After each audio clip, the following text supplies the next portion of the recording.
What is up, dudes? How are y'all doing? Welcome back to Deadly Premonition. Hopefully everybody had a fantastic weekend.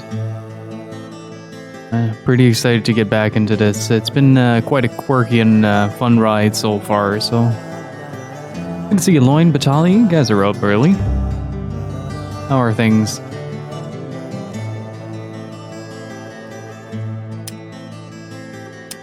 Hours played 2055? There's a lot of hours in the day, apparently. Previously during the investigation. Oh, cool. These puppies are making me go to another town in the boondocks again. I didn't think you'd keep me waiting in the rain for so long. Welcome to Greenvale. I'm the sheriff, George Woodman. Call me George. There's definitely something in this town. Do you feel it, Zach? My coffee warned me about it. Speaking of coffee, I had, wish I had puppies that took me to another town in the boondocks again. I feel you on that one. Right. I was trying to get some breakfast, but the breakfast wasn't meant to be. We do have to be at City Hall at about 3, if I recall. I'm gonna see if I can visit some diners.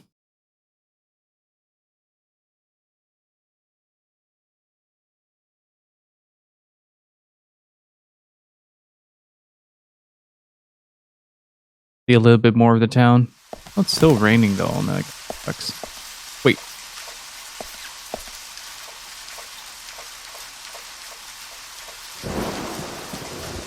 Dude, where the fuck is my car? Oh, there. Well, I got a choice. Can I just confiscate this one? This one seems sturdy.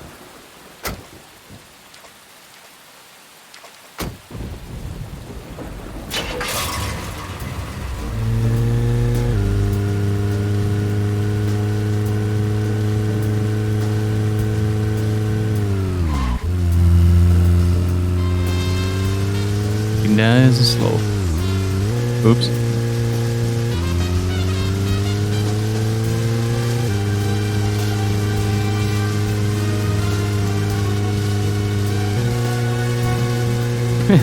I still can't get over the car noise of this.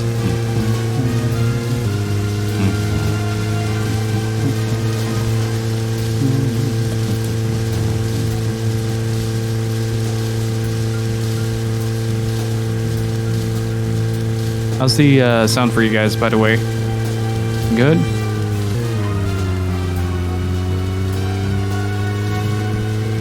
Could be this road, if I recall correctly. Let's see where we can get without the map.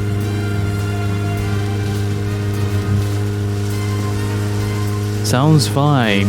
Nice. It's good to hear.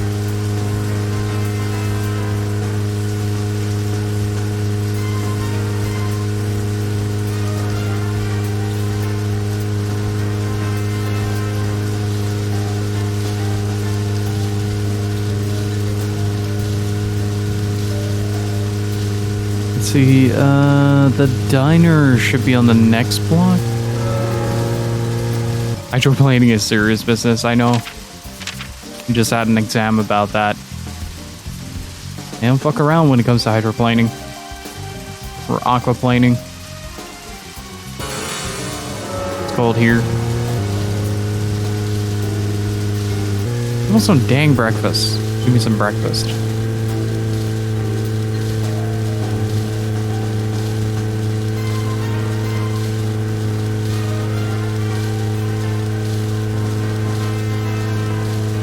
York is hungry.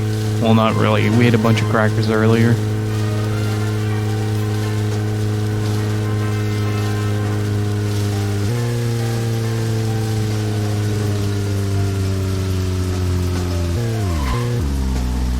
Astutely parked.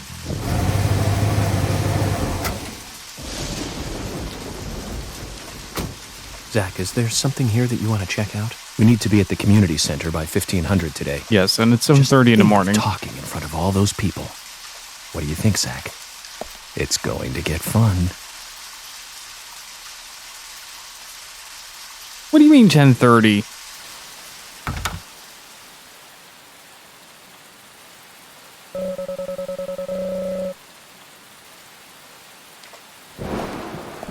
Oh well. The thing I'm looking most forward to with these games is probably the walking noise that York makes in the second game.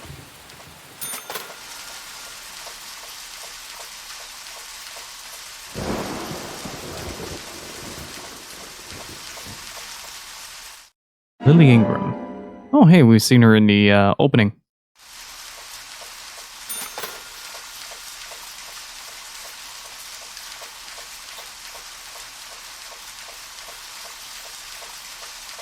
You just clong them into the floor, pretty much. It gets especially annoying when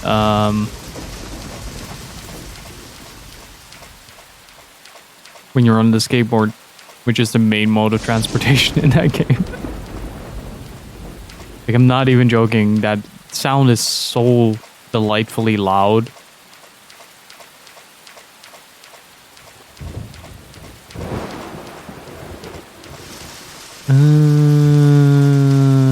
Let's see. I don't know whose house this is. Whose house is this?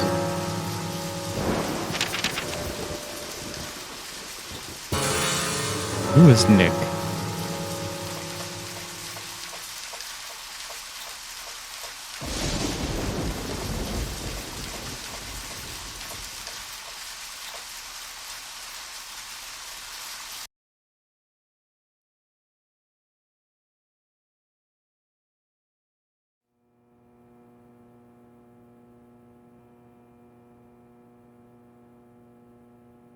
Some good hand study, though.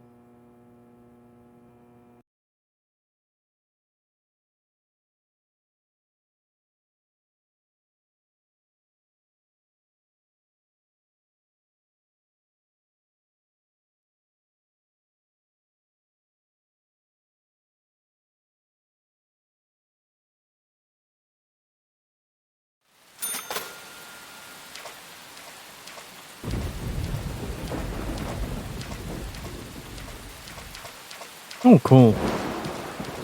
I can teleport my car to me. This is an ability I have yet to master. Is there anything I can do at this time? I kind of feel like there's not. Okay.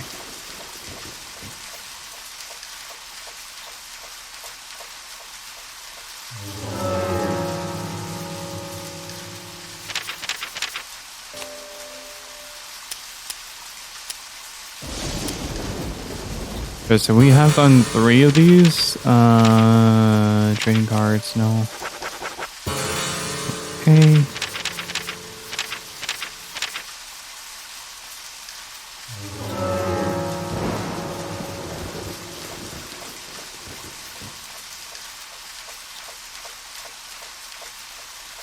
Is there nothing open right now?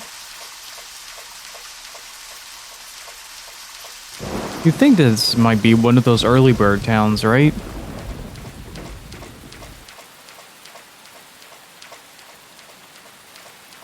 Everybody opens up at like 7 a.m. or something like that.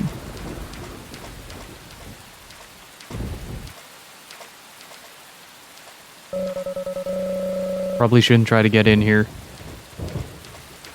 What is it? Is that one of the bars?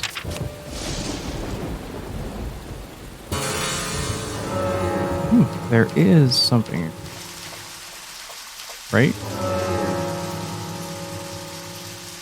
I mean, we can always gather some trading cards to kind of pass the time until the first things open up. It is to the right, left.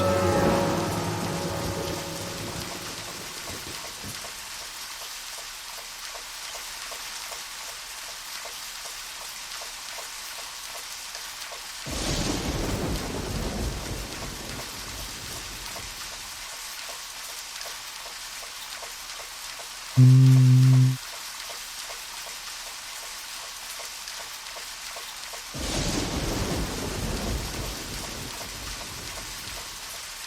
What is the phone doing there? Feeling like this is on. I don't know. Why are you dying? You're FBI. You're supposed to be super fit and stuff.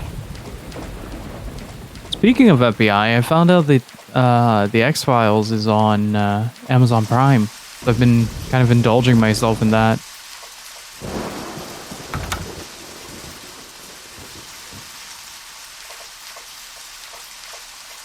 Forgot how much I love that show.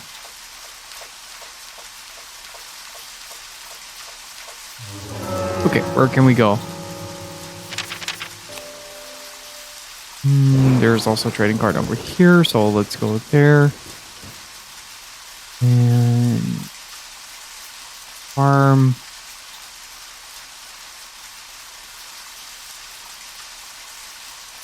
Oh, the colored little icons for people means that I've already met them. Okay, that's good to know.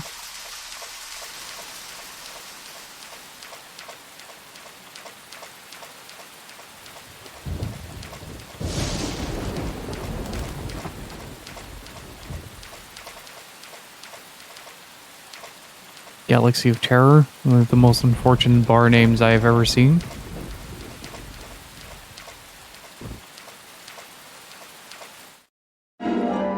That is indeed a record player.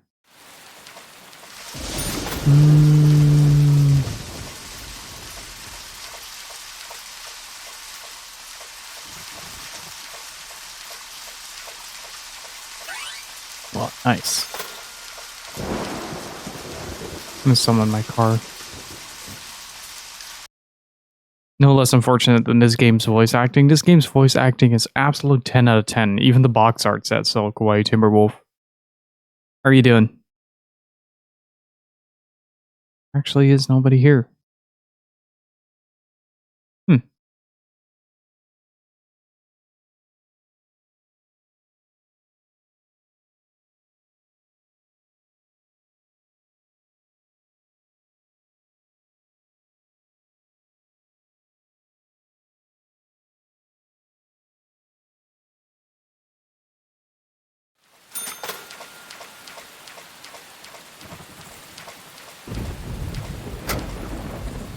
I do appreciate that looking in car window summons, or looking in window summons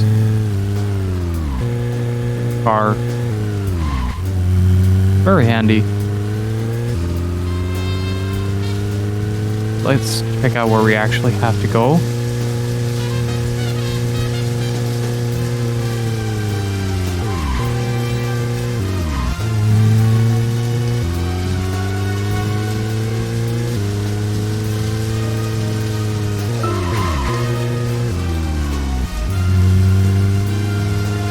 So, where shall we go next?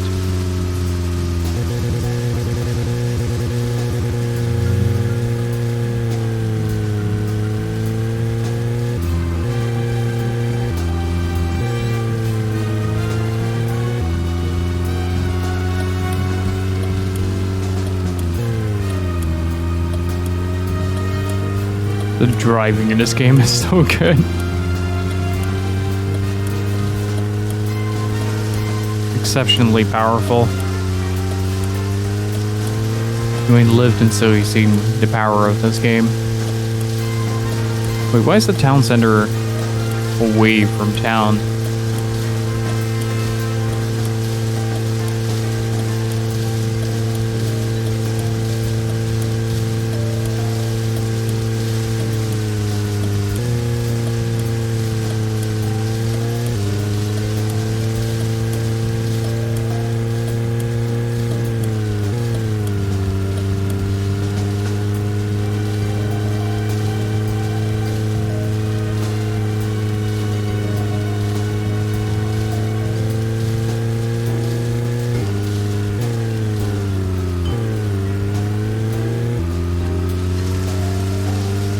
Ah, okay. This is where we need to be.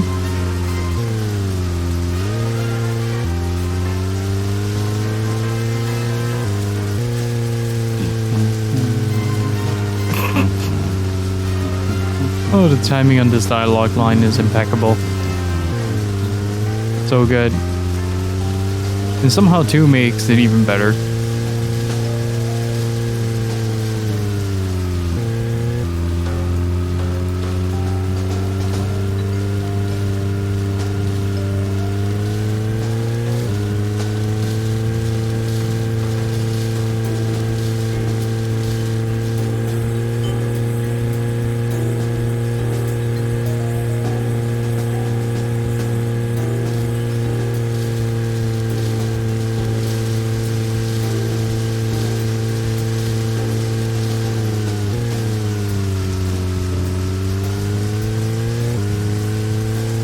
I think we need to hang with the driving.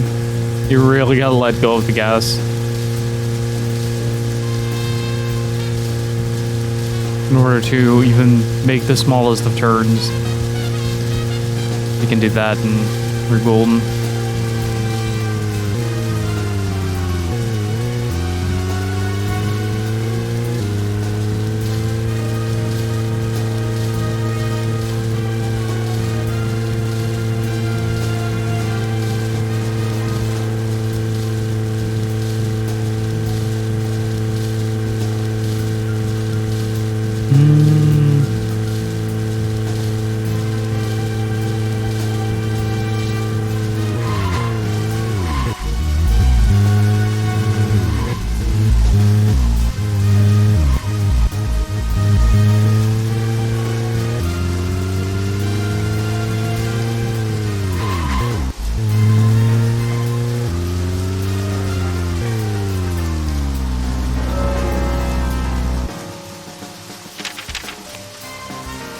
Okay, this is where we are now.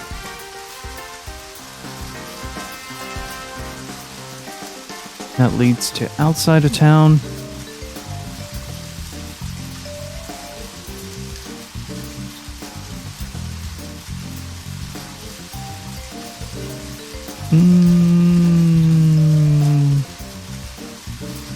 After pond, it's the second left. Got it. Zach, if you notice anything, just stop me.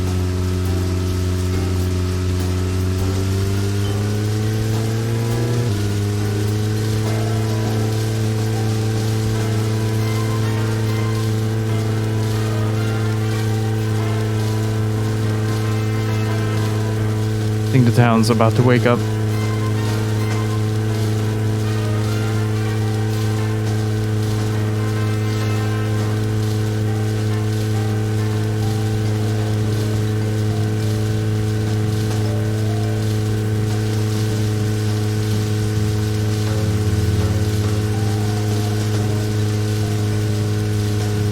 Turn signals, my dude. Use them. Got them for a reason. Even I can use them. Don't see why you couldn't.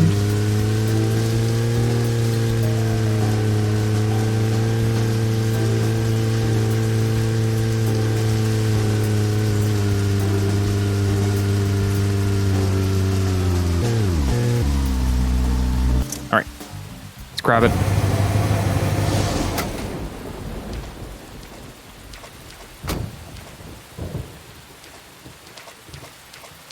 Maybe the diner is open now. Couldn't really read it, but it looked like 10:30. Rosy Lips Gina. Hello?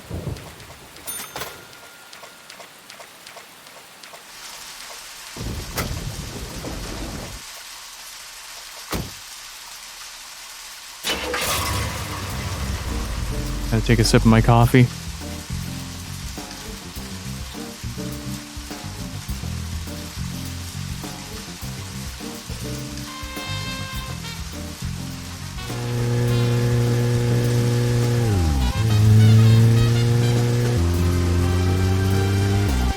Coffee is very important, especially during this game.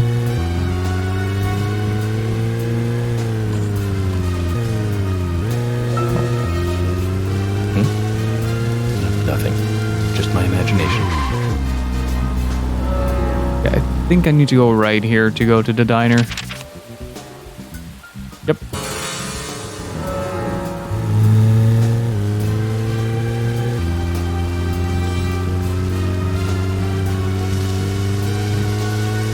There was a person on the road.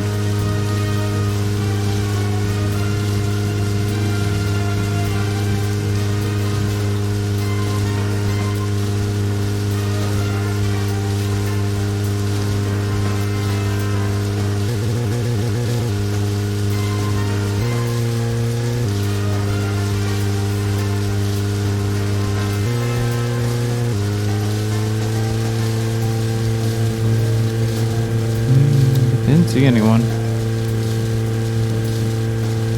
Strange. Thought I saw an icon on the map. Probably just someone moving around. Still closed. Dude, when does anything open up here?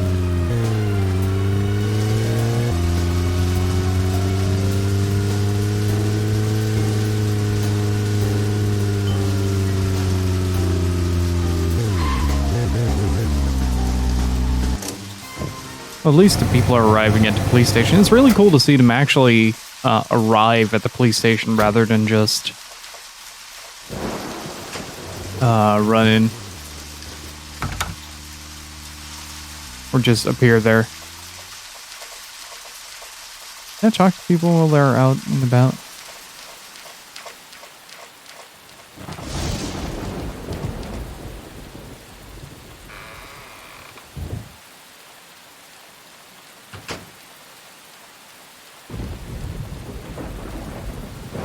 We're 10 minutes late. Everybody is just collectively 10 minutes late. I don't want anything to do with this.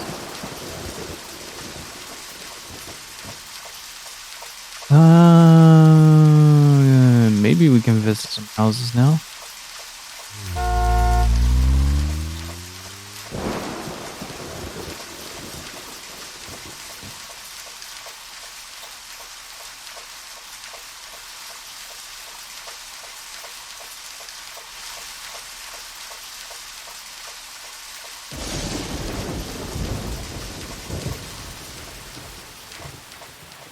Oh.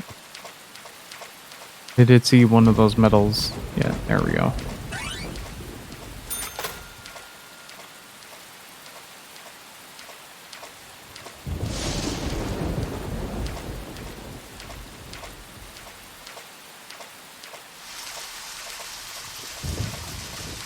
So how was everybody's weekend? Jeez, everybody's either out late or... Can I check their mail?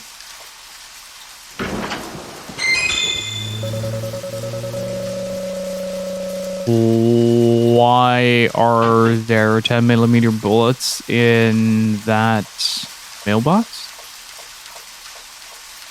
That's weird.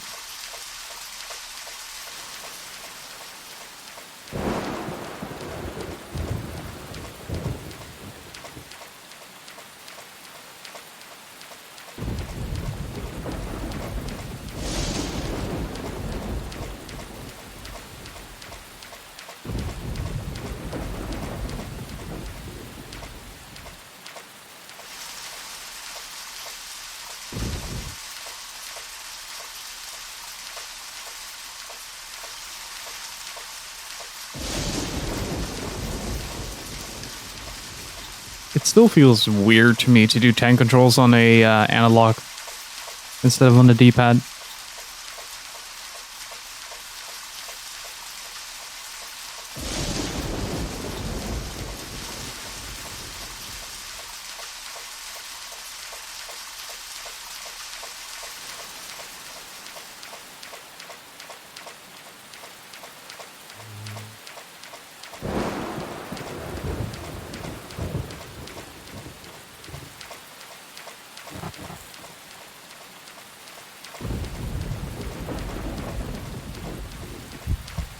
Okay, so it's good to know that there's not much to do before 8:30 at the very least. just not much going on in town except taking some time to get some extra collectibles and such.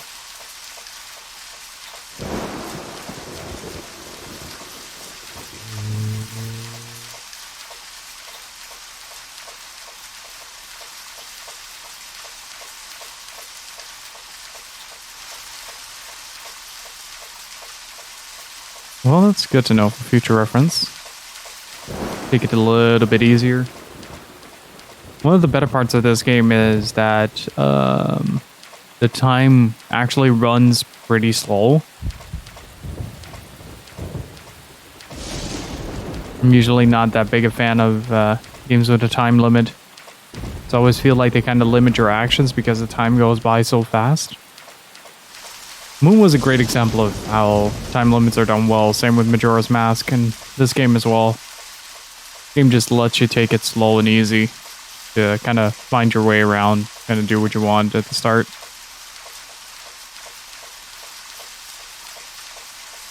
Before you start working on the story bits and stuff. Pretty neat.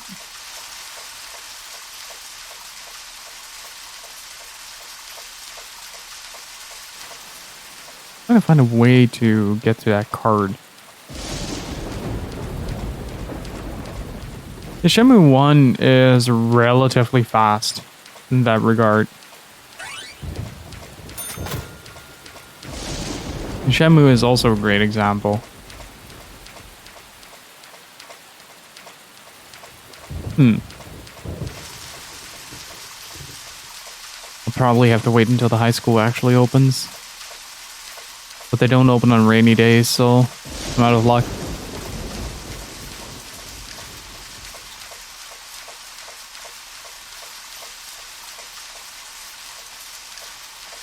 Ow.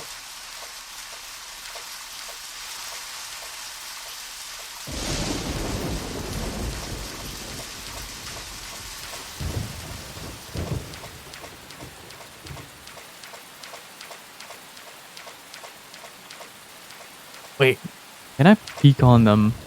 See what's happening in the office?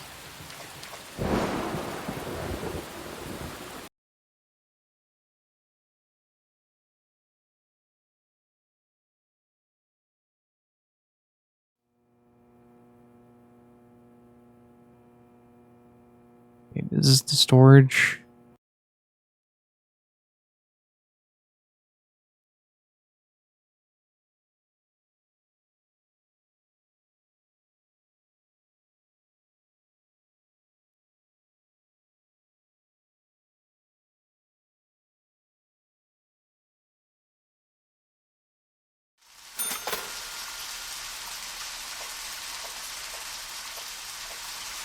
I'm down.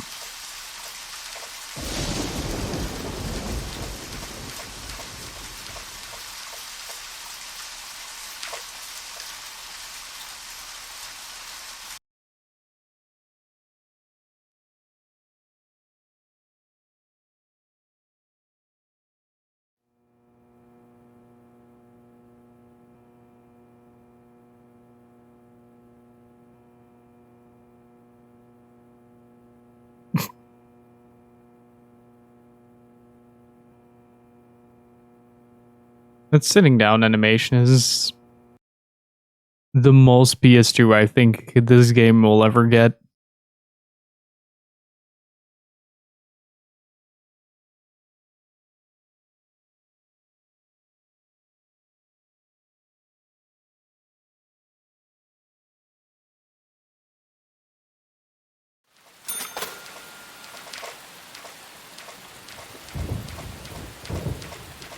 Okay, it's almost 8:30. I want to see if the diner opens at 8:30.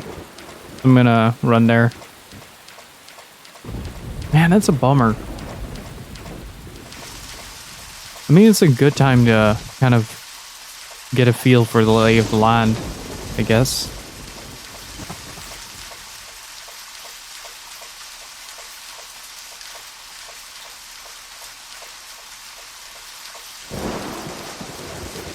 Hey, Wexford, how's it going, dude?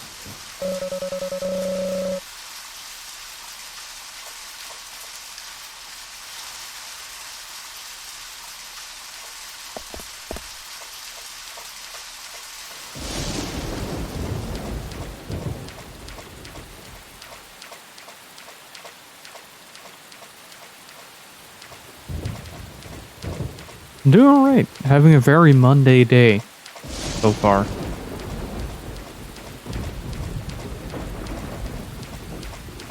But I got most of my stuff out of the way pretty early on, so I get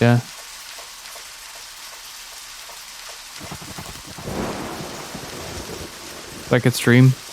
Sounds underwhelming. It was. Just fiddling around with a few things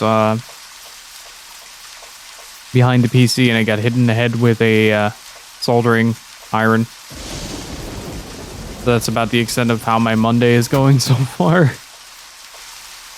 How's it going, Laws?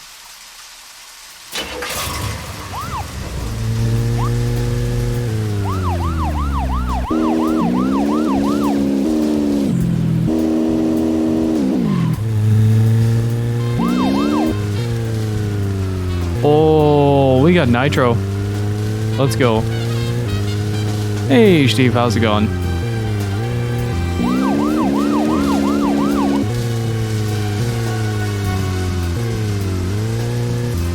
Okay, where's the gas station again?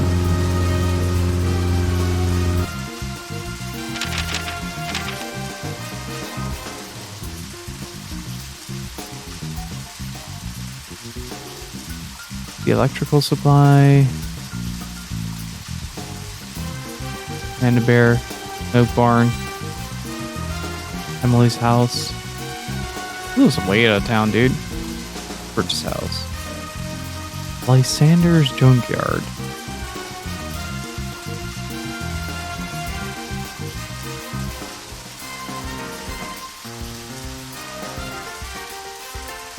What was that freaking gas station again?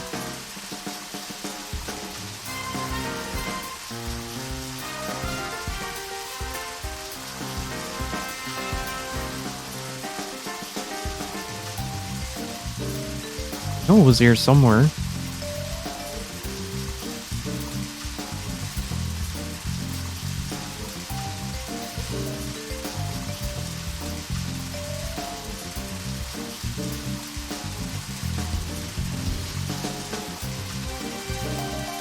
This really is a small town community.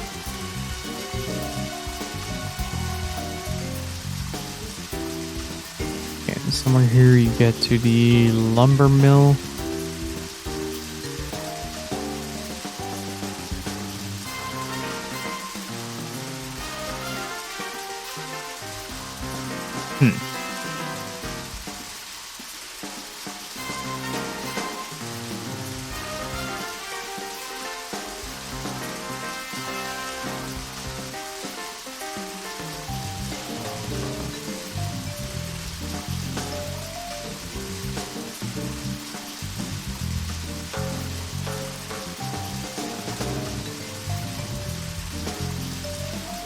No gas station. Odd.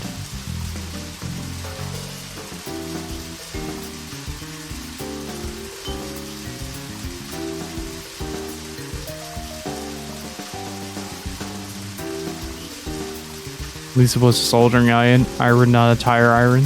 Oh, that would have hurt. This one wasn't so bad. Just a light tap on the back of the head.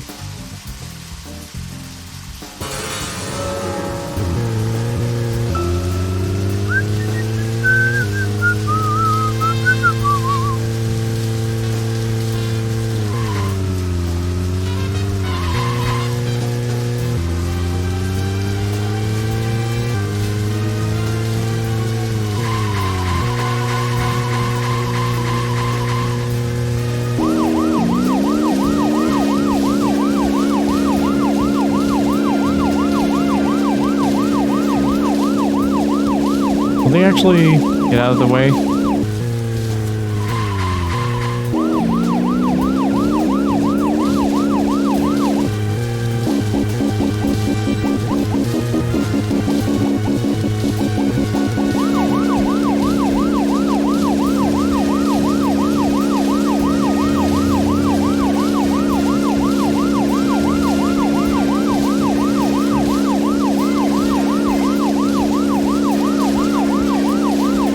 Wait, does this game go in real time?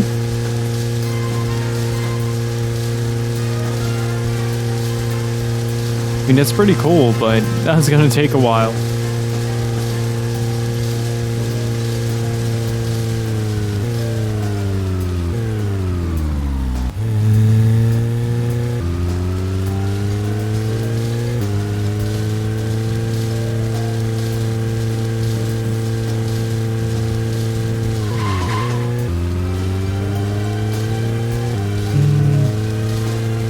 I don't think this is where the gas station or the hotel is. Wanted to see if I could have breakfast with the grandma.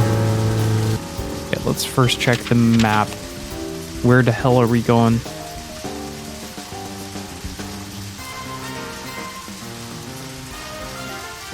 A bit too early, but it'll be out on Saturday. Alright, dude.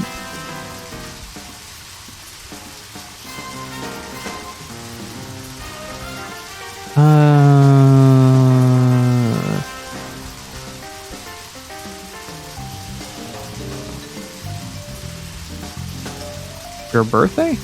On Saturday?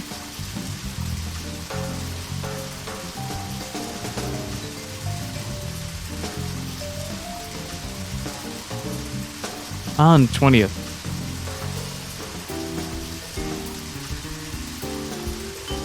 I am lost.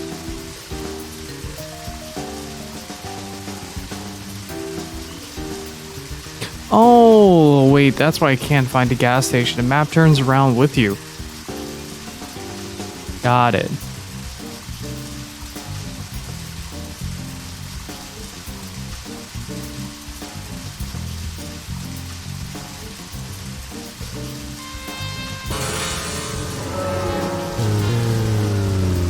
Zach, if you notice anything, just stop it.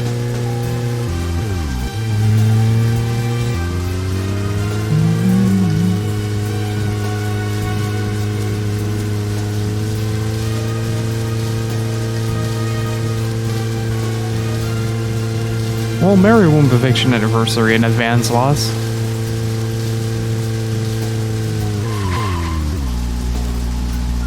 In the middle of the road. I still don't get why the car revs up the second you exit that car. There's like a little extra room.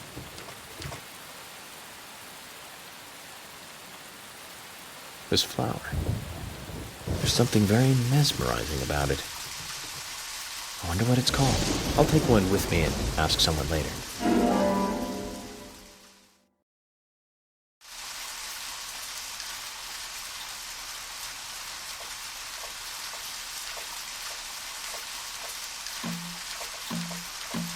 Ooh, can we actually fish?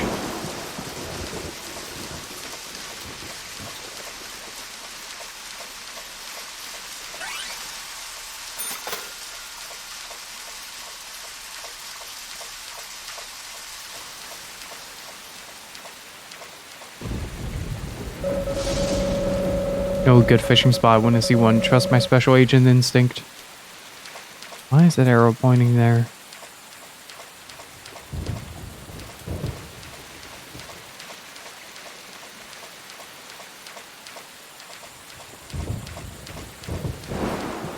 That's something that I can only reach on foot. This whole piece reminds me a little bit of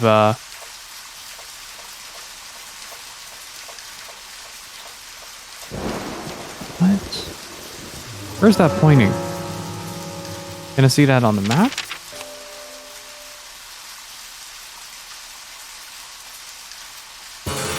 Oh, it's pointing to the nearest telephone. Okay.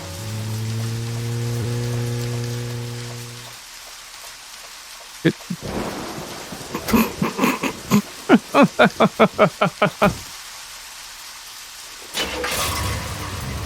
Just phase shift through the car. I learned this during driving lessons. I suck at it.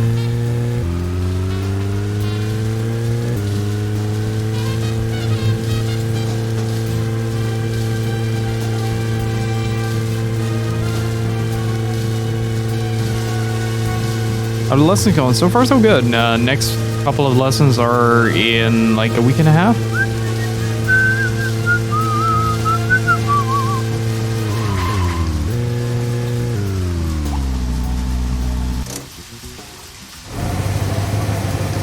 I took like the most unfortunate year to start doing. Zach, is there something here that you want to check out? We need to be at the community center by 1500 today. Yes, I know. Just think of talking in front of all those people. What do you think, Zach? It's going to get fun. Oh, okay.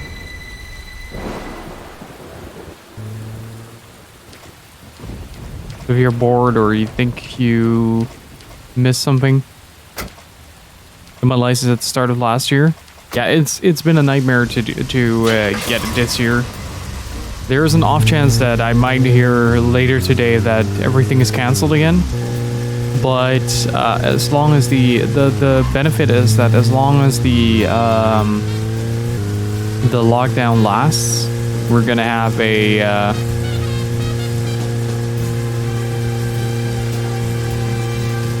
we're gonna have our theory be extended indefinitely, at least from my understanding.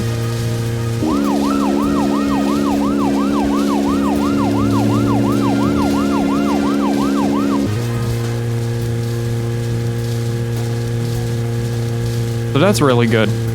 I'm really excited about that. But I'm still bummed that everything is super inconsistent right now. Like, you get a different instructor every time. You get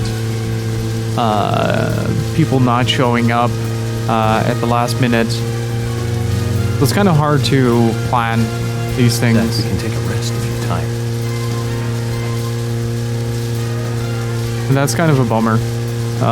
But beyond that, I'm really having a good time with the driving lessons and stuff. I'm also not awake because I'm feeding myself a lot. Oop, that's a bump. Okay, this is still not open, right? Man, when does everything open here? The police station should also be closed.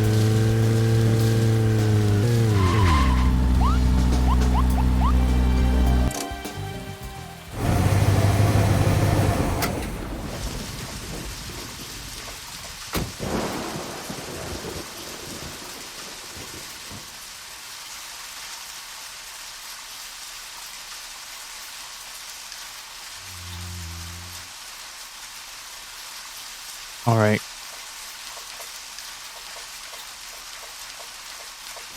So, I wonder what there is to do in this. I think this is why I originally stopped my first playthrough. I beat this game once, but I remember having a lot of trouble with these downtimes.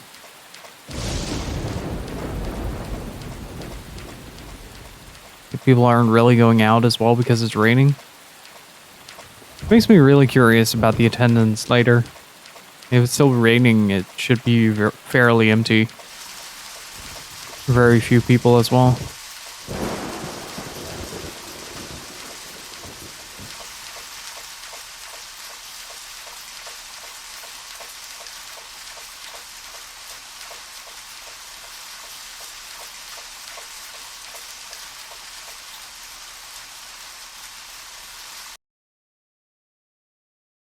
Like where I live, people open up late, don't go out even with light rain. Do they also go insane here? Get hot by the axe killer? Legend worm. That looks mighty unappetizing.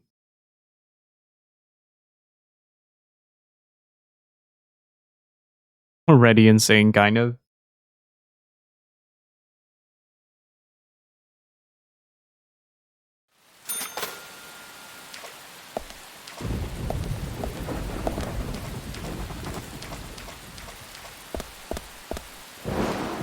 Would you say it's the pure Wexford beef?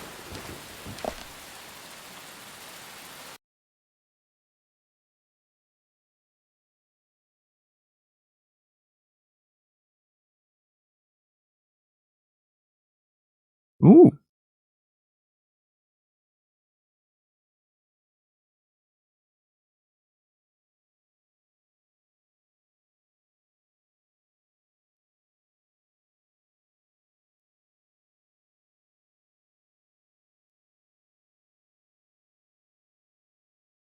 Did you guys see the new Guilty Gear character, by the way? Giovanna?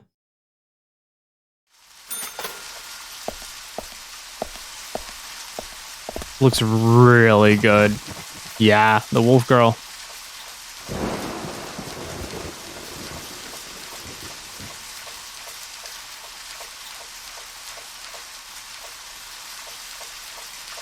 Her kit looks really grounded as well.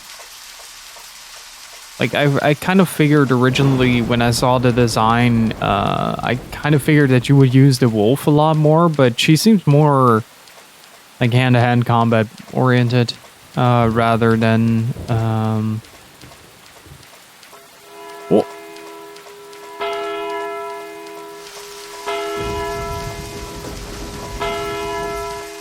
well, feet to face.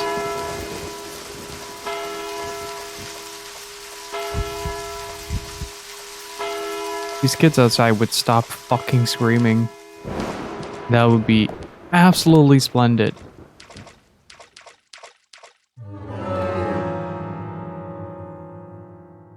The first time it's not raining in like 5 days and immediately they're screaming and shouting and being obnoxious little shits.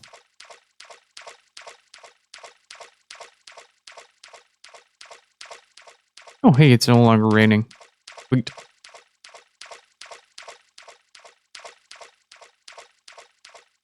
Oh. Wait, can I get breakfast at the station? That's cool.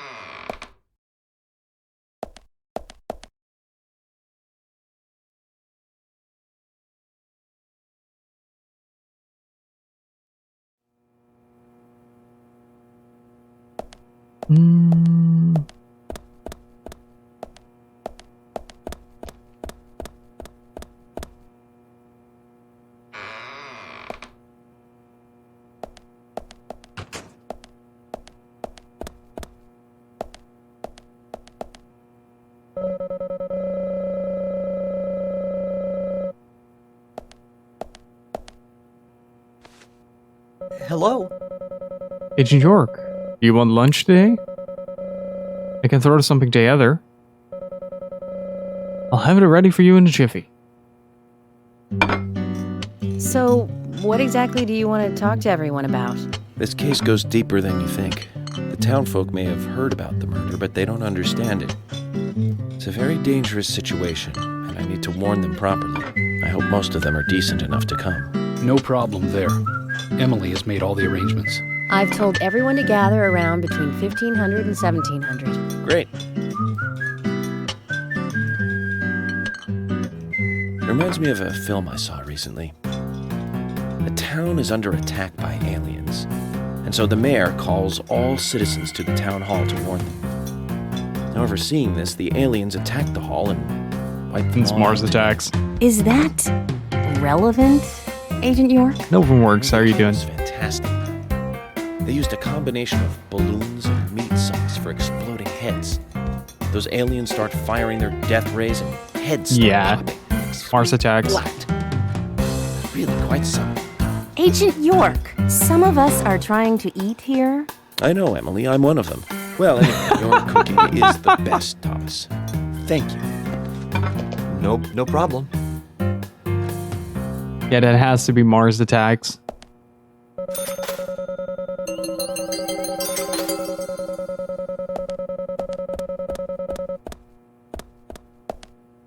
It's such a dumb movie. It's such a dumb movie, but it's so good.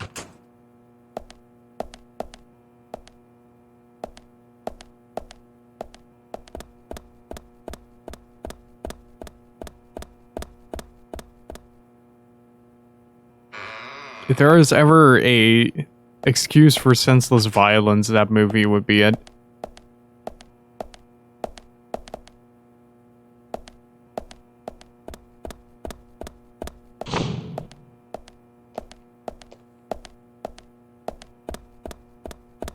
But where is everyone? Anybody here?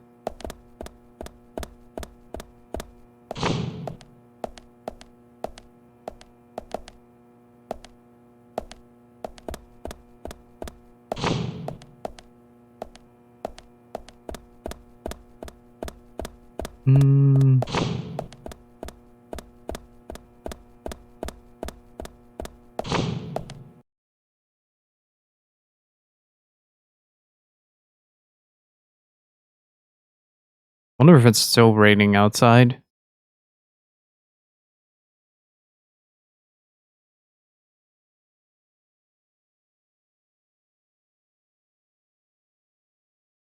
Good God.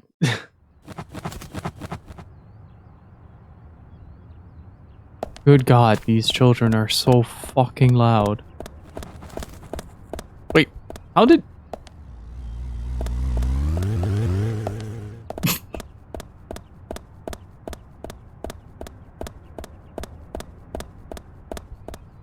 How did she...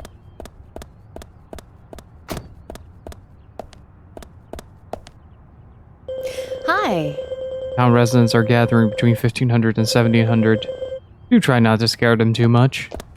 I make no promises. But how?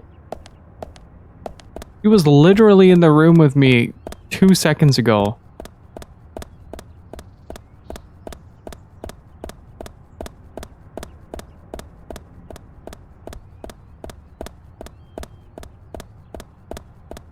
Wonder if the diner is still closed. Or is that blue icon an icon for it being closed? Oh, no, it's not. It's open. Whose car is that? Let's take a look. Wanted to get to know the town a little bit better before we got to the town hall meeting.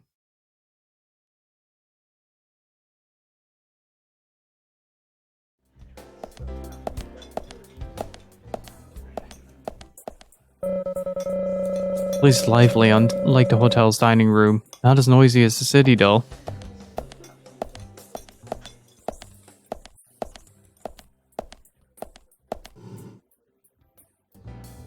FBI Special Agent Francis York Morgan. And you are? Olivia. Olivia Cormack. Ex-wife. Olivia. Now that's a lovely name. Do you think so? You're the only one who's ever said that other than my father and Nick. Oh, it's a very good name. You should be proud of it. There's that famous singer, too, isn't there? From the 70s? She's actually from England, but she's got this really strong image of being an American pop singer. Huh? That's it. Olivia Newton-John. You know of her, right? She's not only a successful singer, she's successful as an actress, too. Personally, I really liked Xanadu back in 1980. She played a cute fairy and just looked amazingly stunning. It's hard to believe she was 32 at the time. Right, Zach? What happened to the sound? Sorry, I'm not sure what you're talking about. Really? That's a shame. You should watch it when you get a chance. You'll learn to love your name. Oh, okay. Is this woman having a stroke? So, Olivia, do you know that's anything about this Anna entire that might game. be helpful to me? Oh, she was a bright and lovely girl. I can't believe she... Did she ever look worried or anxious? No, not really. I can't believe it, really. I'm never going to see her again, am I? She was here with us, so happy and energetic just a few days ago. She and I, we were getting all excited over some new dessert. Thank you, then. If you remember anything else, let me know.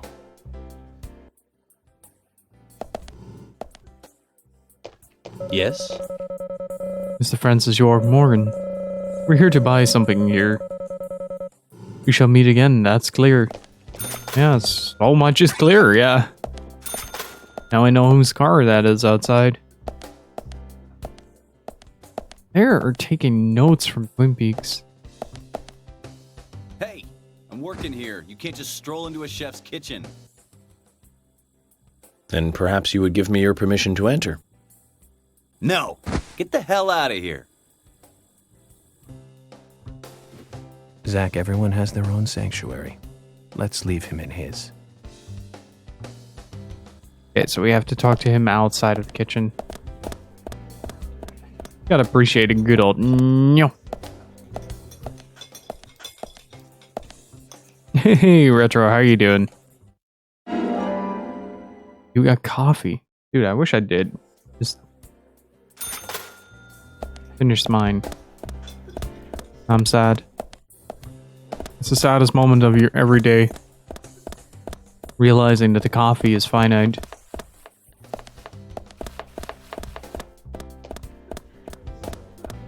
And you have to live with the knowledge that one day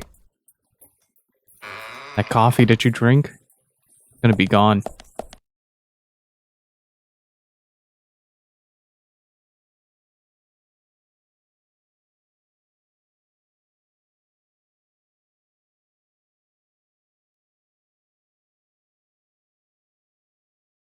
It's a pity you can drink too much coffee. I had a couple of months back, I drastically cut back on my amount of coffee that I drink every day. And it was a nightmare to to experience.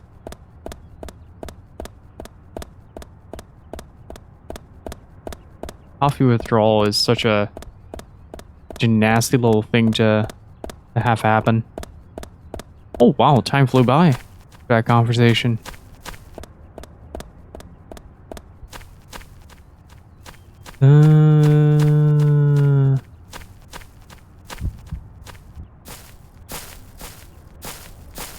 Wait, maybe I can. It's a sunny day out.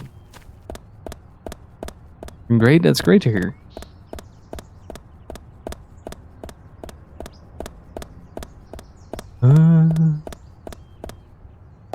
I was having a talk with another guy who streams about sponsorships and stuff like that, networking. It was a really funny conversation because we were discussing networking styles, and the only way that I could describe how I network is by that gif of Kiryu kicking in the door with the guy in front of it. So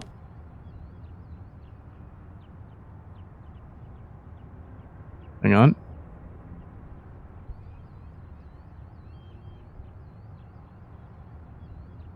Basically, whenever I see someone with mutual interest,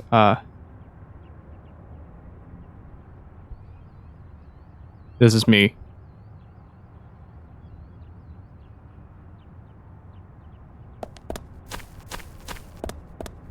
I want a trading card so bad.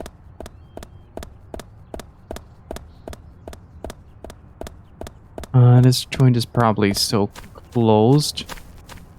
Yeah, that's gonna be later tonight for sure. But it was a very funny conversation.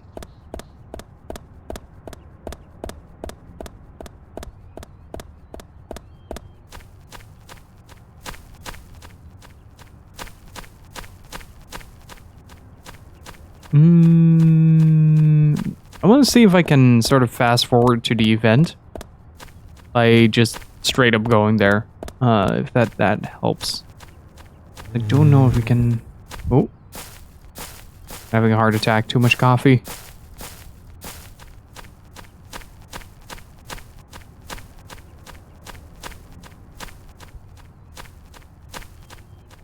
I gotta say, so far my 360 has been behaving quite well. I'd expected it to explode like 10 hours ago. As soon as I looked at it, it just burst into flames.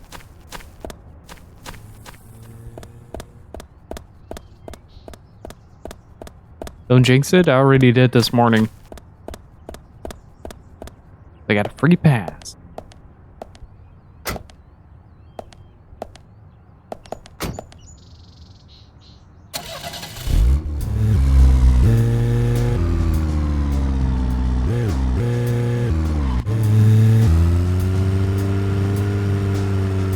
It's kind of weird because cars in this game steer really well to the left, but not to the right. Like they have a sharper turn angle when they go to the left.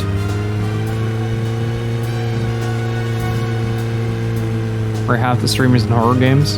October, yeah. I'm kind Nothing. of Just my imagination. considering doing the Resident Evil 7 VR stuff on Halloween, but kind of depends on whether or not the Twin Snakes goal gets met. I mean, if that goal gets met, obviously that gets priority.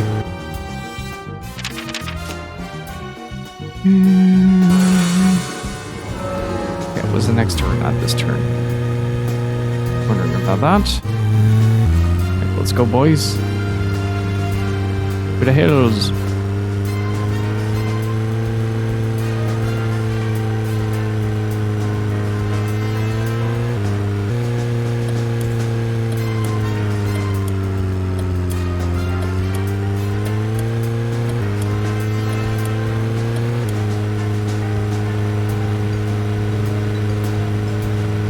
There's going to come a point in this game where I get hit by a train without knowing it.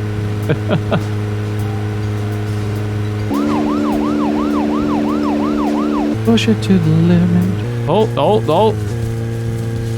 Okay, we're improvising. Jim, you're under arrest. Don't know why yet, but we'll figure it out.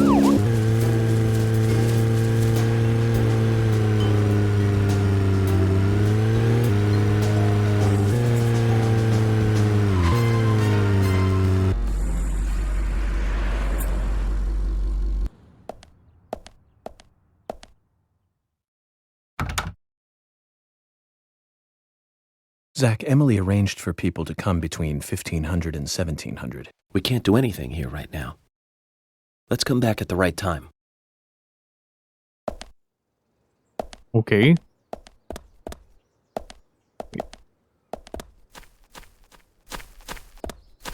So that doesn't work. Hey, what's up, Jim?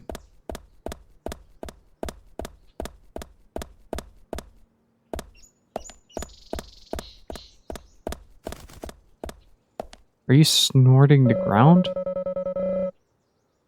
There's a lot out of place here. Did he just pick something off the floor and just lick it?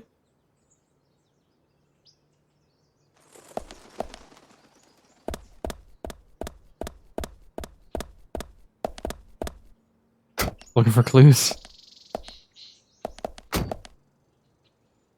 I mean, that's certainly an option, yeah.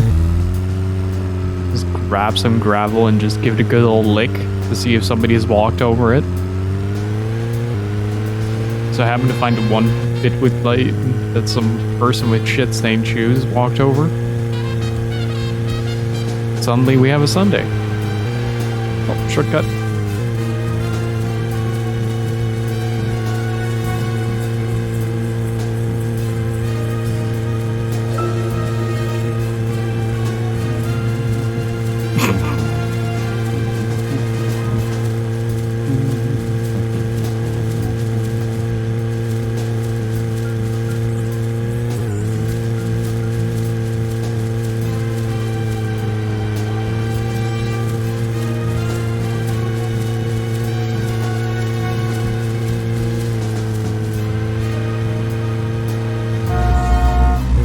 Damn it, people. Watch where you drive.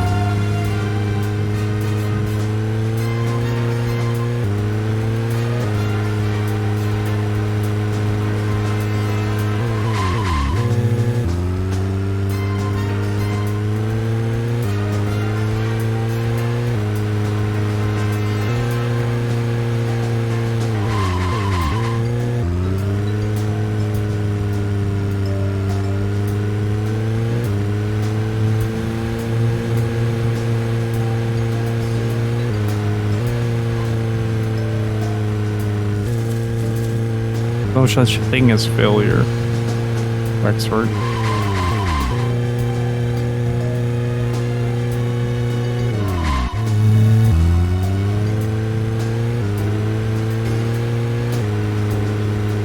Please don't endanger any more lives. I wonder what would happen if I take my practical exam and I really start driving like this. Chloroform the driving instructor. Just take off.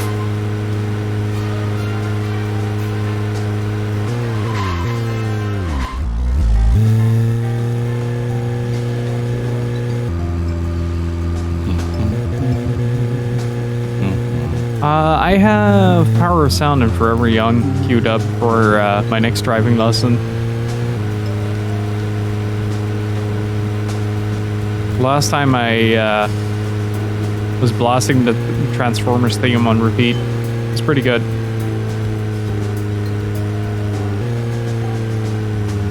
Must be stressful sometime. Yeah, I actually asked about that. Most of them said that just getting in the car with someone who has never driven before is only scary the very first time you do that.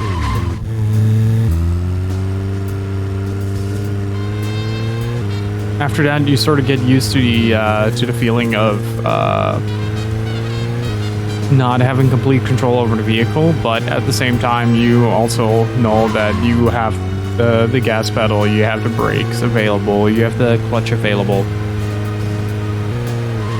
There's not much to really be afraid of, at least according to them.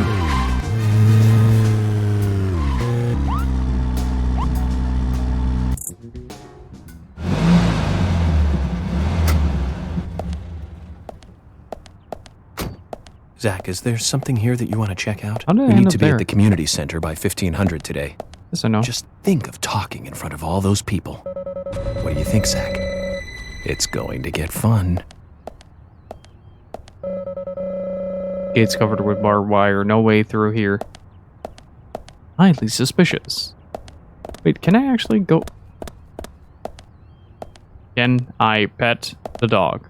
That is a tiny Doberman. Holy shit. That is not how large Doberman are, but okay. I'll forgive you for that, game.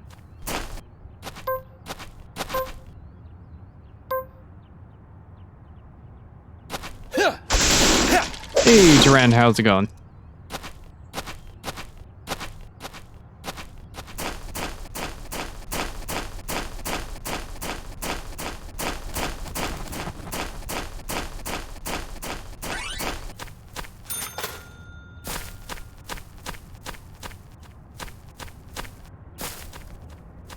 I have an idea. It's not a good idea, but matches already apply to islets. Are you doing a reset day?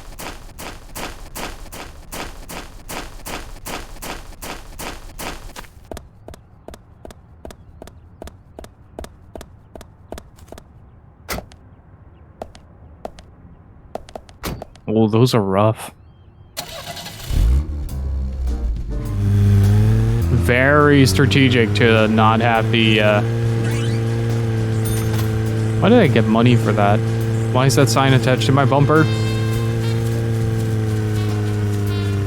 Hey, Ray, how's it going, dude?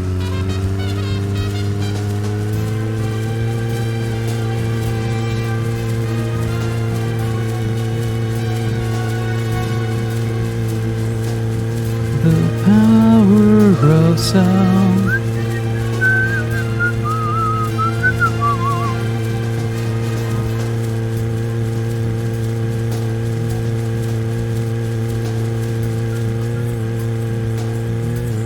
I think I'd... Nope.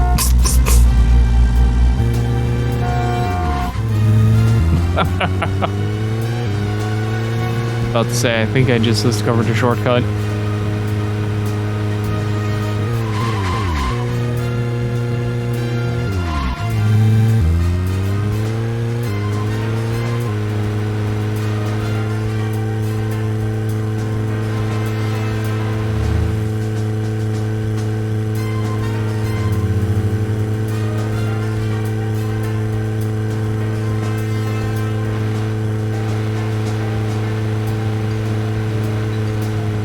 I think this was a dead end. Right? Dirty bush.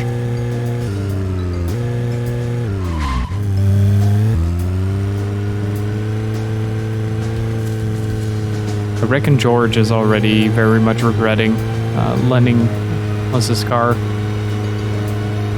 Or plural. Just the entire department.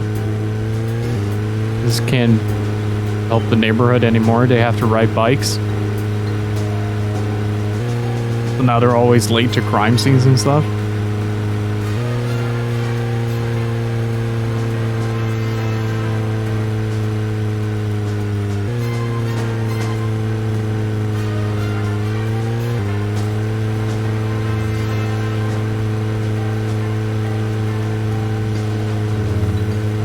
Zach, we can take a rest if you're tired. I'm always tired.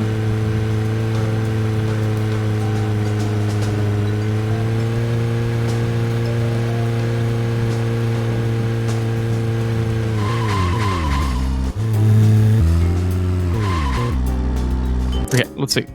Can we talk to someone here? Oh, it might be a little bit risky to talk to someone because the time might pass the deadline. But I also want some coffee. Oh.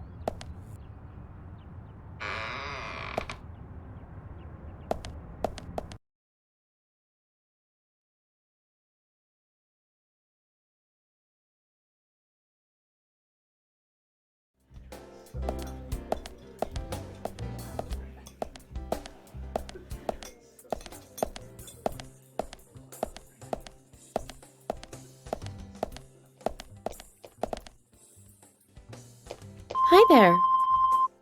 Agent York, I know the case is important, but would you like to order something? Says you came all the way to the diner, you know? You try out Nick's, my husband's cooking. People around here all say it's really good. Sounds like a wonderful idea. As you said, I am here after all. This definitely is a diner. And a diner is a place to eat. I almost forgot that most basic fact. What do you think, Zach? So, would you like to order something? Here's our menu.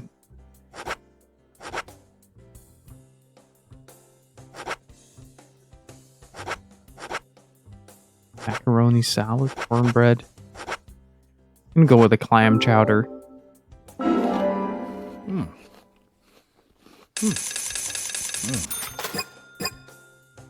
None of the turkey sandwiches look appetizing. They're all sort of like purple.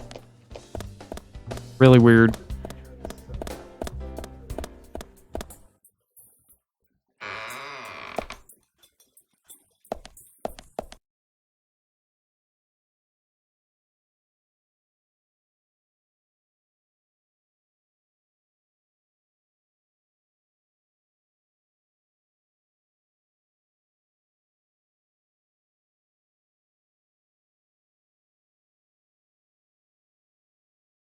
Purple's my favorite.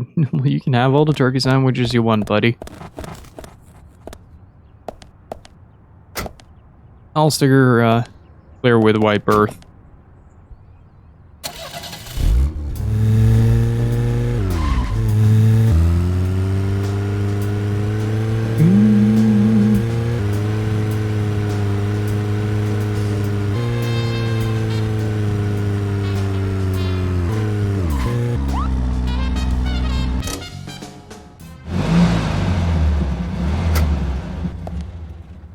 I wonder if it has ever happened to a police department where somebody wanted to go to an emergency, but all the cars were out of gas. They had to use like public transport to get there or something like that. It'd be kind of embarrassing, to be honest.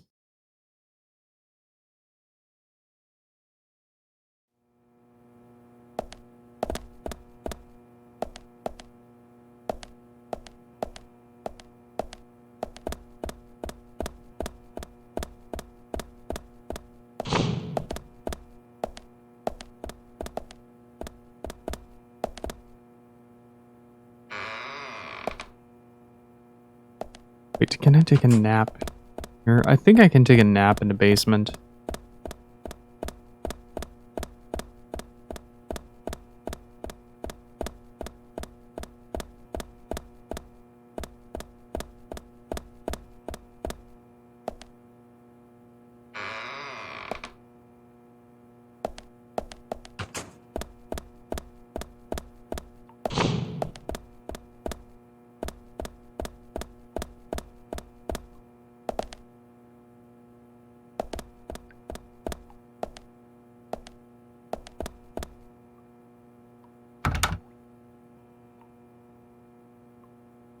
Okay. Yeah, I can take a nap in the basement if I need to.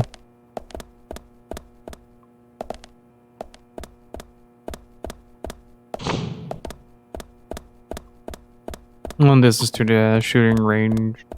Right. Okay, I think I'm starting to get a little bit more familiar with the lay of the land.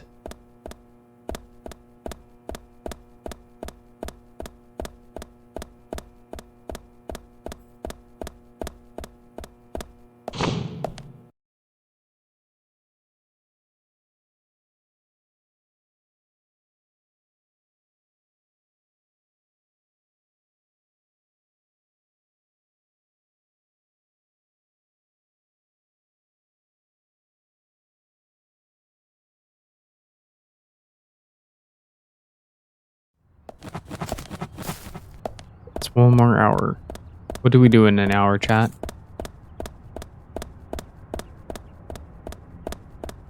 Sinner sandwich. What is a sinner sandwich? What goes in a sinner sandwich?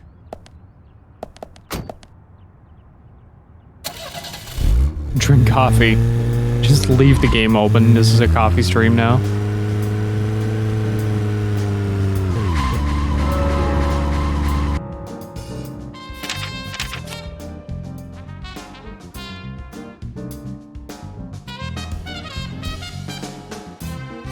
Well, let's see if we can go to Anna's house.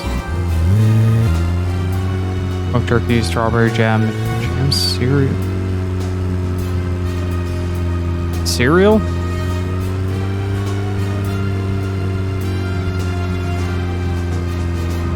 Why? Why cereal?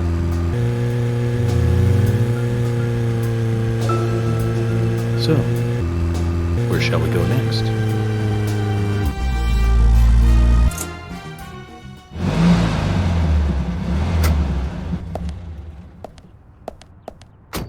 I went with off-brand Captain Crunch.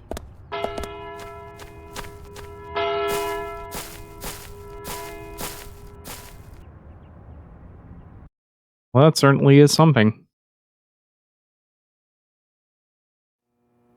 I have never heard of a sinner sandwich. It would be really awkward if we peek into somebody's house and he's like staring right back at you through the window.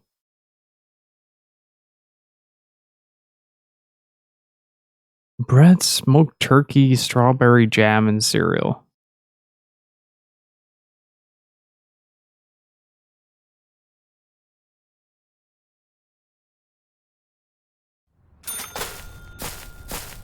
Because you eat it for penance. Die. What does it taste like? 9 circles of hell?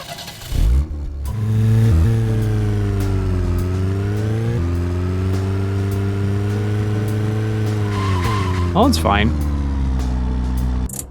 I have no idea what a sinner sandwich is, though.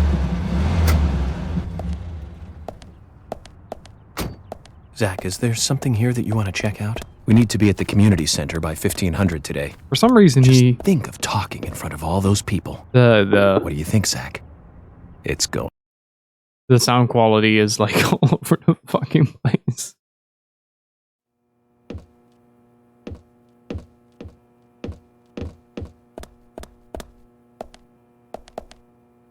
Why is there so much bloom on his neck?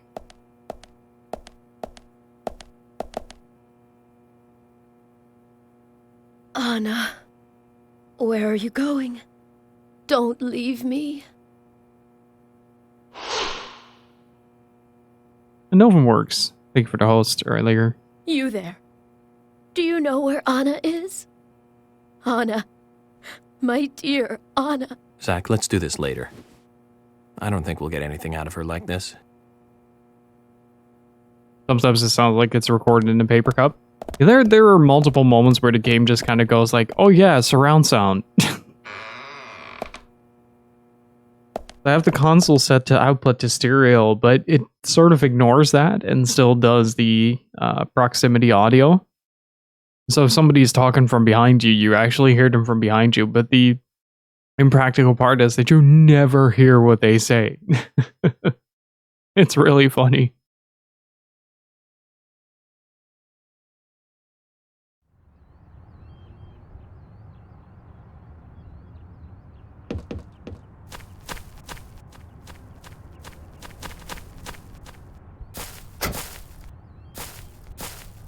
But you know the best part of this game? Is to listen to this. Just a little car ASMR for you.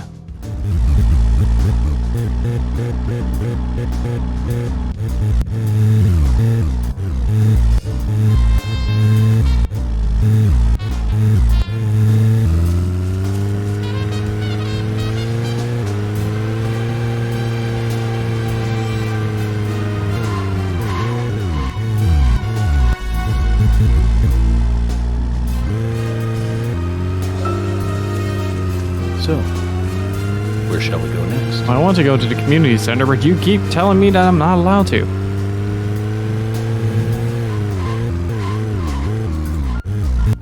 Let's go all the way like this. Ah.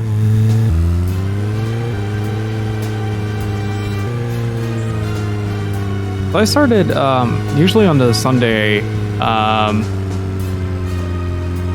I tend to take some time to watch some series or stuff like that. And I started watching Haunting of Vi Manor. I wouldn't call it a sequel, but the new season in the series of Haunting of Hill House. And I have easily witnessed one of the most frustrating episodes in television my entire life. Just there's one episode just dedicated to the most unsympathetic characters in the entire series. And they're trying to pull a Last of Us, trying to make you feel incredibly bad for these people. And they just do the dumbest things. But it's very obvious, like everybody is telling them that they're doing very dumb things in the series as well, and they just keep going at it and at it and at it, and the series is sort of like, oh yeah, don't you feel bad for these characters? Like, not really. Zach, if you notice anything, just stop me. Needless to say, it's not as good as Haunting of Hill House. It has some really good writing though. There are a few genuinely really fantastic episodes in there.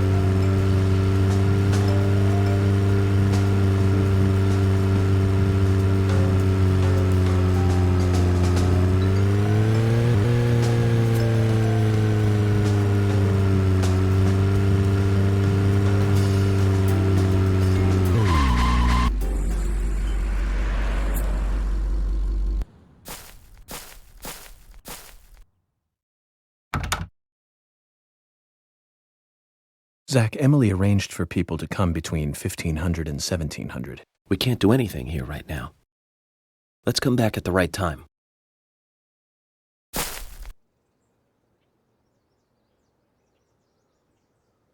Rewatching Sopranos, nice. I'm gonna check real quick if there is a way to speed up the time.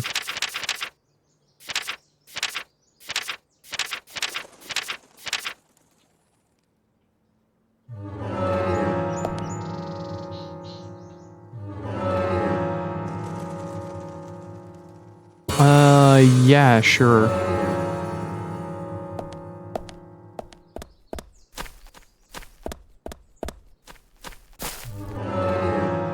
Smoke a cigarette. How do I smoke a cigarette?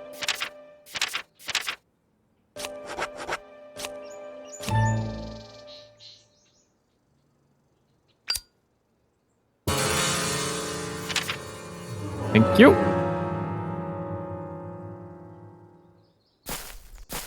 Whoa.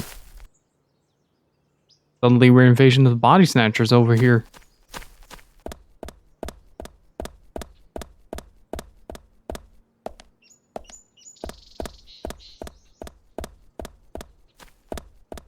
That is a very good looking car. Like it.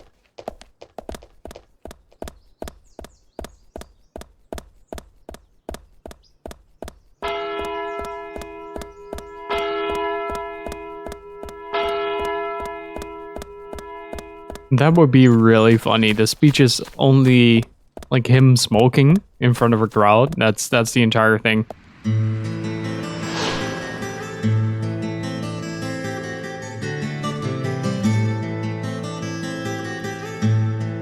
Greenvale Community Center. Now that's an impressive building. Clock tower's impressive too.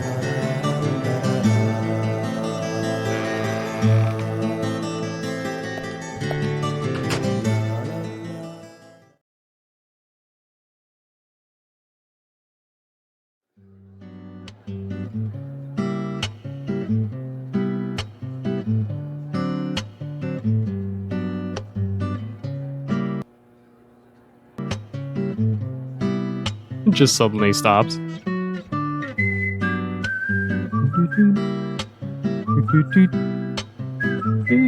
Zach, I haven't been on stage like this since elementary school. I'm not some tree in the wind this time either. That was a tough role. That was a piece of scenery. Bright red tree. Thank you, all, for coming today. Getting right down to business. Agent Morgan, from the Federal Bureau How is he of quieter with Mike Investigations, than without? wishes to speak with you.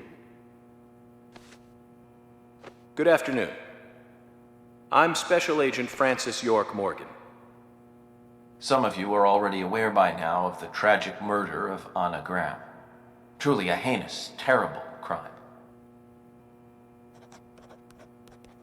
I've come to this town to solve the murder of this young, beautiful girl, and to bring the one responsible to justice.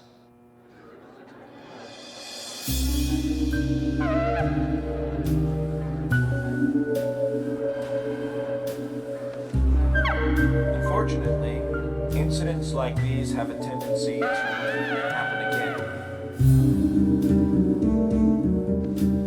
I asked to have you gathered here so I can share some advice in order to minimize the risk of further fatal incidents.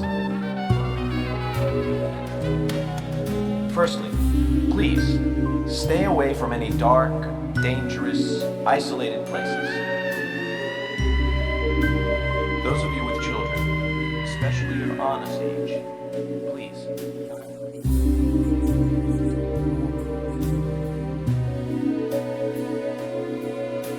Secondly, avoid going out when it is raining. Now, I heard the folklore story of the raincoat. There is a chance that the murderer is mimicking the story. Women should also be especially careful. I would hate to see more victims.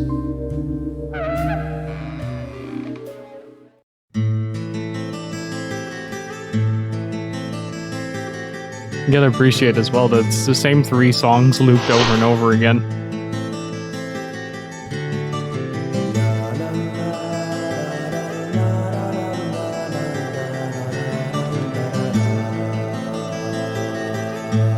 Who's the fashionably late one? That's Carol, Thomas's sister. She owns a bar.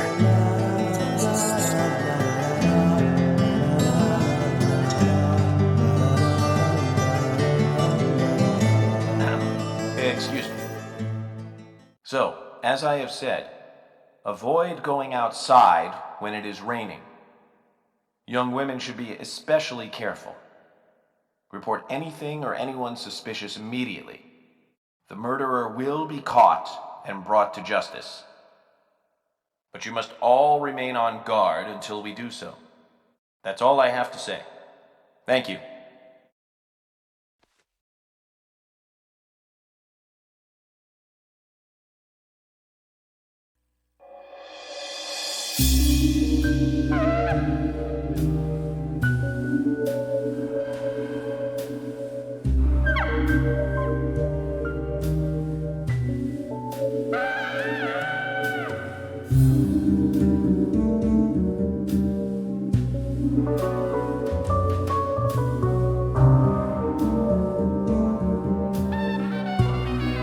When paying for our sins, we must not frown. The loss of Anna was for that debt.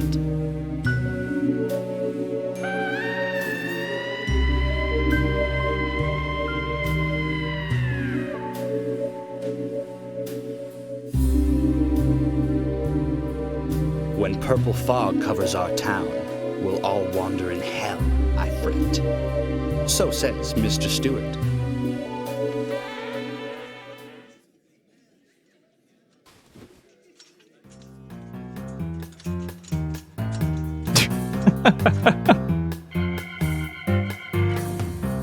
Sure knows how to steal thunder. Well then, Zach, let's ask some questions before all these guys leave. Oh man, this game is too good. Agent Morgan, here's your chance to get to know some of the townsfolk. Don't let it go to waste.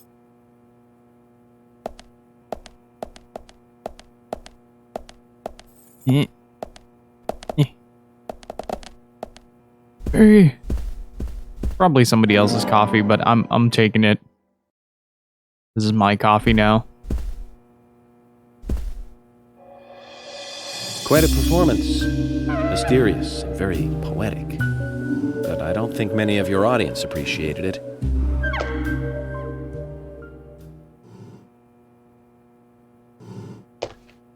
Mr. Francis York Morgan, the purple fog appears with rain, soiling and ruining our town. The evil does not drain. Find out why the town is soiled. Remove the source from which it boiled. Then and only then your case is solved. But for this to happen, to solve the crime, the proper must do the proper at the proper time. It is not yet mine, that is, Mr. Stewart's time, not mine. But if you, Mr. York, find the right timing to chat with me, that is,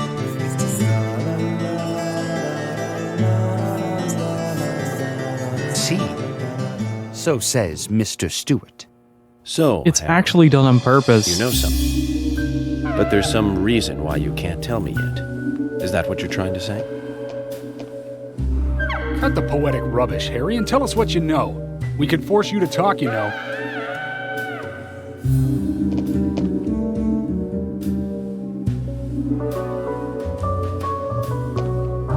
Mr. Francis York Morgan, pay close attention to the signs, the omens, and the premonitions. Small they may be, they still are finds, and helpful to your investigations. So says Mr. Stewart. Thanks for the warning, Harry. But don't worry. Me and Zach, we know what we're doing. Oh. Wait.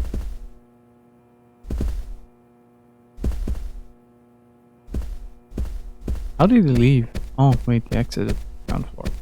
Got it. I think it's done on purpose, to be honest, because I turned down the music and it still, like, lowers the audio drastically. Agent York, are you finished asking questions yet? When you're done, let me know. We'll all get dinner. Can I have you for dessert?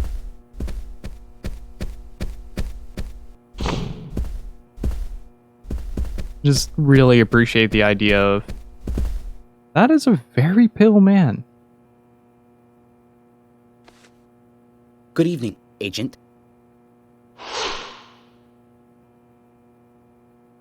course he's the gravekeeper. Good evening, Mr. Freaking Brian, Addams Family The reject. gravekeeper. Brian. Mr. Bryan. I like the retro look. Auditioning for Little Grave on the Prairie? Anna. Oh, she was so beautiful. Too soon. Too soon to go to the grave. So sad. So sad. I totally agree. That's why I'm here, looking for the one who did it. Were you close to her?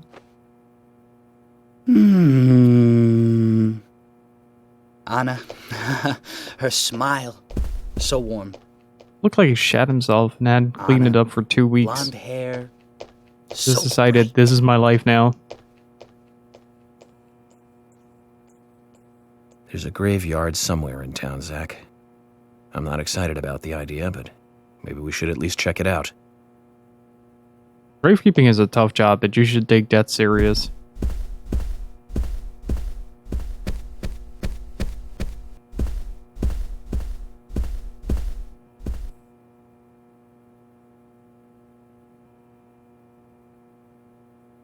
I'm FBI Special Agent Francis York Morgan. So Anna was killed. But why does that bring the FBI here?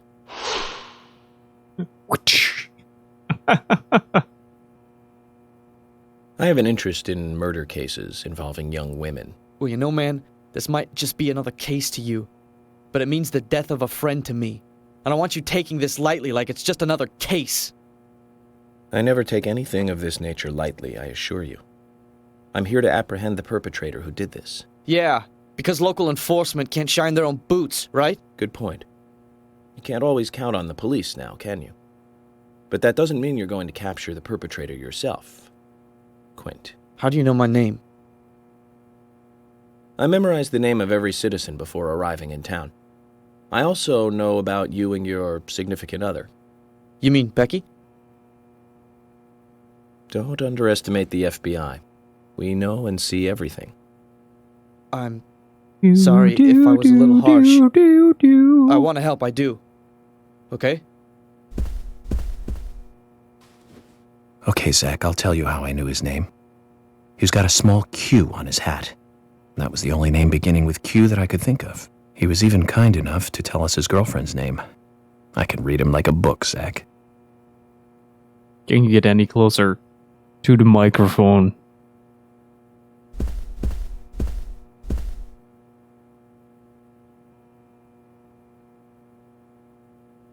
You're York, right? Thank you. I'm Richard Dunn, the owner of the Darts Bar, Swery 65.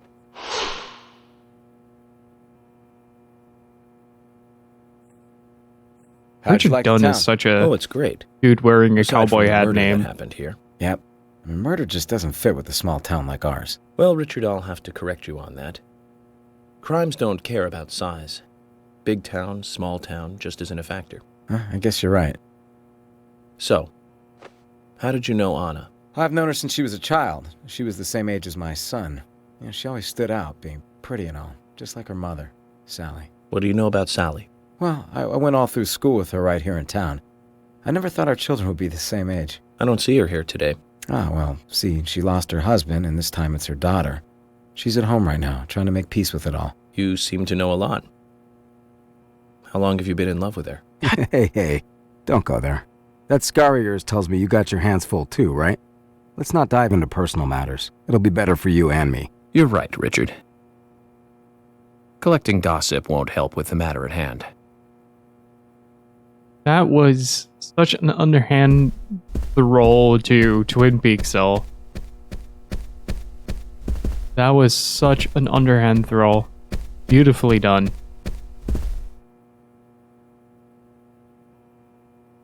Ow. So you're the FBI agent, are you? The General. Looks like the guy from Left 4 Dead. I'm FBI Special Agent Francis York Morgan. I'm the general. I fought for my country in the Vietnam War. A real-life war hero. So why are you living here? Soldier, this is my hometown. After a man returns from war, there's no place to go other than his hometown. Your little speech, you mentioned the raincoat killer. Was that a problem? You imbecile. The raincoat killer's no myth, not mere folklore, not a fairy tale. It's based on actual events that happened in this town. It is. I'm interested. Can you tell me more about this? You kids today don't even know how to ask for something right. Soldier, if you want to hear more, you come to my office. All right. He literally exudes raw power, Zach. Despite the credibility issues, we should give him a visit. One thing, though. Calls himself a general, but isn't that a sergeant's uniform?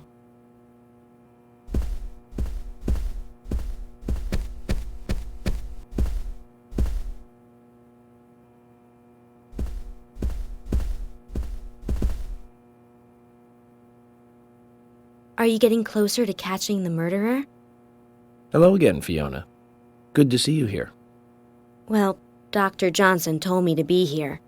He said it would be important. Well, that was good advice. He may be young, but he seems like a wise man. Oh, and he's a very hard-working person, too.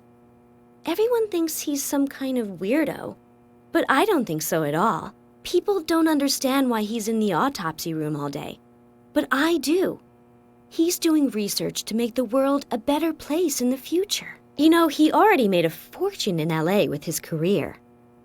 I did not know that. You didn't?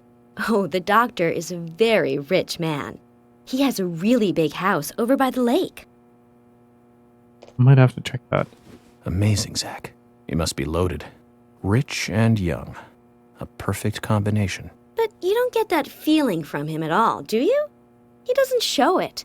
That's one of the things I like best about him. Well, I could have been fooled if it weren't for you. Thanks for the valuable information, Fiona.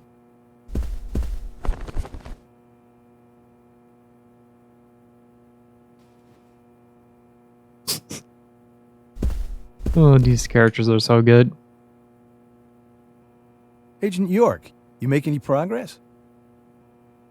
Of course, plenty. Tell me, Usha, when is Anna's funeral? That's still undecided.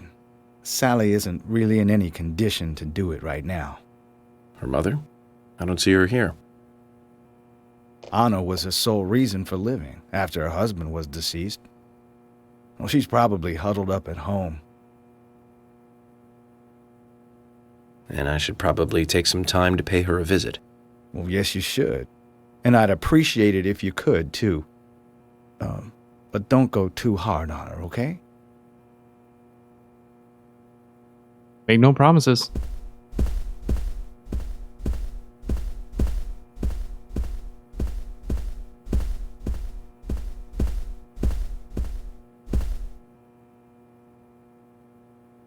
Can you tell me if you noticed anything strange about Anna before the incident? Well, I'm not sure if this will be of any help, but... Anything, no matter how small, could be of help. Well, you see, the diner closes when it rains.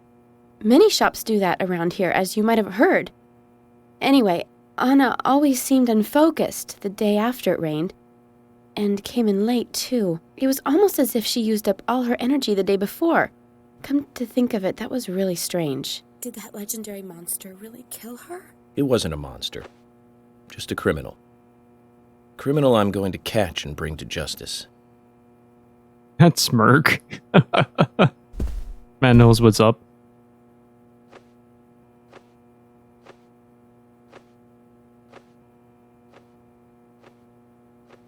I'm U.S. Special Agent Francis York Morgan.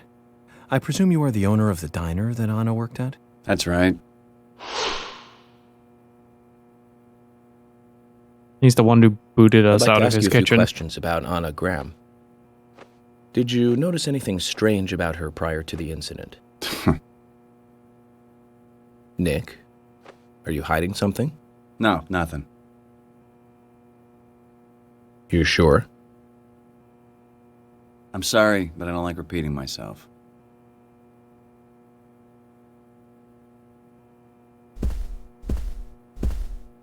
Hands so raised? I don't know.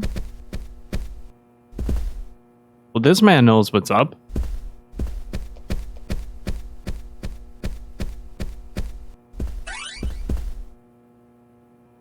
Mr. Morgan, you're quite an impressive public speaker. Really?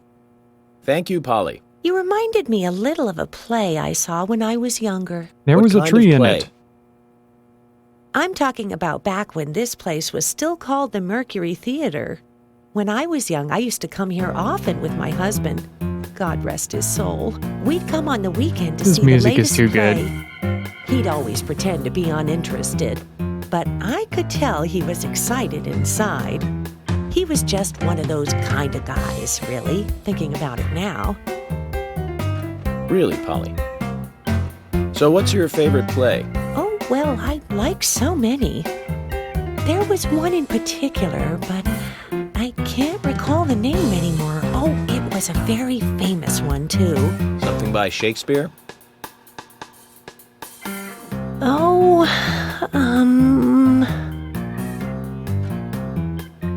no, nothing. One more bell that doesn't ring anymore.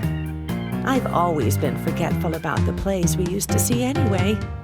Oh, and my husband would get angry at me for forgetting what we saw. He'd go on for hours retelling what the play was about.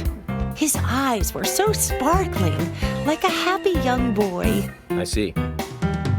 So, what's your favorite play? Oh, I almost forgot, Mr. Morgan. We're going to have another guest soon. I have to get back and get things ready. Thanks for the Sorry info. for having to hurry away. I'll see you back at the hotel. Zach, I think she could embarrass the toughest of the FBI's interrogators. She successfully avoided answering my questions, Zach. Amazing. Well, to be fair, York, you weren't trying that hard.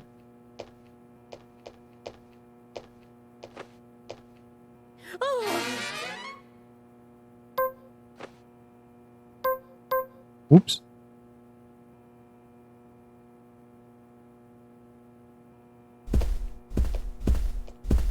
Oh, hello.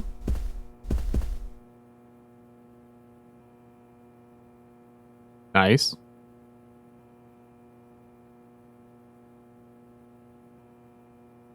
Hey, good looking. Nice speech.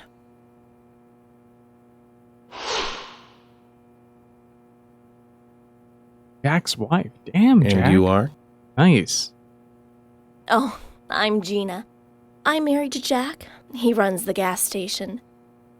Call me the Rose. You look pretty revealing. Oh, this old thing. Oh, you should see some of my other clothes. You? Oh, now you are cool. That scar really is a turn-on. You should come to my station. I'll give you a little extra service. That would be great. I can't believe how expensive gasoline is nowadays. Some extra service would be great. Now, about my current case. Do you have any information on Anna? Have you seen anything suspicious? Oh, Not the service she I meant. don't know. Talk to my hubby about the difficult stuff, okay? This is getting us nowhere, Zach. Well, I think you got somewhere. At the very least. I've nothing to say to you. I haven't asked you anything yet, Jack. Shut it! I might open up if you introduce me to, I don't know, a Ben Franklin or two. Oh, what a creature. Guess there's always someone like him in every town. Really? Inside, you're gonna ruin the carpet, dude. Okay, pod lady is back to normal. Why did she bring that? Oh my pot is getting cold.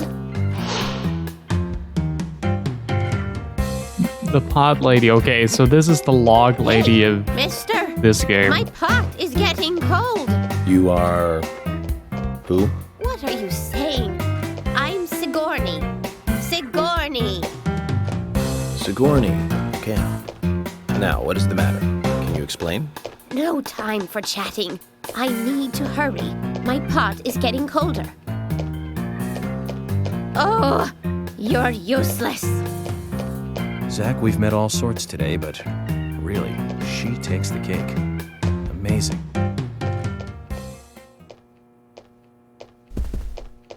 A video game. Hey, how are you doing? Jim, thanks for your help in the forest.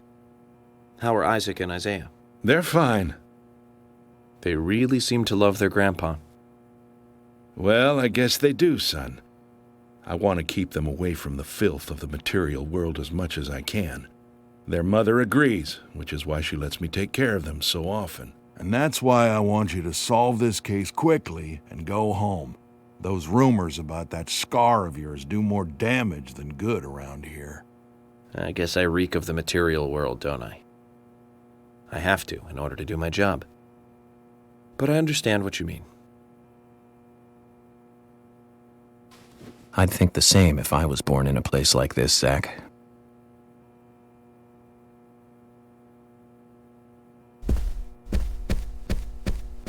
Tui.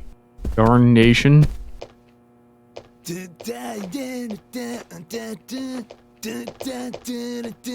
Yeah! Hey there, FBI. I'm Keith Ingram. Convenience store owner. Okay. FBI Special Agent Francis York Morgan. Yeah, be there. Please call me Back York. in the hole. That's what everyone always calls me. Okay, York. No problem, man. So, Keith, I hear you run the Milk Barn convenience store. That's right, man. Rock and roll! Do you sell raincoats there by any chance? Yeah, but nobody ever buys them, though. Anyone who wears one of them, I say, just ain't a rocker. But you know, that scar of yours, now that scar rocks. This scar rocks? Now that's a new one.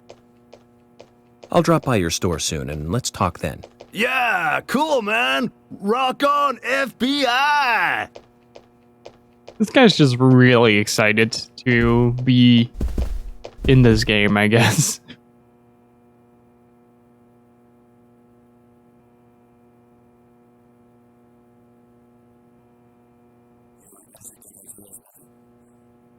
Yes, I'm Lily.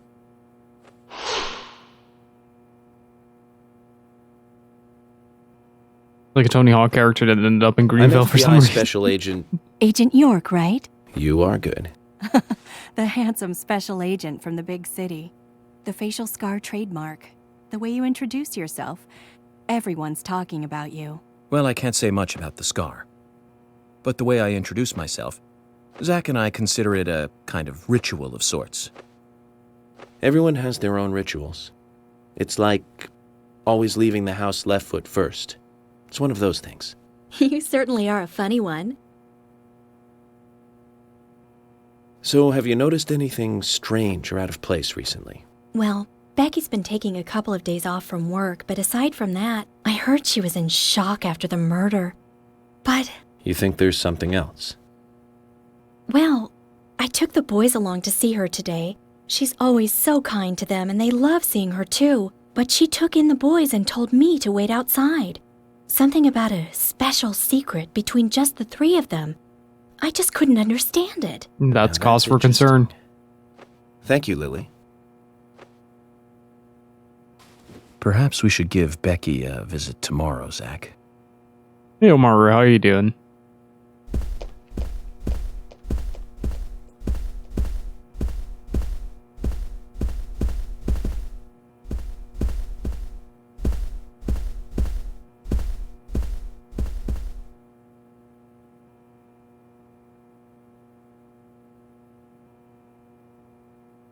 I'm FBI Special Agent Francis York Morgan. Please, call me York. Wesley, owner of the gun store called Panda Bear. People around here call me the gunsmith. Wesley the gunsmith. Okay, yeah, fair. Was there something you want to ask me? How do you make a living running a gun store in a place like this? I'd be worried because there can't be that many customers. Worry gives a small thing a big shadow. I do gunsmith work in my shop, too. If you got the skills, the customers find you. All you need is a network. I hope so. Here's what I've got.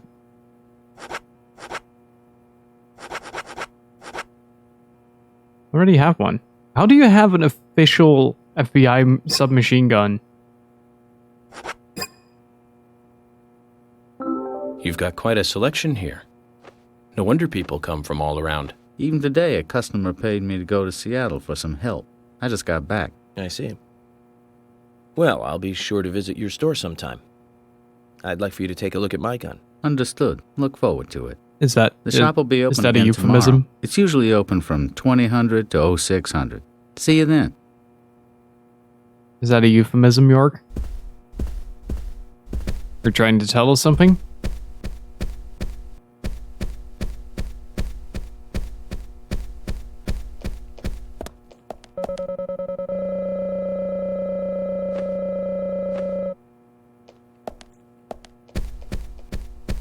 There's a plasma rifle in the 40 watt range.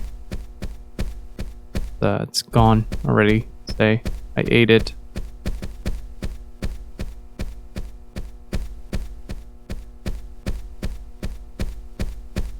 They certainly did make every character in this game feel rather unique. Well, it's Carol.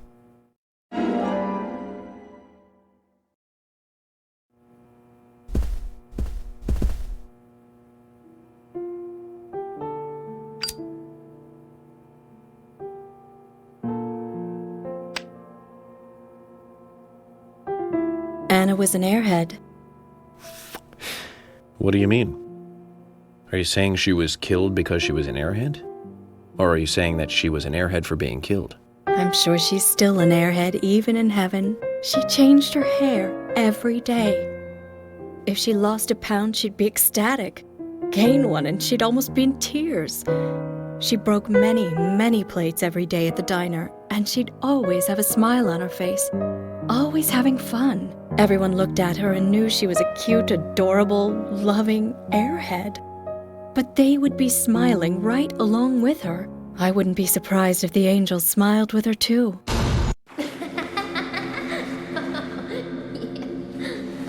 Oh, that's fucking terrifying.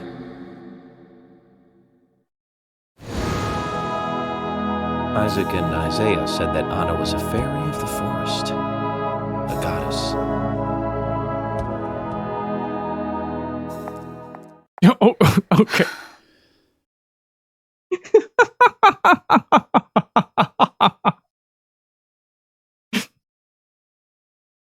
I am concerned for my sanity. Agent Morgan, I'd like to let everyone go home now. Let's go outside.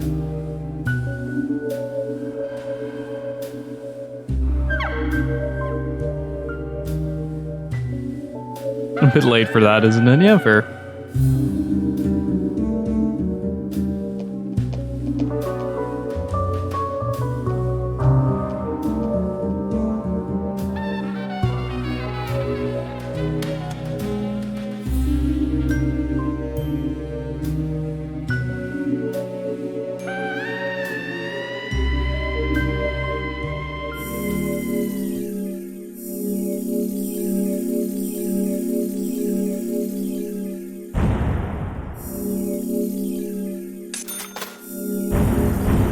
Yeah. Didn't get reprimanded for threatening an old lady with a pot with a leaden pipe.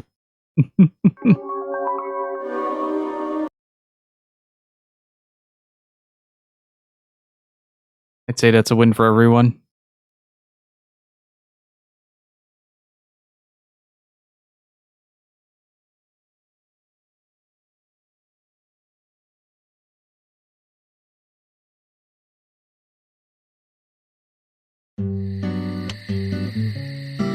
Well then, Agent York, do you have any plans for this evening? I was going to head back to the hotel and go over my notes. I need to contact HQ and give a progress report too.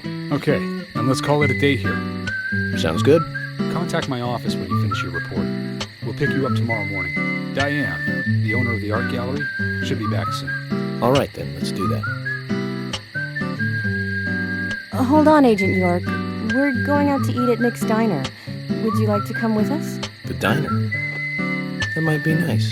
Thomas is a great cook, but Nick is the real deal. No visit to Greenvale is complete without eating at the A&G. A very appealing proposition. And this game is so weird. We can always go back to the hotel after eating dinner. Or go directly back to the hotel. You decide, Zach.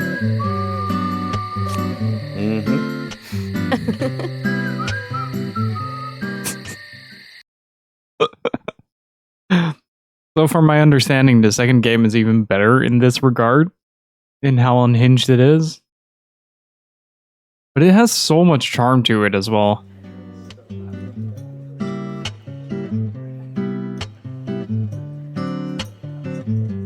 I've been sheriff here for a long Hey, time Soldat, how are you now, doing?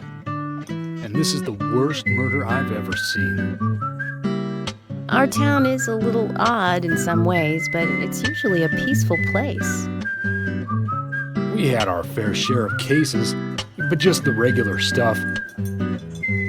A high school kid shoplifting from the milk barn, maybe? Or some hot-headed kids fighting, fueled on liquor? Nothing more than that. Agent York, what kind of cases have you dealt with in the past? Not much different from those you've just mentioned. The case I was on until last month, well, the guy killed 7 girls in a 3-month period. He sawed their heads off from the neck and took them back to his house. He cleaned the skulls up and used them as utensils in his daily life, to eat from or as a urine cup. He hated women. That was his way of dealing with it. He'd fill skulls with ice, cola, and rum, and he'd down it in one gulp. For him, that was a holy ritual. It's music. His mental state was the pivotal point in the court case. For me, he was insane. 100%. Drinking from the skulls, well, that is one thing. But those he had used to relieve himself, he would then just use them to drink from, too. Yeah, that was too much for me. It's just not sanitary. That's not sanitary. Not sanitary. That's probably not the problem for most of us. What else? Ah, yes. An ingenious law school student raped over 800 victims. That was a nasty one. Thank you, Agent York. Now, let's talk about something else. You don't want to hear anymore? That's a shame, isn't it, Zach? I was just about to get to the good part, too. Sounds like you live in a totally different world. I mean, you're like an elite agent who just jumped out from a movie or something. In your eyes, we must look like we're just playing cops and Terminator. robbers. I give up. I can't compete with you. Don't say that, Emily. The cases you have solved are all full-fledged crimes. A crime is a crime. Size doesn't matter. There is no big and small. It's how you commit it? Crimes always have a criminal and a victim. No victim will ever welcome crime, no matter what its size. So, fundamentally, there is no difference in size. Well said, Agent Morgan. We work day and night to preserve peace and order in this town. You understand that, right? Of course. But still, I don't view shoplifting and Anna's murder as the same level of crime. Me neither. I never even dreamt that such a thing could ever even happen in this town. I keep on expecting to see Anna here in this diner, waiting on tables.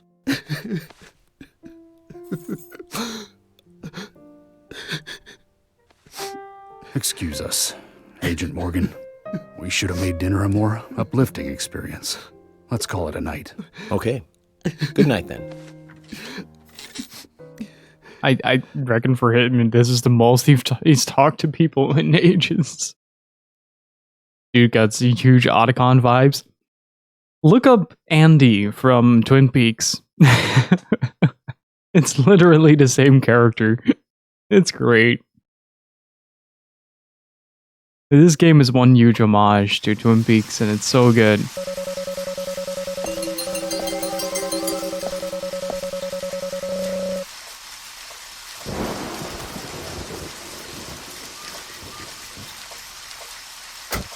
Free car.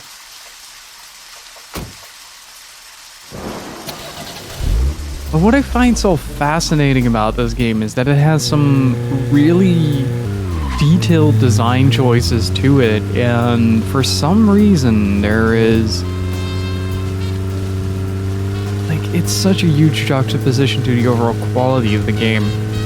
Like, take for instance the functionality of this, right? I can turn on the sirens, I can turn on the turn signals, I can turn on the lights, I can turn off the lights, I can turn off and on the windshield wipers, and they actually wipe away the rain.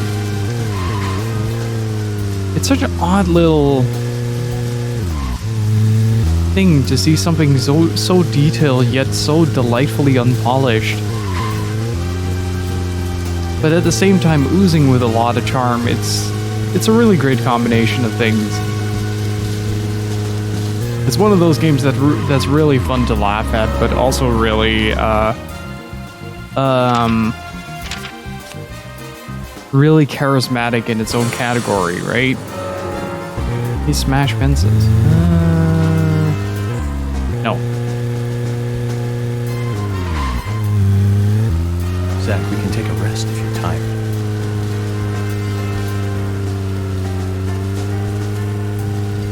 Are we going to have to revoke that license before we even break it? Probably.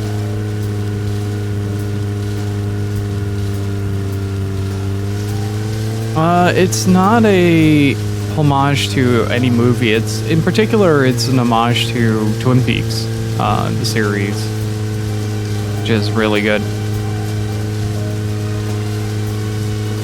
But yeah, it's really fascinating to see how well the game actually plays. It's a lot of fun. I make fun of it, but it's a lot of fun to play through, and the controls are really good and solid, despite the driving just kind of going places that it probably shouldn't.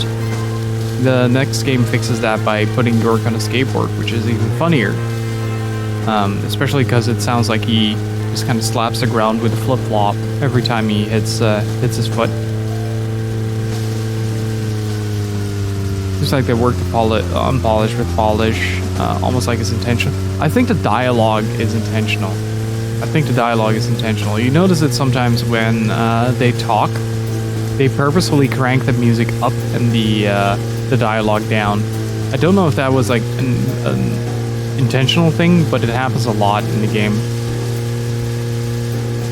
Zach, if you notice anything, just stop me. It makes for pretty decent time.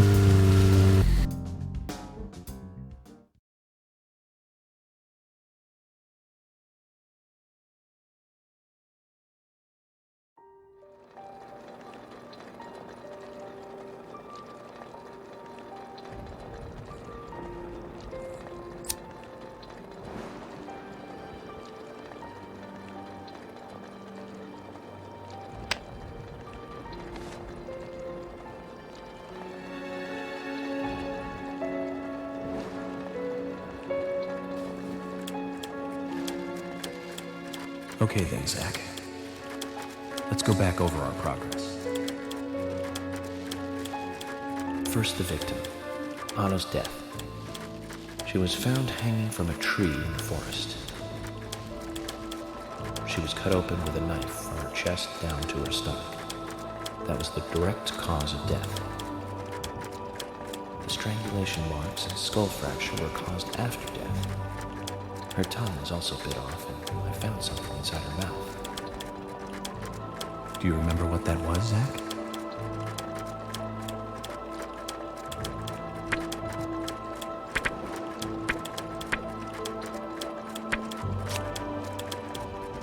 That's right.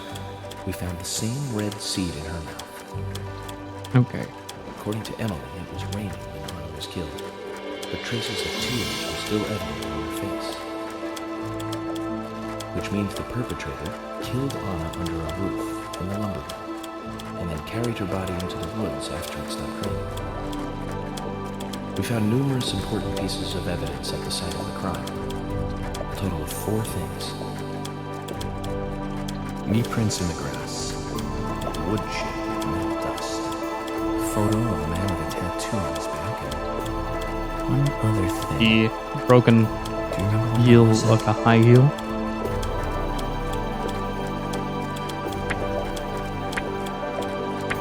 Fetish restraints. That's right, a broken stiletto heel. Aligning this with the other evidence suggests that 2 people came into contact with Anna's body prior to it being discovered by us. Those being the perpetrator who killed Anna and Miss Stiletto Heel. There is also the possibility that a third party carried on out to the woods. That means we could be dealing with 3 people. 2 or 3 people. In any case, Miss Stiletto Heel may have vital information. We need to find her next. We didn't use forensic methods, but we're still closing in on the criminal.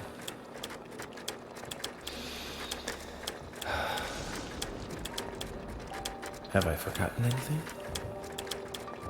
Did we? Of course. The marks on her hand tell us yeah. that Anna was The reverse holding peace something when sign. she died. Do you remember that, Zach? What do you think she was holding on to?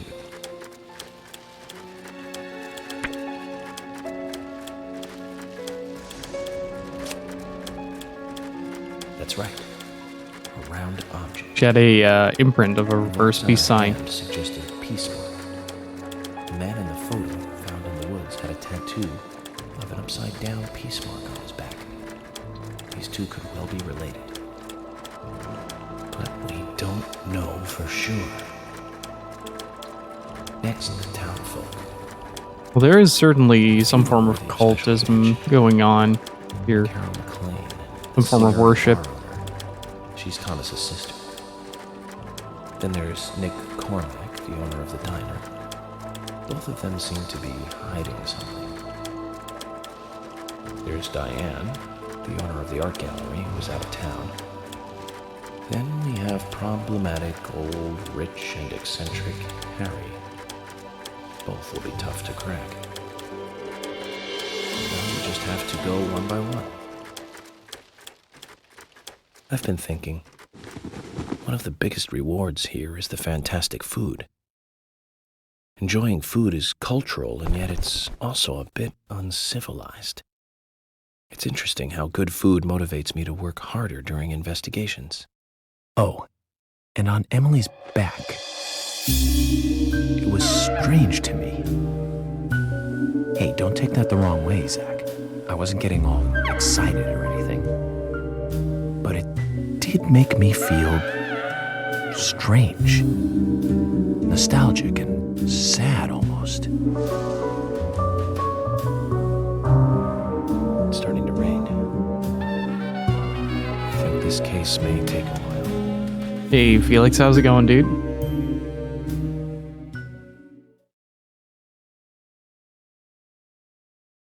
So, we can visit the gas station, Becky, Nick, and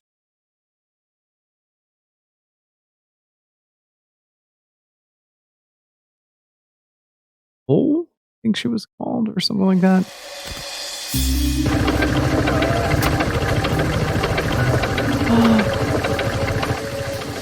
Oh, hello.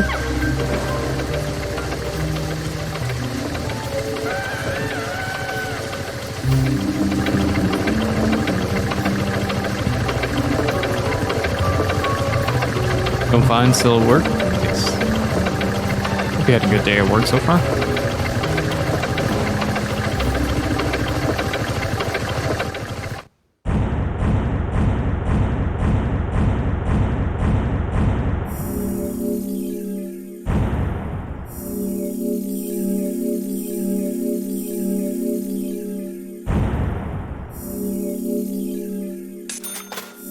I wonder if this is the full chapter clear. Yep.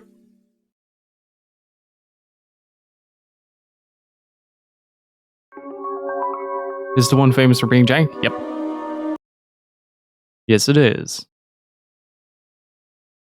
But it's also surprisingly playable.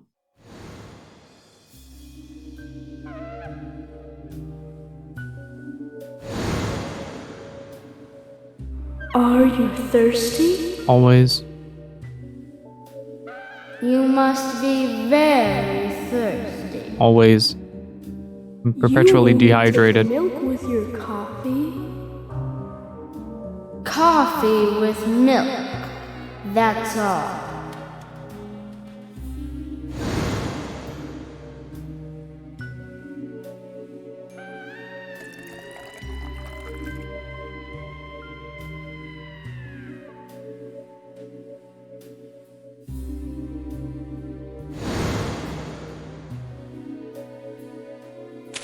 Who are you? My name is Becky.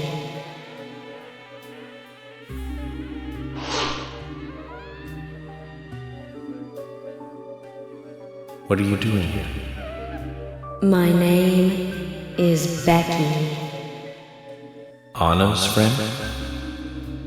My name is Becky. After your throat is quenched, you must do what you must do. Take a sip of coffee and go. That's good advice, kid.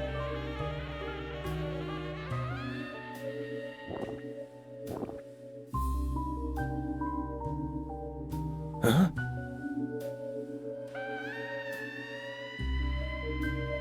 Oh, hey, the other door is now open.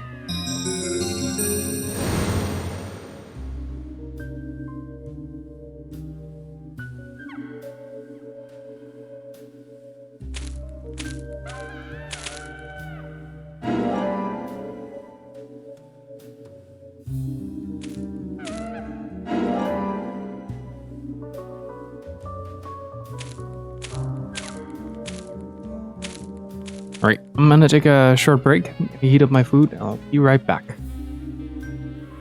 How's it going?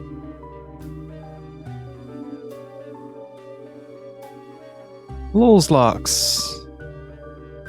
Thank you so much for the follow, I appreciate it.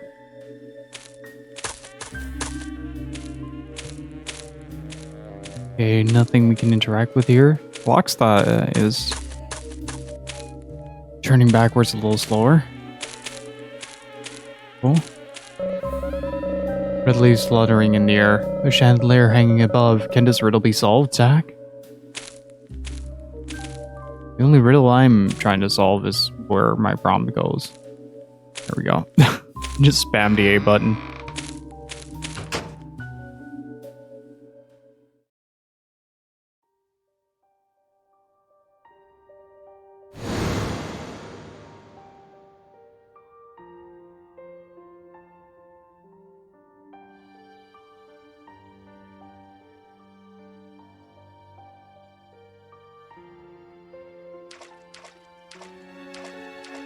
God.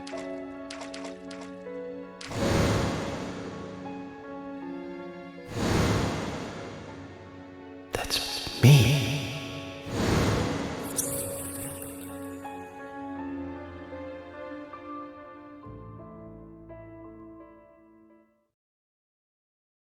Big question is, what happened?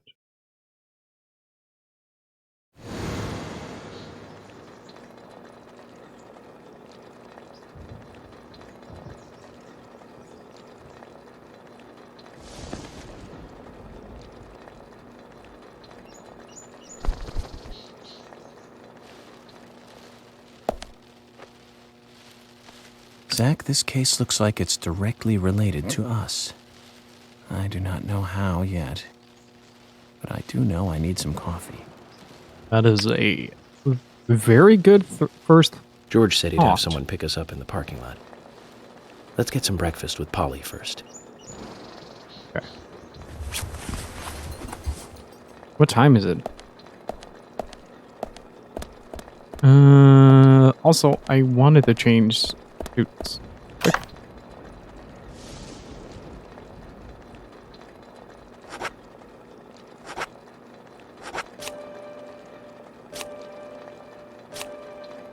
There we go.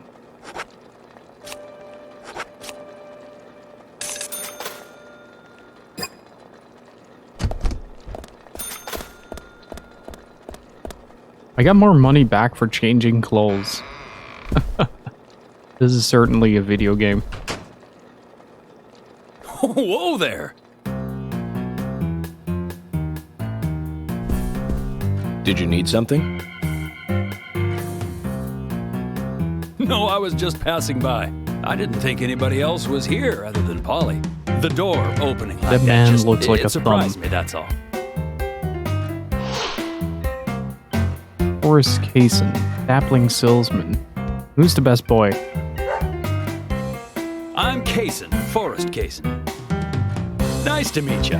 I travel a whole lot, you see, selling tree saplings. Just the usual salesman doing the usual road trip. Sometimes I feel, I don't know, like a jolly old bumblebee spreading pollen.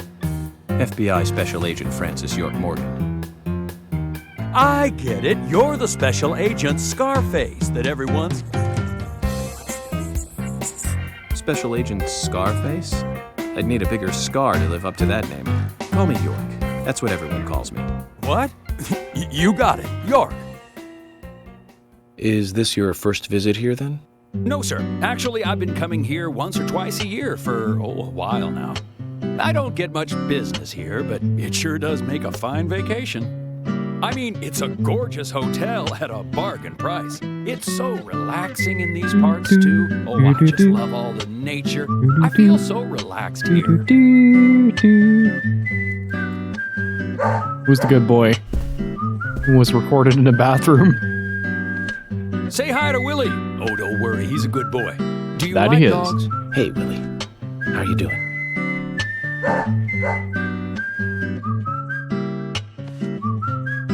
He's pretty smart, too. Oops, before I forget, let me give you this. It's just a sample of what I sell. Thank you.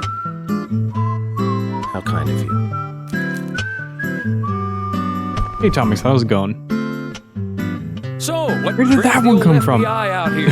Sounds like more than just a vacation. A murder, actually. The perpetrator is still out there. Try to stay indoors at night and during the rain. We want to prevent it from happening again, okay? Oh, it's a darn shame. Places like this used to be the safest in America. Could I ask you something? Do you know a lot about seeds? Seeds? Gardening, huh?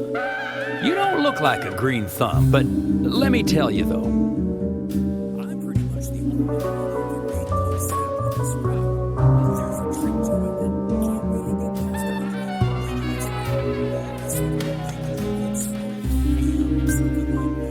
But you know, once they sprout, you don't need to do much. You can leave it be, and why, it'll turn into a big tree no matter what happens. Kind of like those stocks that politicians buy that just keep growing and growing. Well, you just wait and see. This town is gonna love them. Right. We were just about to go take a morning stroll, so I'll get going. Good luck now with that case. Thanks. Oh, I'm doing great, Tomix. Zach. Thanks for asking. How are Do you you? remember what the coffee said? Forrest Kaysen. F.K. This show has just begun.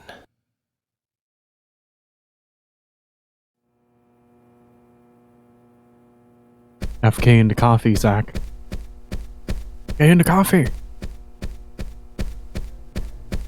Now I do desire breakfast. How empty is my stomach? It is not. Do, do, do, do, do, do. That's gonna be stuck in my head for the rest of the week. Breakfast looks as good as yesterday's. I hope you enjoy it. I will, and thank you. I just met Kaysen, actually. Oh, good old Mr. Kaysen. Did he give you a sapling? As a matter of fact, he did. Don't tell me he gives one to everyone he meets. No, only to the people he feels comfortable with. He told me. He must feel really comfortable with me. He must. Is there anyone he hasn't given a sapling to? Mustard? Okay, I'll just get it from the kitchen then. No, mustard has nothing to do with it. I was wondering if you know of anyone that Kaysen didn't give a sapling to. Oh, too much pepper. I did think it might be. I'm sorry. Ah, Zach, I forgot. We'll never get anything out of her, will we? Forrest Kaysen. He's hiding something. You think so too, right, Zach? But no need to rush. All secrets are hidden until they are inevitably divulged. The powers of entropy. The world exposes everything and causes chaos. Just like this coffee.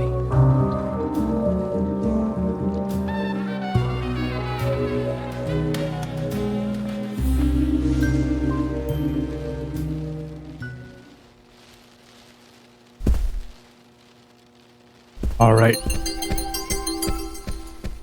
We are charged up and ready to go.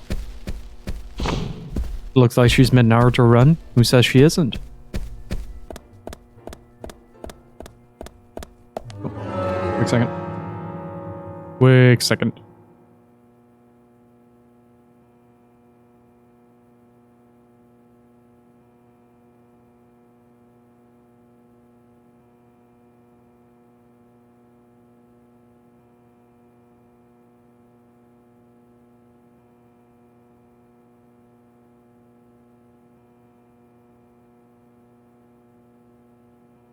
Right, back.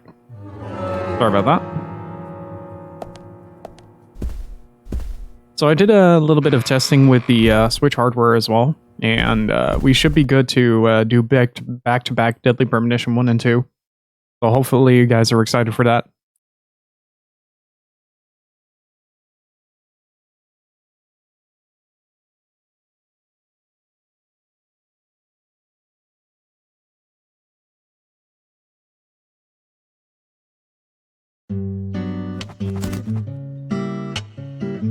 Good morning, Agent Morgan. Did you sleep well? Morning, George. Dreamland was quite nice. You do look well rested. Oh, I was up practically all night doing paperwork. Thomas helped me out, so I was able to go home and get some sleep, but not enough. Diane got back into town late last night. We should give her a visit. Which means going to the art gallery, correct? She lives and works in the office there, so it's the only place to find her. The gallery is open from 10 to 1700. Time for some art appreciation. A cultural activity in such a small countryside That smile. Amazing, Zach.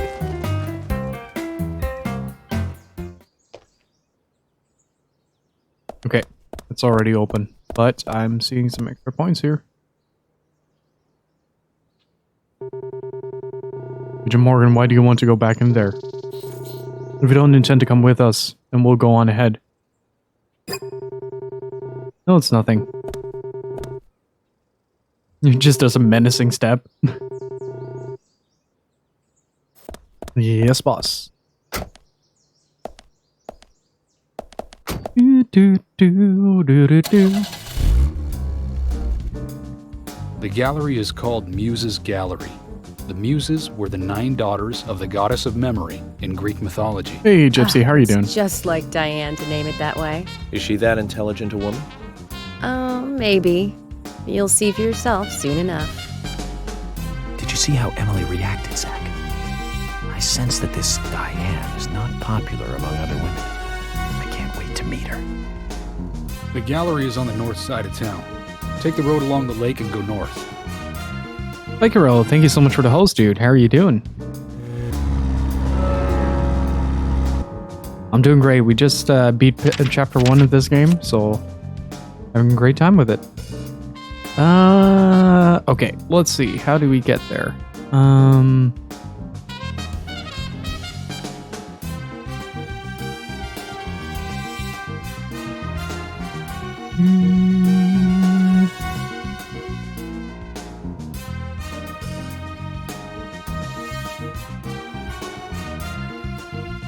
Wasn't it here? No, that's the lumber mill. It was relatively close to the lumber mill, though.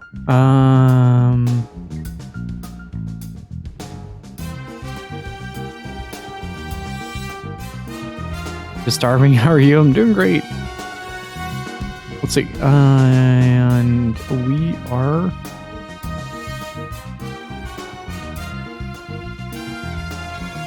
here somewhere. Yeah. Okay. So let's just literally follow the road out.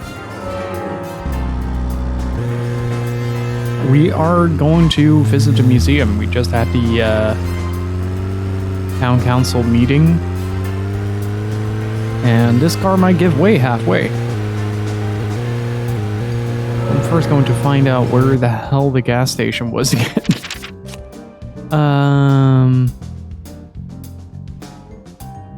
Is there even a gas station on the way there? The Gorney's house. Oh. No.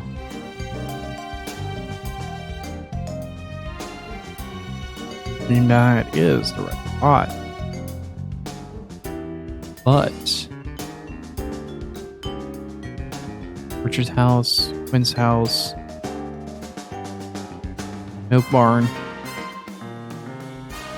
George's house. The General has a side quest for us.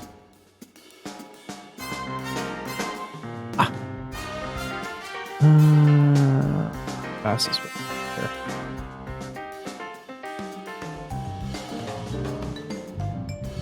Don't recognize it. It's kind of hard to explain. You're an FBI agent who got called into a town to investigate a murder.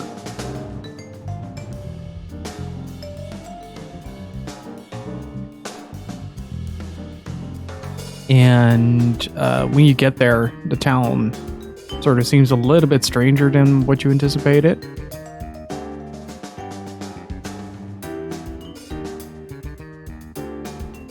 Man, I am getting so lost in it. Hang on.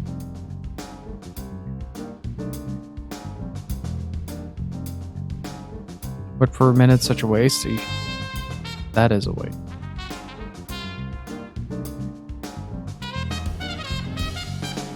That's the diner. What the hell is the gas station? Where was it? It was near the big road, what I remember. But who throws away good cheesecake, honestly? This one leads out of town, but we are on the left of the map.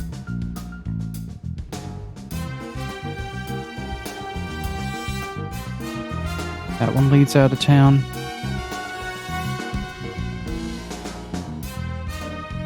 The hospital. Trying to find the gas station. I had it for a second, but now I lost it.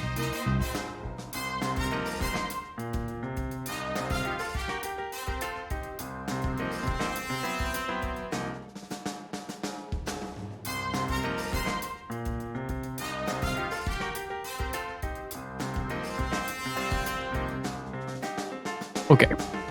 On January Way.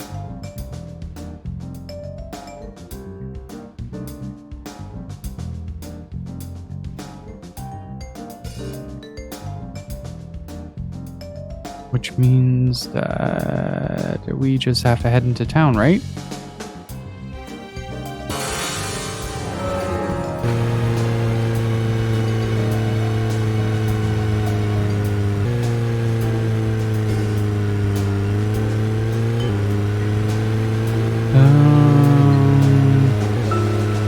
An art gallery in such a small town. Am I prejudiced to think that it doesn't seem to fit? Greenvale and every small town has every right to enjoy art. That's right. Small towns tend to be full of highly cultured people. Although, I can't say that George, what about you? Are you into art? Actually, yes. I like going to the gallery. It's very relaxing there.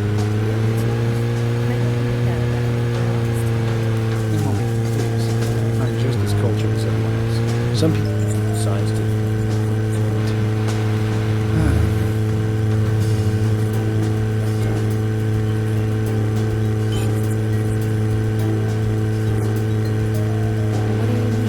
Exactly what it sounds like, Emily. Is she very attractive, especially to the opposite sex? So you're asking if she's sexy?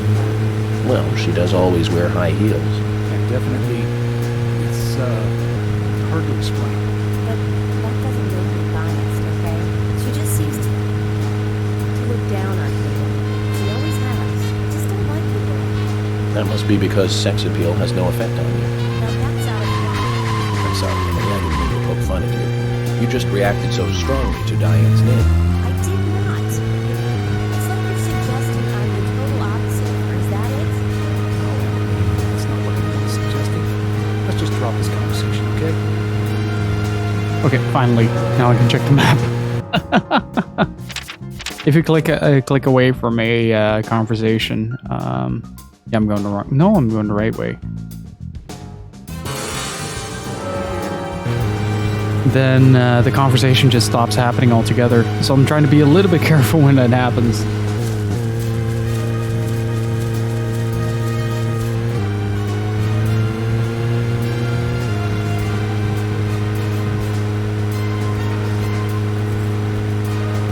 But yeah, this game is about you investigating a murder, and it gets increasingly weirder the more things you find out.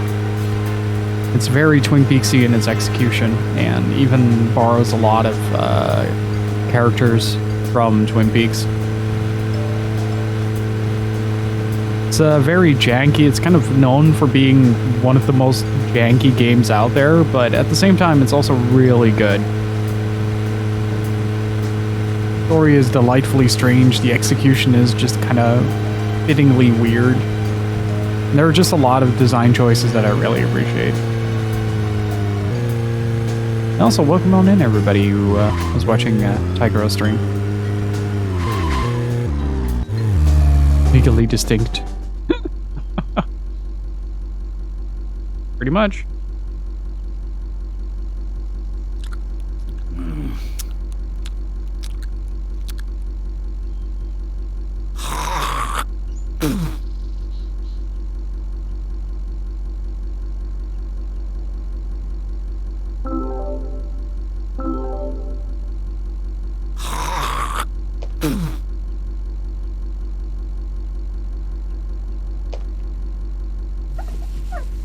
That was worth the $15.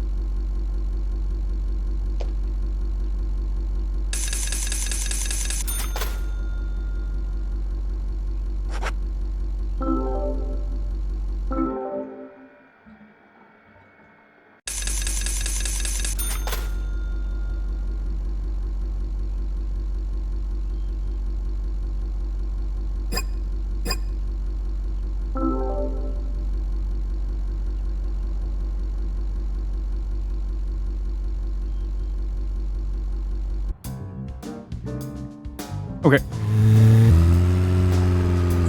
As a small reminder, there's a side quest at the gas station. Midlife crisis Baka concerns me. I think that's the general consensus for the entire game. This concerns me.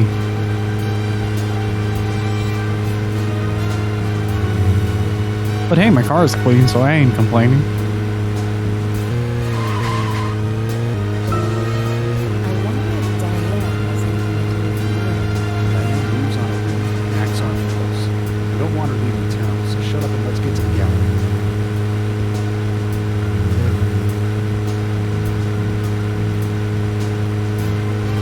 Okay, hopefully I'm not driving out of town just yet. I do kind of want to see what happens when I try to do that.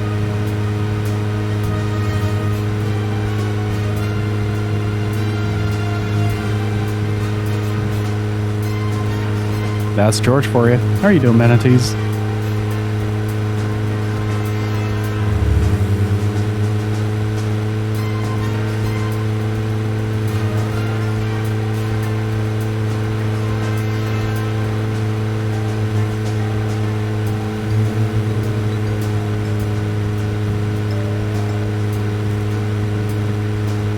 Oh, it's done.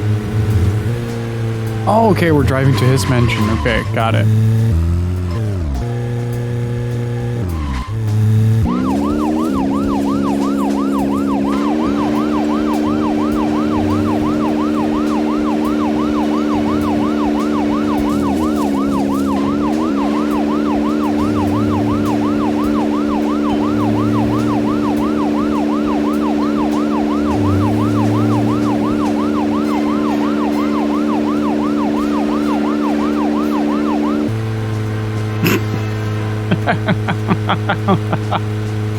Oh, the car noises in this game are great.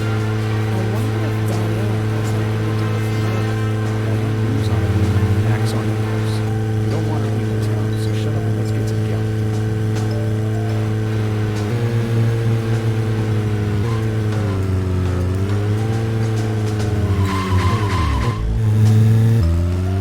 Not falling for that again. Yeah, we are the police.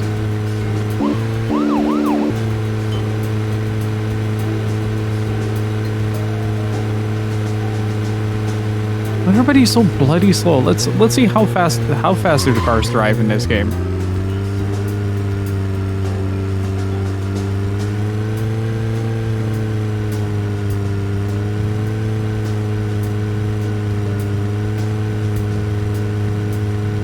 $30 mph. Get a pay deduction. Aren't NPC cars always slow at games? Yeah, they are. Well, technically not police, we're FBI. Means we are more important than the police. Yet somehow nobody gets that right in movies. I've started watching the X-Files again, and it's always like, I don't care if you're FBI. Well, you kinda should, buddy. It's, it kind of outranks you in every form or way.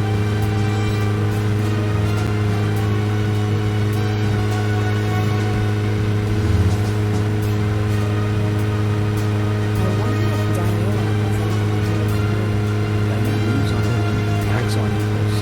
You don't want to leave the town, so shut up and let's get to the gallery.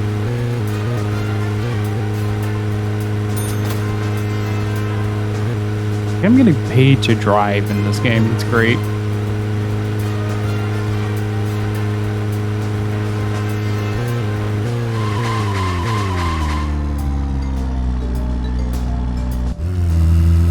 Almost.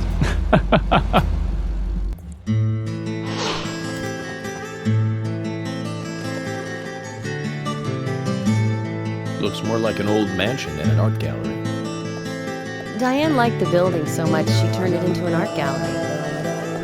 She left the exterior untouched and had the insides redone. So she's rich. She bought this place, didn't she? Does that answer your question? Indeed it does. Well, George, Emily, I want to talk with Diane alone. Will you wait here for me? Don't tell me you still don't trust us. No, that's not it. But this is very important to me. I always make sure that I meet with the important ones, one-on-one. Otherwise, it's difficult to sense the subtle reactions of the suspect. This is just how I do things, and I'd appreciate your understanding.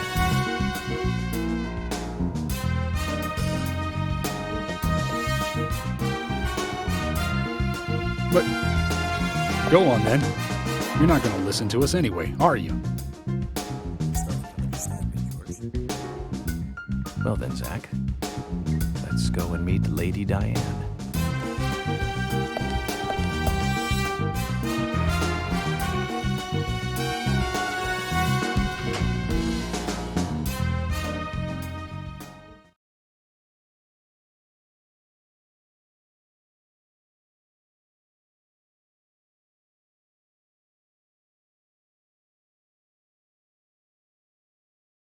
Hello?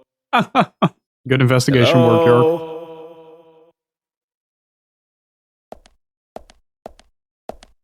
No reply. Let's take a look around then, Zach.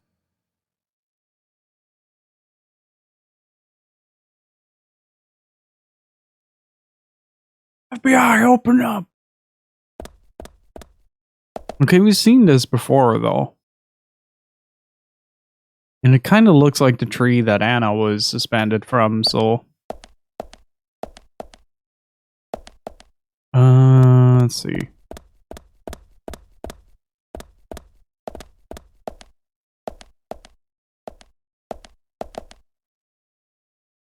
Let's save the game. Not over here.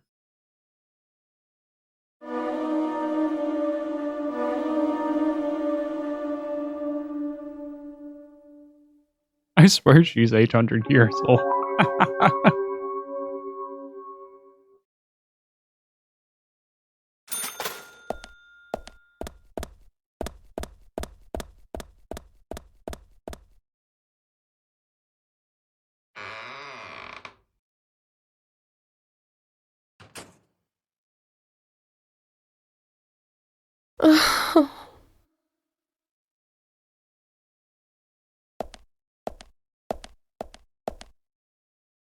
Isn't that Anna's mom? Hello, Olivia. No, that's Do you like art? Yes. Yes, I do. chick from the diner. That's it. I like trees. Trees. Okay. Ah, but I see because these are all tree paintings. Do you come here often then? Well, no. Just sometimes. I'm sorry, I really need to get back to the diner. Most Zach, suspect. she was lying about something. She said trees, not paintings of trees. She doesn't need to come here to see trees. There's tons of trees outside. Great detective work.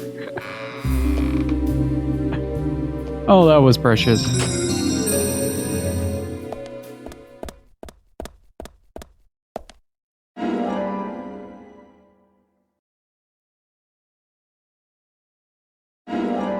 Huh?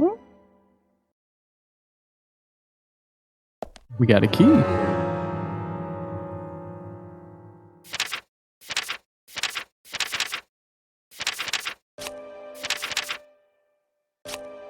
Can we read it? Free at sunset, red leaves, dancing red butterflies. I love how delightfully obvious he is about that. Like, oh, there are trees outside. Why would you actually do that? Beautiful painting of 6 trees bathed in a sunset glow. Let's see what kind of art gallery this is. It's dedicated to trees. Probably shouldn't try to get in here. Why not? She came from there. Kind of weird not to check it out, right?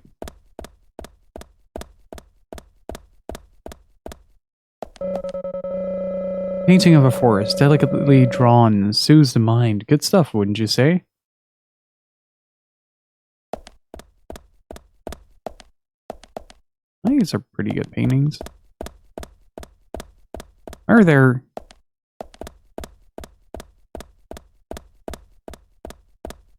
We're all Zach. Zach is basically, as far as I understand it, it's a representation of the player. Like, he often directly breaks the fourth wall to talk to us. It's at least 5 meters tall. Pretty big for an objet d'art. Pointy branches, razor-sharp leaves. Good taste on the curator's part, greeting us with such a cool and sharp setup. Right, Zach?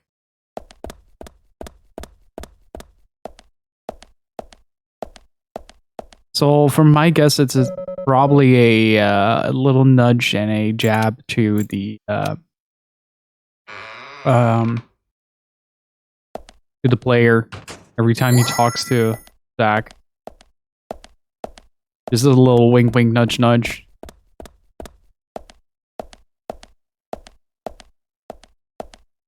This entire thing is landscapes and trees.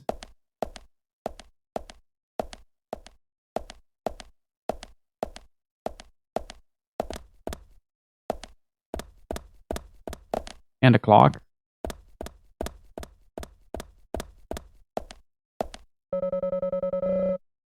Can't leave now. Okay, that's the back door. This is the courtyard.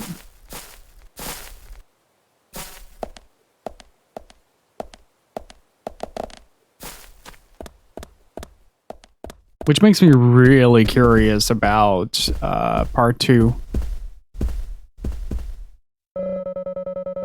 Autumn Leaves, a beautiful painting depicting 4 trees in their reddish splendor.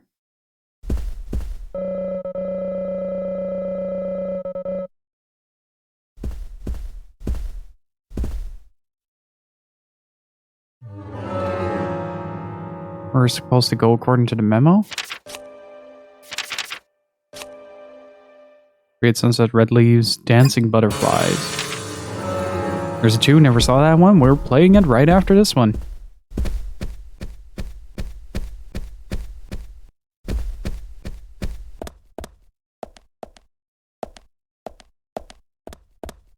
Yeah, it came out this year.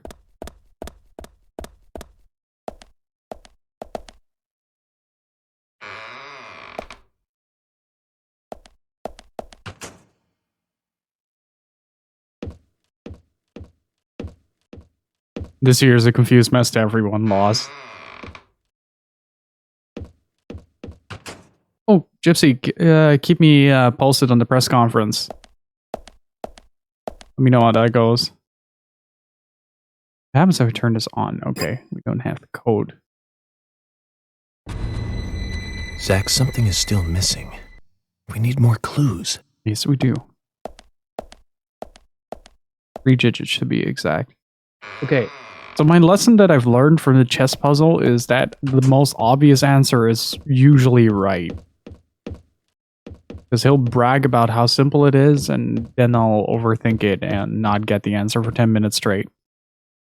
That has been the theme so far. Yeah, I'm really hoping we don't go into full lockdown again. I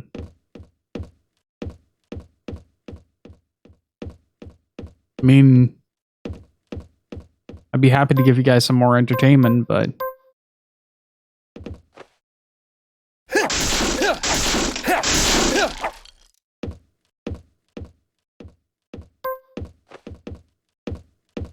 yeah, we're basically in a second wave now.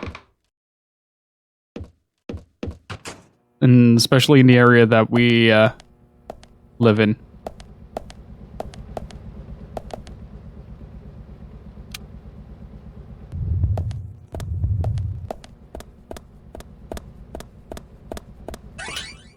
What is with these fancy filing systems?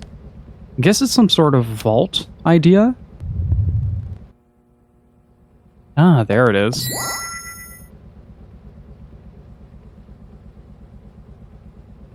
Observe. Red butterflies frolicking a large tree and red butterflies. Almost looks as if it's burning.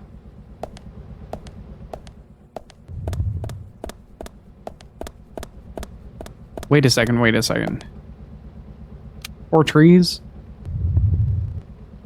How many butterflies?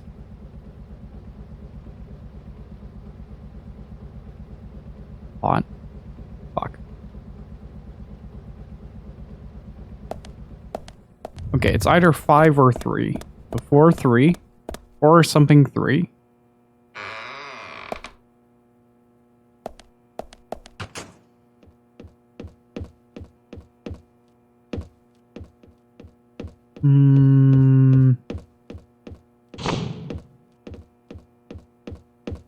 I didn't quite pay attention to the painting. It's for something 3 or for something 5. And the clues are in painting that found where I forgot where it was.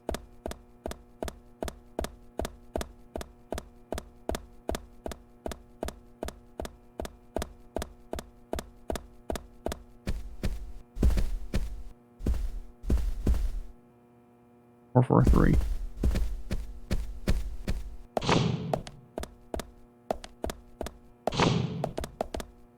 Why would you?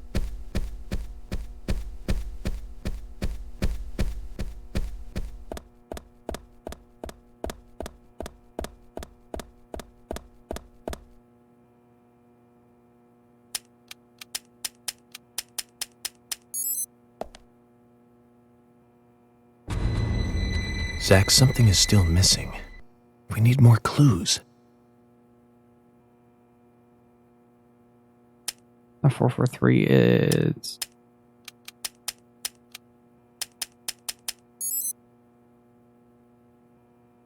Oh, I did it again. Zach, something is still missing. We need more clues. Okay, let's see. First painting is... How many trees? What? Painting used to be displayed here. Data plate reads red butterflies frolicking. Painting itself is now nowhere to be seen.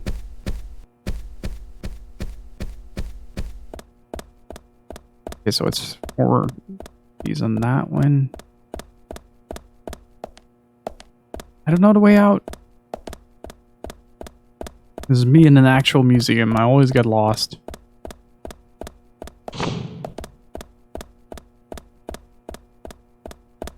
Yeah, it spiked up pretty heavily after the vacation because a lot of people were just kind of doing whatever the fuck they wanted. Okay, so it's either 543 or 643. Let's go with 643.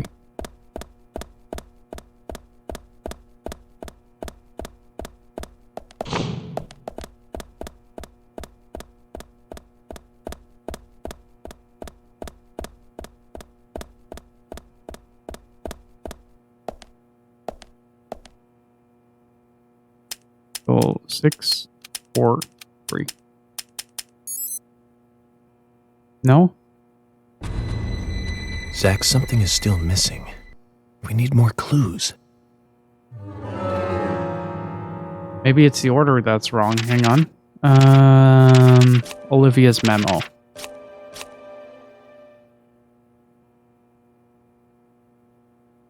Tree at sunset, red leaves, dancing red butterflies. Okay. Okay, I'm counting the wrong thing. Red leaves. It's either the painting. Let's see if we can actually spot some red leaves on this. Well, outside of 4 trees in their splendid glory. Then 5 on the other one. Let's see what the last painting has to offer. Wrong door.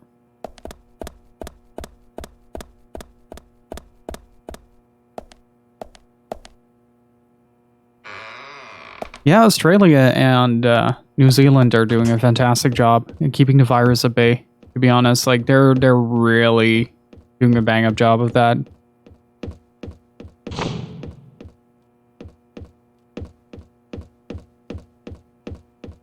It honestly, I'd say, Gypsy, prepare for the worst. Expect stupidity. That's all I can really say.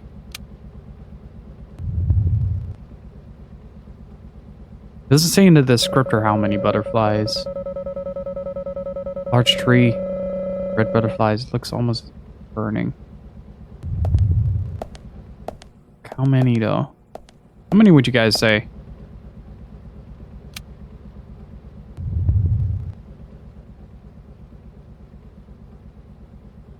The red butterflies, right?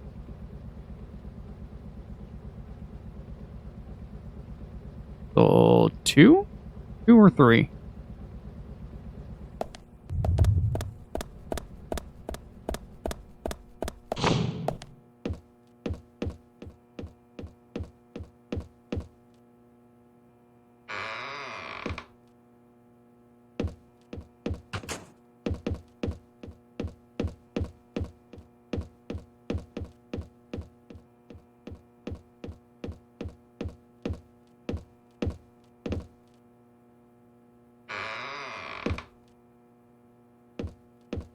Two or 3.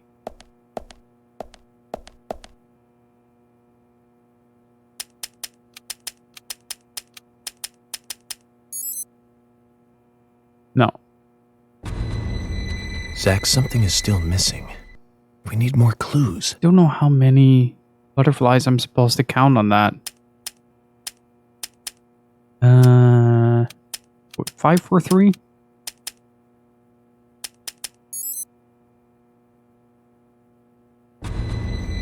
Zach, something is still missing. We need more clues.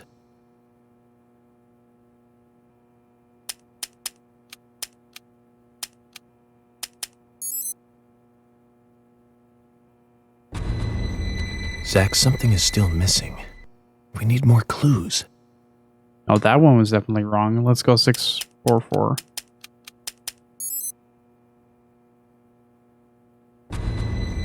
Zach, something is still missing. 642? We need more clues.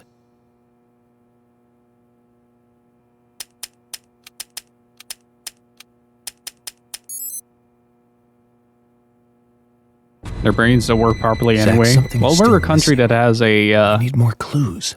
a lot of smart people in here, leading our collective IQ to reach up to 2. I feel you on that one.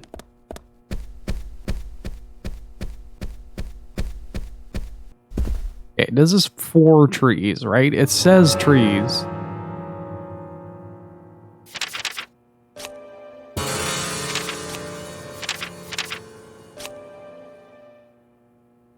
So that's the picture.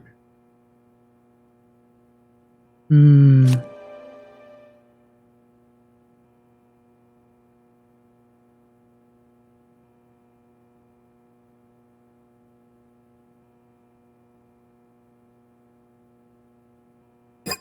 Dancing with butterflies. Yeah, but how many? I'm wondering how I am supposed to. I think that's the clue. Hang on.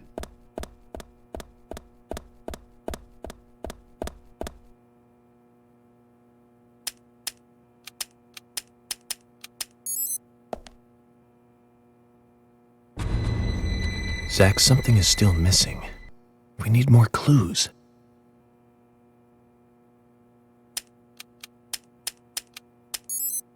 No. Zach, something is still missing. We need more clues.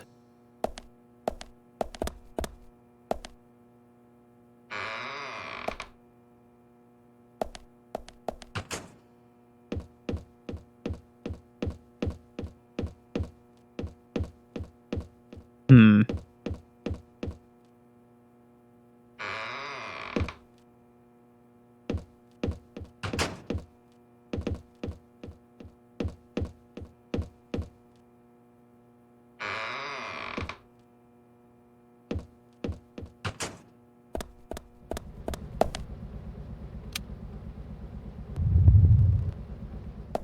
That's empty.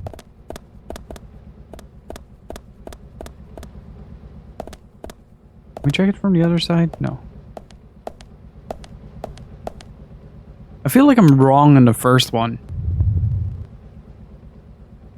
A dancing red butterfly is 1, 2, 3, 4, 5, 6, 7, 8. That's more than the pat.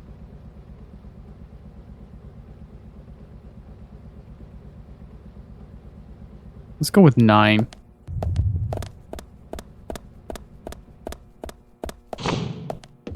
I made it a habit of whenever I go out to wear a mask, like regardless of what I'm doing, I'm always wearing a mask.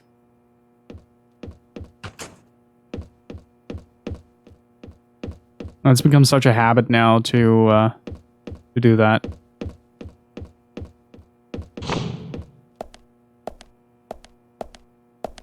See, what if it's 649? Also not. Zach, something is still missing. We need more clues.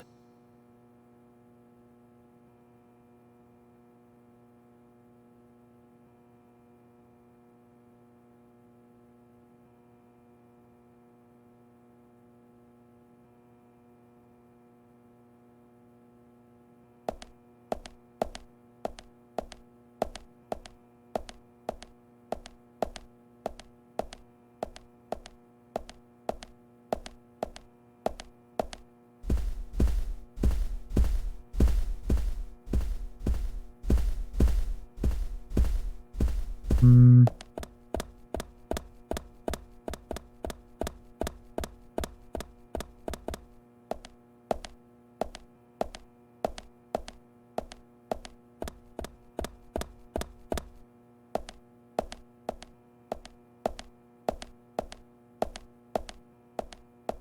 Where's the way out?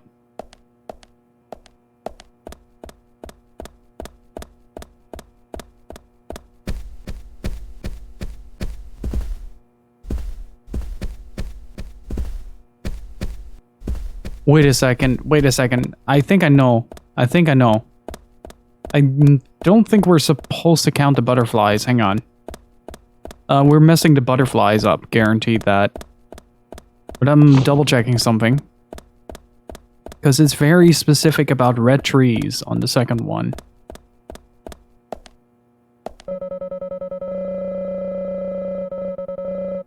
Six, 4, 1. Because there's one tree on the where the butterflies are on. Because there are more butterflies than there is an actual than there are on the numpad.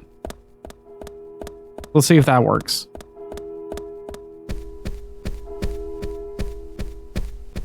I wanted to say 0 because the painting is missing. All right.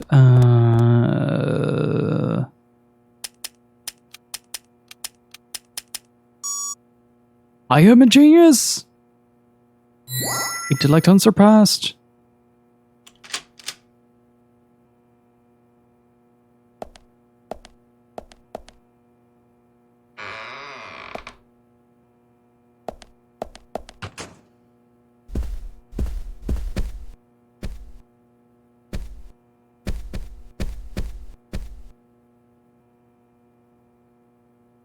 Like I said, there's no point in you having this. I can put it to far better use. I'm taking it with me, okay? That's fine by me then, as you wish.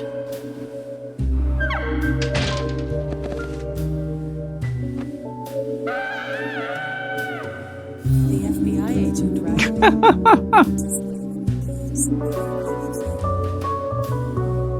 Oh, that's really good.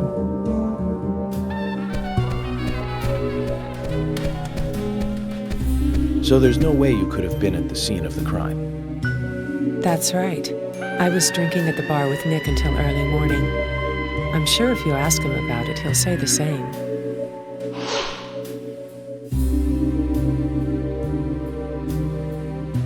Very well. I'll be sure to do that. One other thing. That argument with Carol just now.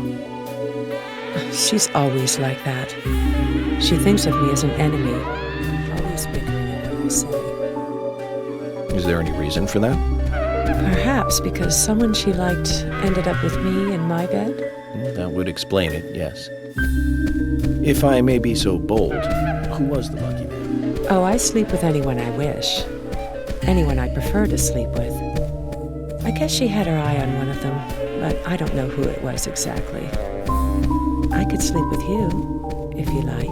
I'm flattered by your offer, but I don't think that would be appropriate. You're exactly the kind of woman a man in my job should never get involved with. Isn't that a shame, darling?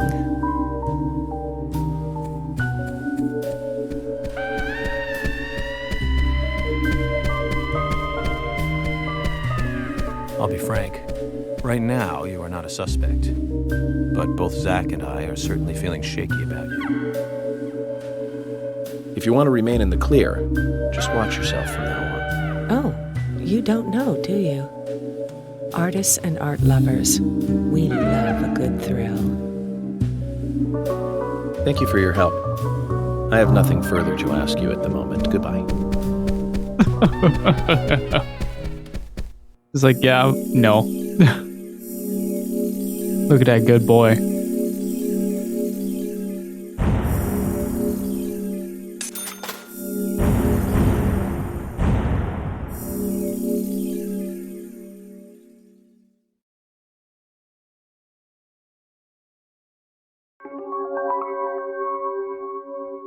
Hang on just a second, I gotta check something.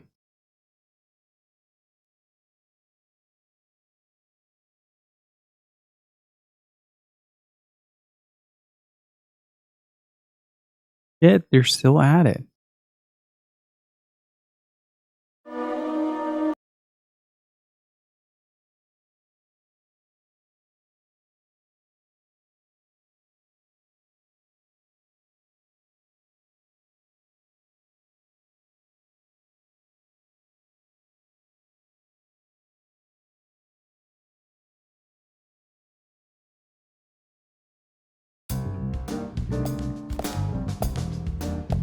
I had a chat with Diane.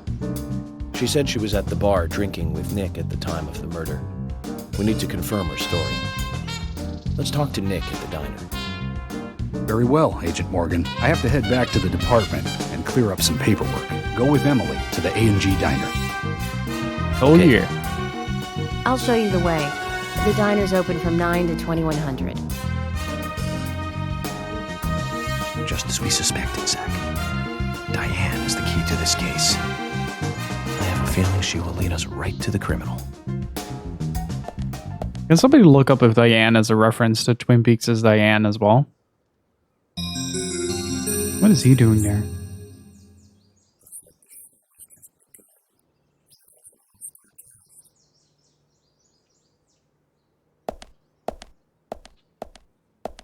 Hello, Emily.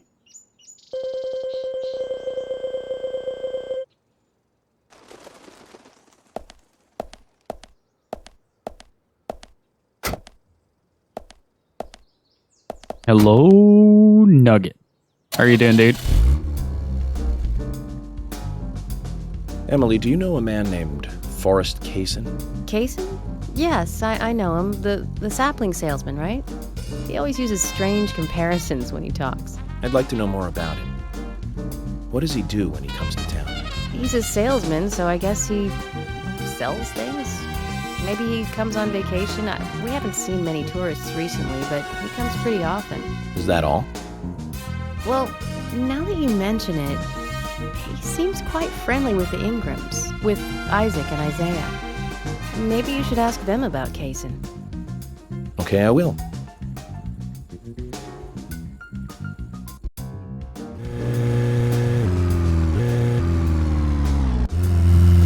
There are just too many Twin Peaks references in here not to kind of suspect every single bit to be a reference to it. Saxophone man is going at it.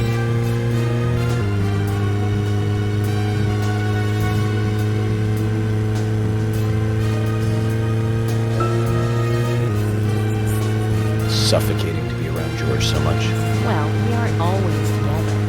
And anyway, I've gotten used to him. Impressive. Women are very adaptable.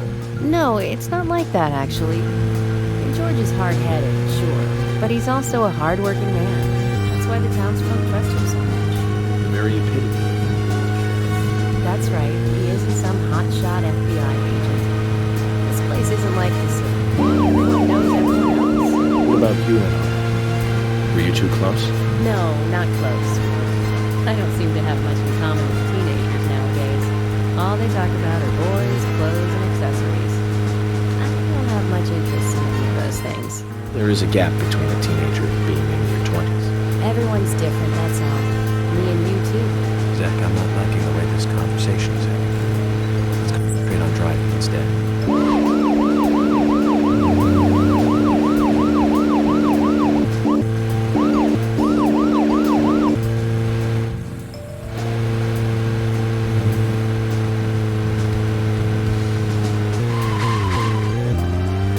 No, Maru. No, nothing on season 3. Nothing on season 3.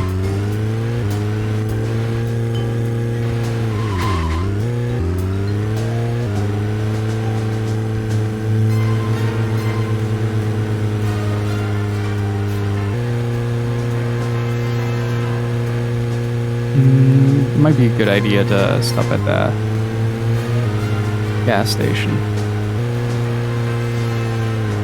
Was the next street? Yeah.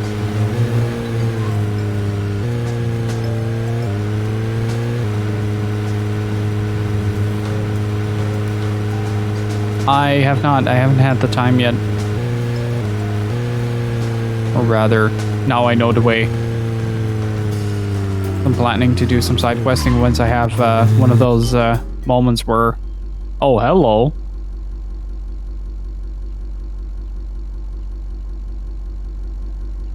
Uh-huh.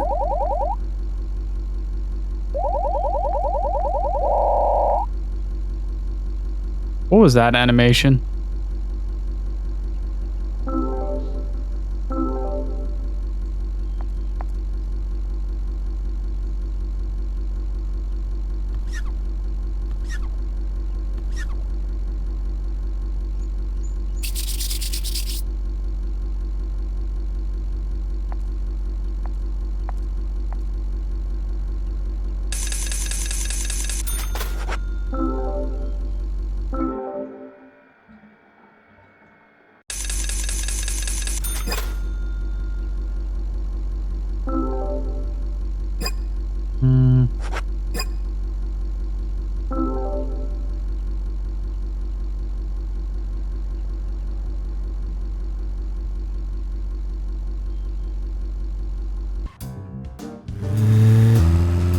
But now that we're here, let's just check it out real quick. We have plenty of time to check it.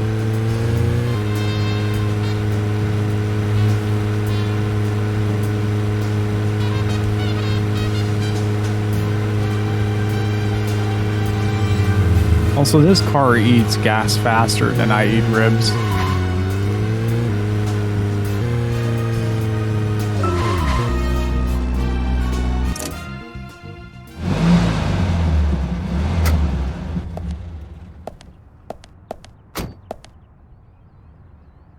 Is there something you want to check out?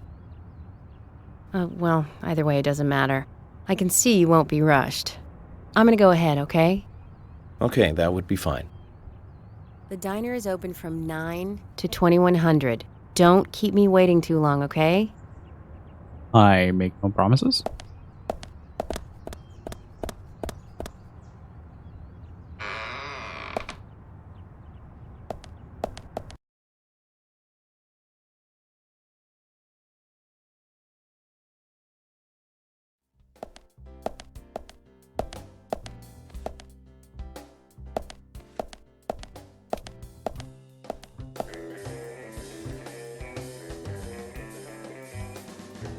Coffee mix. Well, this is something, all right.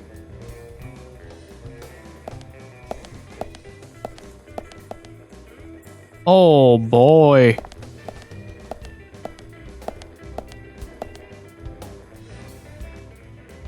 Golden food, Cheerios, Ogala cress. Legally distinct frozen pizza outside of the oh.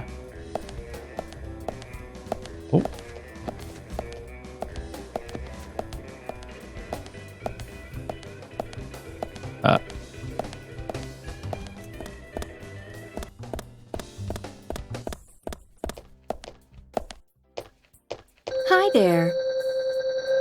Hard to get everything out in the countryside like this. Well, we do get our supplies from the city, so we should have what you need. No problem. This shop is just the right size for finding things. Really? I'm glad then. If you can't find what you want with Keith, then please come and ask me. He only tends to remember the things he likes himself. There's some stuff he'll probably forget to offer you. Then why don't you look after the store? Couldn't do that, he owns the place. It wouldn't do him any good to rely on me all the time either.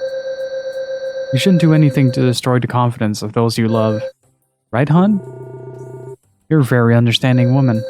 Anyway, Keith works better when he's confident. When he works well, that lightens the load on me. I see, that's a clever strategy. I wouldn't have the patience to carry out that strategy. Now stop being silly. Well, did you want to buy something? I can show what we got. Ooh.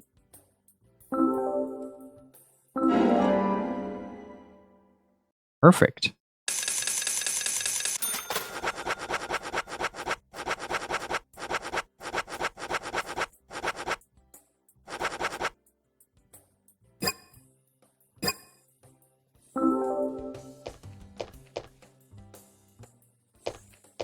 Hi there. Damn it. Hang on.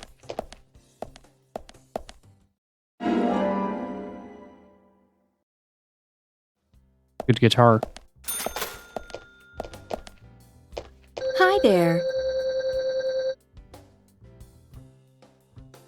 There we go. You always look like a busybody. Is the job working you that hard? It's not so bad, hon. I've gotten used to it now, really. You seem to be taking it easy. Sometimes it's important to take a laid-back approach. Pressing forward too quickly can be a recipe for disaster. You're being silly. Oh, yeah. Hon, if you have time on your hands, can I ask you a favor? Such as? Nothing major. It's just our storage room is a total mess. Keith just makes it worse every time he tries to clean it up. And I can't move the heavy boxes in there. I used to ask my father to help us out, but, well, he's not that young anymore. Of course, I'll give you something in return. If you tidy the place up, I'll give you this. What's that? A bronze card. It's a discount card for the milk barn. You'll be able to Ooh. buy things cheaper with this. I'll I take think it. it'll help you lower your investigation expenses. So you're saying that helping you out will ultimately help the investigation? Zach, what do you think? I don't mind if you want to help her. Let's do it. Thank you, hun. The storage room is this way. There's quite a lot to do in this game, actually.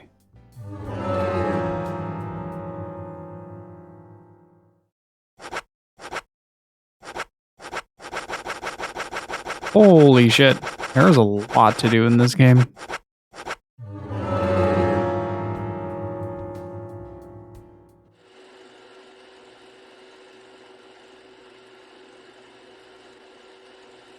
Pattern section. Oh, I'm good at this. Not with these controls, though.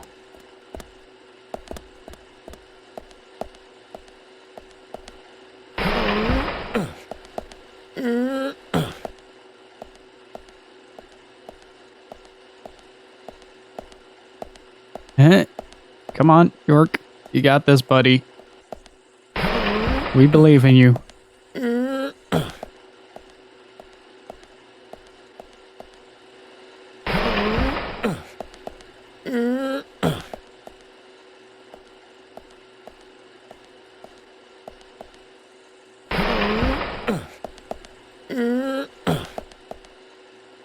Ah, crap.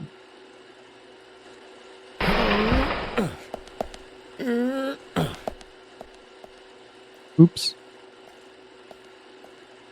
Can I redo this? With the wrong order. 3 boxes and I still fuck up.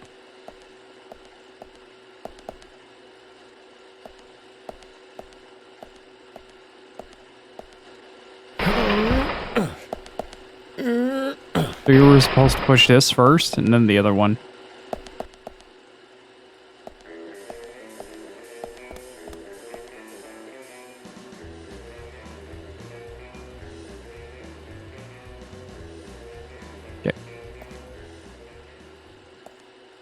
Let's do this first before I forget to mess up again. These controls are so hard from a top-down perspective.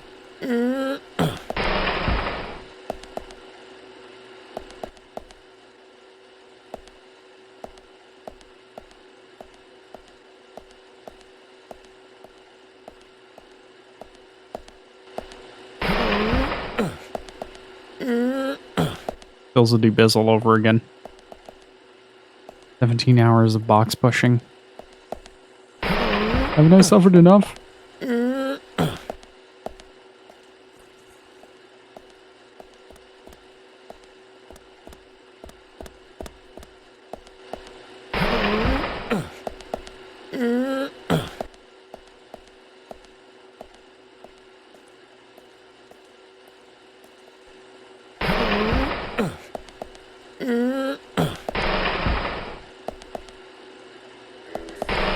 That's 2 out of 3. We're going places.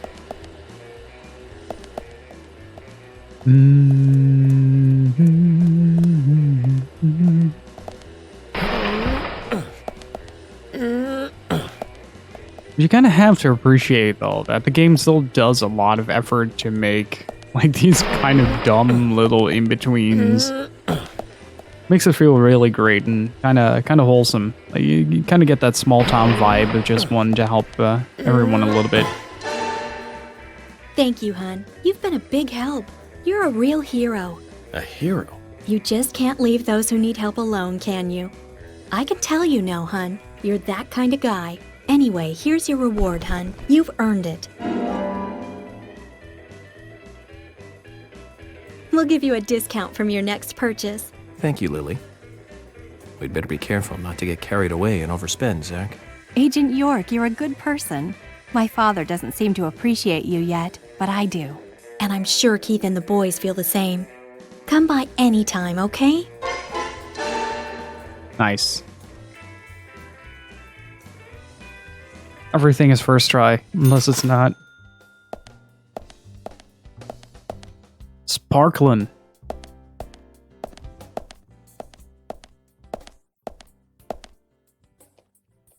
Business gift to give bread. They have flavors and they have sugar-free with sugar-coated snacks.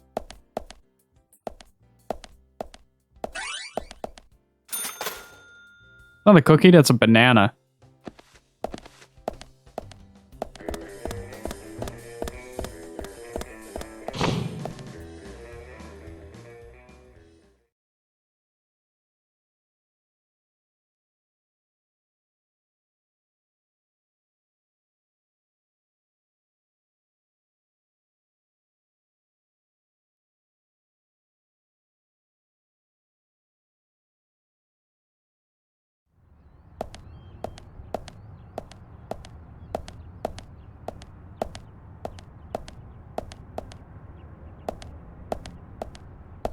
Oh, there's the cop car.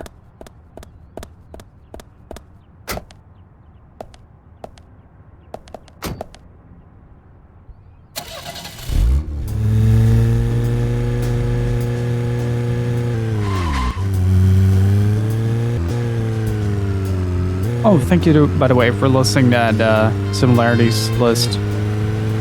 Gypsy. It'd be super interesting to check out after I'm done streaming today.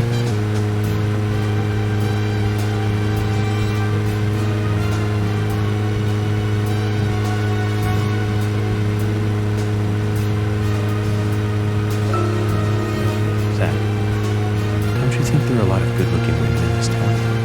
It's like heaven compared to the town we grew up in. Do you remember Liz? Prom queen? Elizabeth Scott Moore. She could be royalty with a name like that. But you know, she was like an actress from a B-movie, wasn't she? Oh. Bleached blonde hair, too much makeup, clothes showed off her cleavage, and that mole by her mouth. Say, Zach, were you with me back then? You know, that mole was made with makeup, right? We happened to be on the same bus once. I saw her drawing it on with makeup. I wasn't surprised, I guess. Just impressed to go that far to create that image. Do you remember that movie we went to go see that day? I'll give you a hint. It was the fourth in a popular series, and was produced by Menahem Golan's Canon Films. Figured it out, Zach? Think it over then. Call it your homework until next time. Name rings a bell.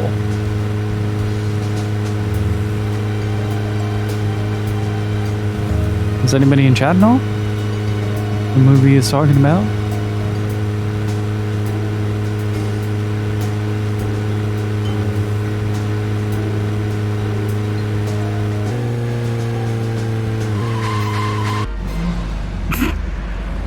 Car parking.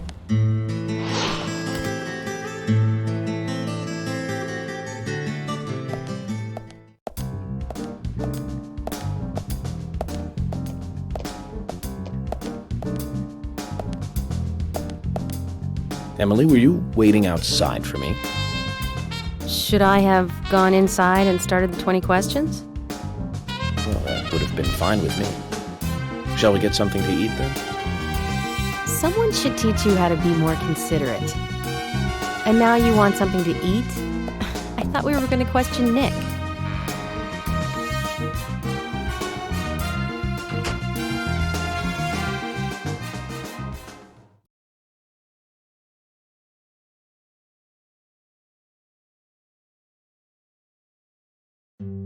Let's question our favorite Welcome, chef. Mr. Agent. Hi, Olivia. Let me have your special for today. And some fresh coffee. Our special today is turkey. A turkey and gravy sandwich. Sound good? Perfect. Emily, you eat something too. It'll be on the FBI. Okay then, I'll go all out. I'll have the T-bone steak. I usually can't order it because it's a little too expensive.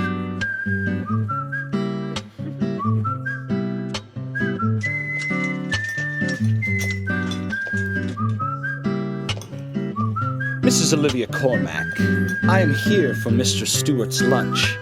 If it is ready, I'd thank you a bunch. Yes, of course. Just a moment. Here you go. The usual. 1 turkey, strawberry jam, and cereal sandwich. Sounds like the sinner's sandwich. Self-inflicted punishment to atone for past sins. He's setting an example. Mr. Francis York Morgan, you should try this wonderful lunch. It's more than a delicious, tasty crunch. So says Mr. Stewart. No, that's fine. I've just ordered my own lunch.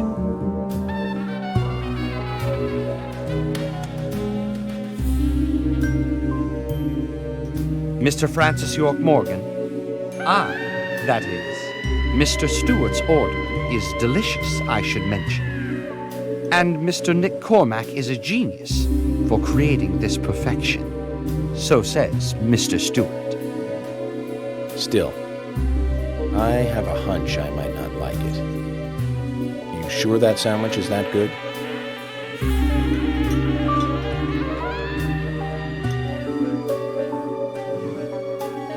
Mr. Francis York Morgan, making decisions based on intuitions is always a sign of bad FBI agents.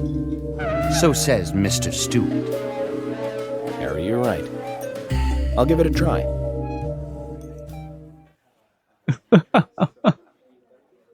Oh no.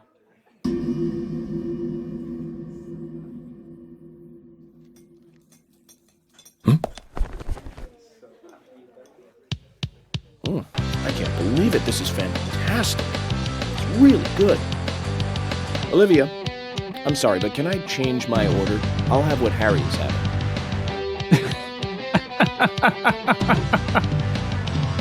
Okay, now I get the sinner sandwich joke.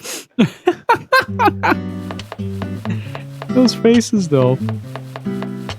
So good. Nick and Diane. They hardly make the perfect couple, do they? Is it widely known that they go drinking together, just the two of them? To be honest, I don't pay attention to these things.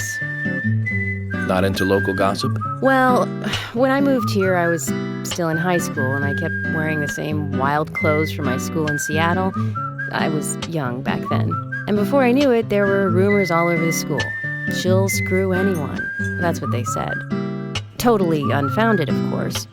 Anyway, after that, I just sort of chose not to really trust gossip.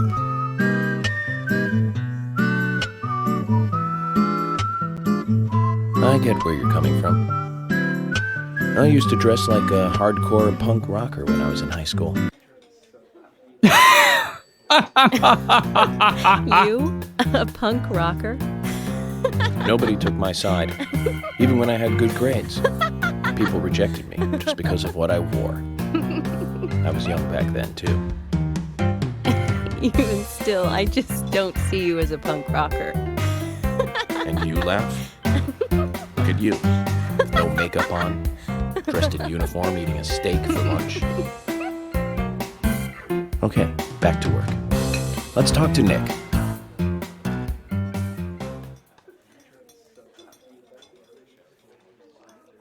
Oh, this game is good.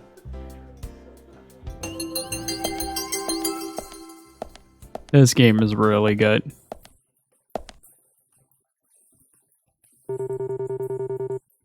What's up?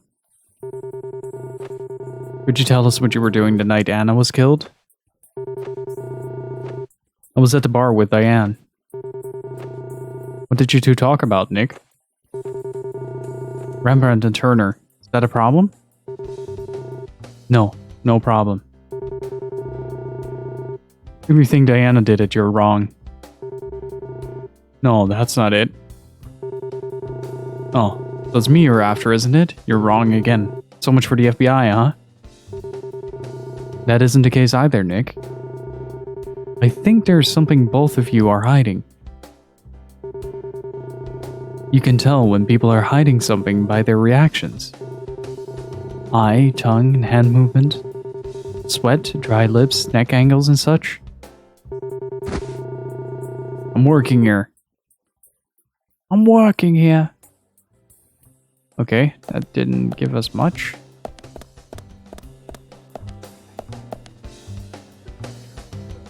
Nice. Nick and Diane's story match up. It isn't hard evidence, but it certainly supports her alibi. But the two of them could be in cahoots. I think we need to talk to Olivia again, Zach.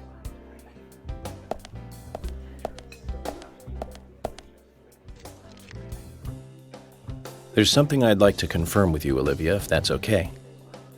Yes, well, so long as it doesn't take too long. First, what were you and Nick doing on the night of the murder? I was here in the diner. Nick said he was going to the bar for a couple of drinks. Does he go to the bar often? Leaving you to hold up the fort? Yes. He says he enjoys the conversation with Diane. I thought they went drinking again together that night. Do the three of you ever go drinking together? Well, you see, I'm really not into art. And your husband is well versed in the arts then, I take it? Oh, yes. Looking at art and talking about it is his way of relaxing. People just aren't what they seem. Like a certain someone who was into punk rock 10 years ago. You are absolutely right, Emily. But you can be an art lover and a liar at the same time. One more thing, Olivia. You just said that you aren't interested in art. That's right. And... So, how come I bumped into you at the art gallery? Didn't seem like Nick brought you there. You were there alone. Well, I like trees, is the thing. That's why I went there. Surely you'd be better off in the forest rather than an art gallery then. Good point. I think you went to the gallery not to see trees, but to see Diane, right? You don't want to answer. Or perhaps this isn't the right place to ask. Meet me in the backyard. You can get there from the parking lot. I'll wait for you there for an hour after we close up.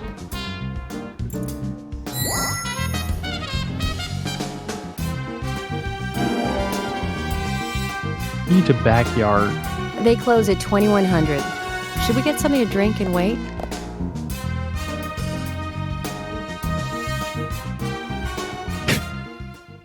These goofy soulless stairs that they have are wonderful.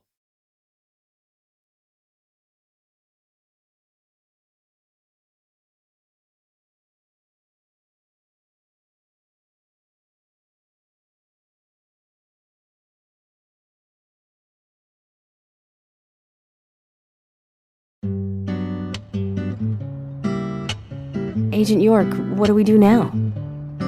I want to hear what Olivia has to say. Let's kill time until the diner closes. Okay, then I'm gonna make a trip back to the department. I'll see you in the backyard later. Okay, sounds good.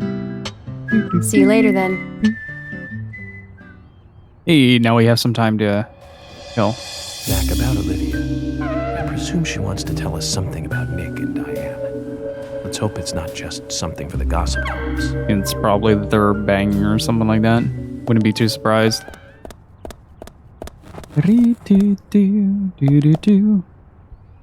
Oh, we have plenty of time to do some extra stuff. I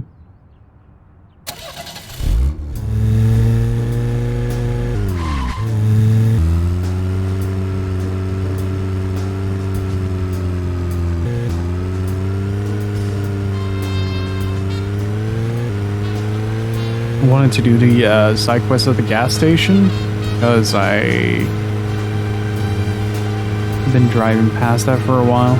How many side quests are there actually open? Because I know there was one at George's house as well, which we could do after that.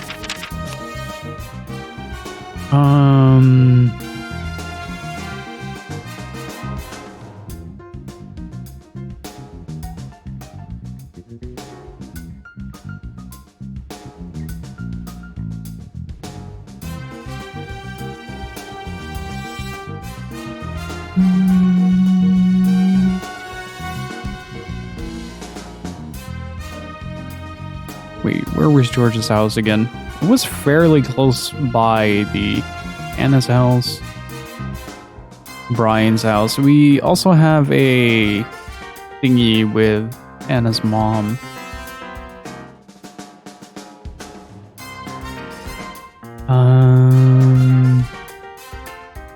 That's Keith. Oh, right. There was an entire other segment too. That's the milk barn.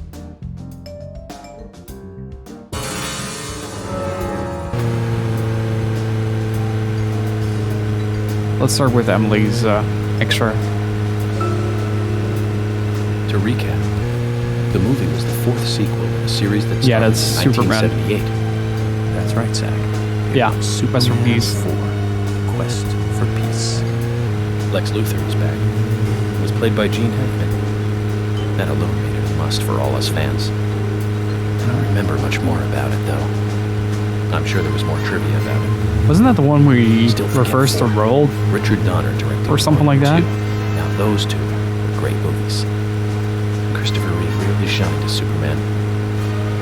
Actually, Zach, I've got a confession to make. Promise not to tell anyone because I might be really embarrassed. I actually like the first two Superman movies more than the first two Star Wars movies. I think John Williams did a better job with the theme song for Superman. But whenever I try to hum it always turns into the Star Wars song somewhere along the way. Because they do sound very similar. It's strange, Zach. I know. So, Zach, which Richard Donner film do you like the best? No need to hurry. Take some time to think it over. Hang on. I don't want to know which one of the Richard Donner films I have seen. Let's see.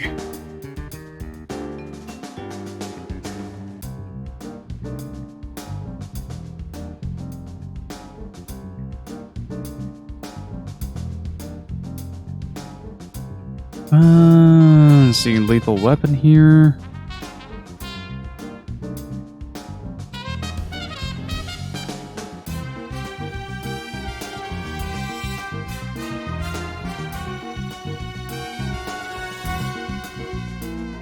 It's a lot of TV back in the day.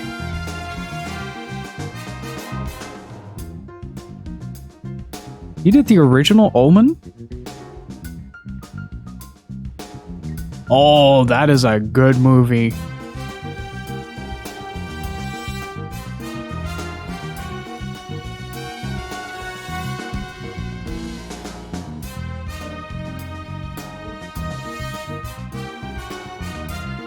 Yeah, it's probably going to be Superman 1 and 2 and The Omen for me. It did the Goonies? Really? Oh, yeah.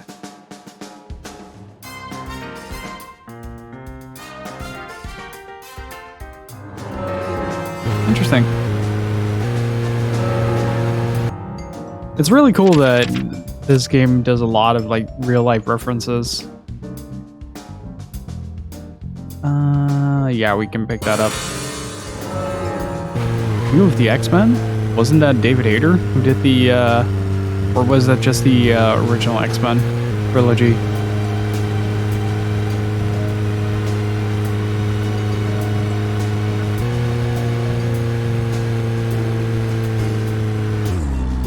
Wait, what? What did I hit there?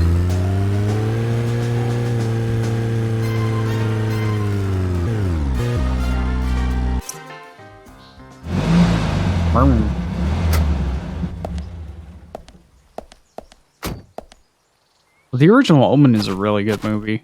The remake... Oh, okay. David wrote it.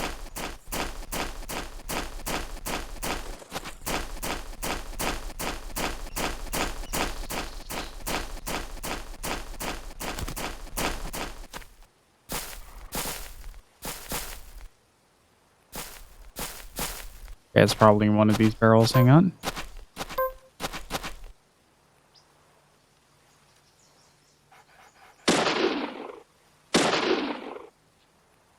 Dogs are immortal. That's good to know.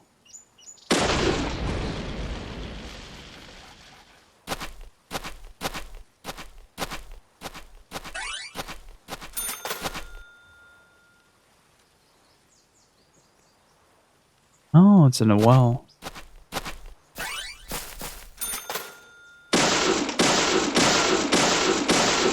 Bulletproof crates.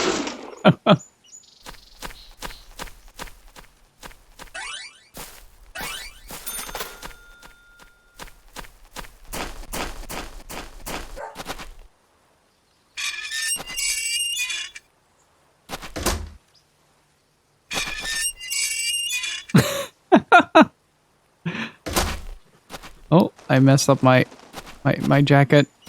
Oh no. Okay, it's good again.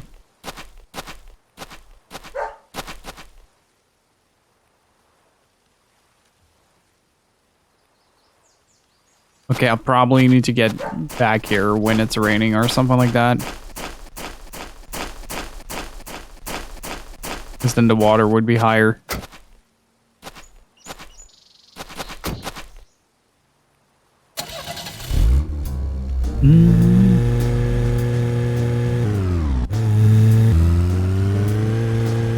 Right, let's go to Emily's house. See if we can do that little extra bit. I'm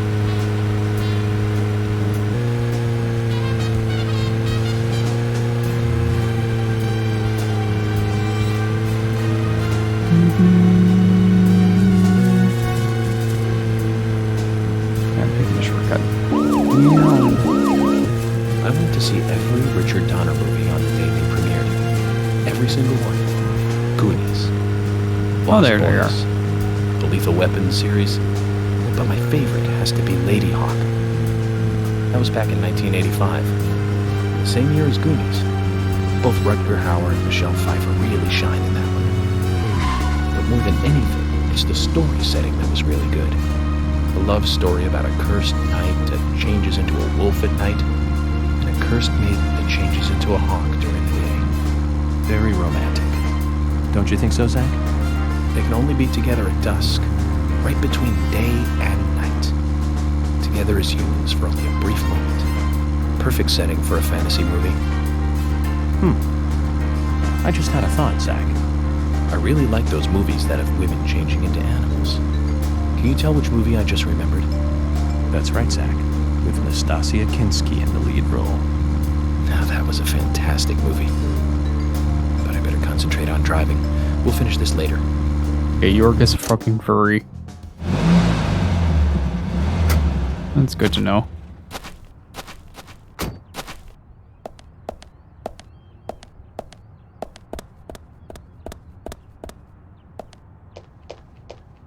Hey, Sigourney. I'm glad you're here. My pot. It's getting cold. Please, let's get going. Could you explain what you're talking about? What are you rambling on about? My pot's getting cold as we speak. Hurry! Hurry! I'm still confused Zach, about I that guess we're camera going to angle. have to drive her home. But I wonder what happens when her pot gets cold.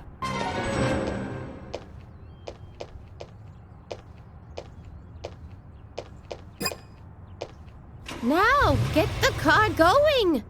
My house is over by the lake. 3, 2, 1, go!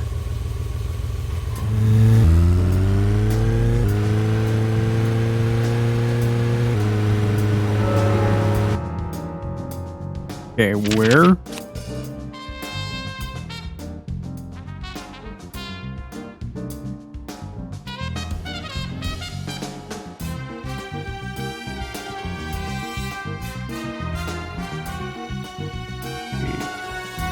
Left.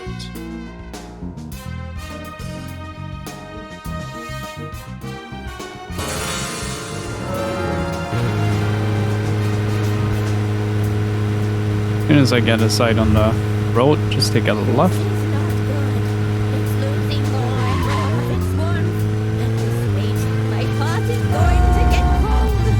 Yeah. Hurry! Step on it! Why do you have to drive so safely? Can't you see my pot is getting cold? You call that safe, lady? I don't want to know what you think is dangerous driving.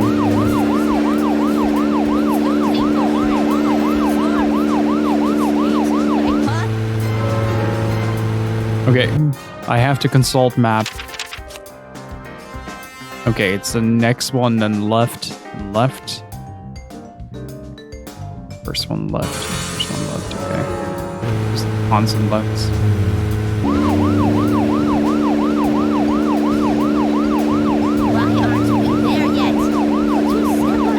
I am! My foot is literally on the road right now. I'm getting blisters as we speak, woman.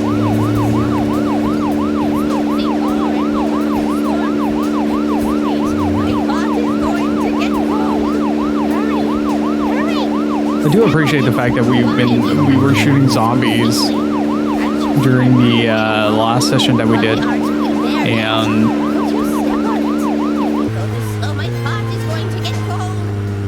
now we're driving a pot lady home because our pot is getting cold.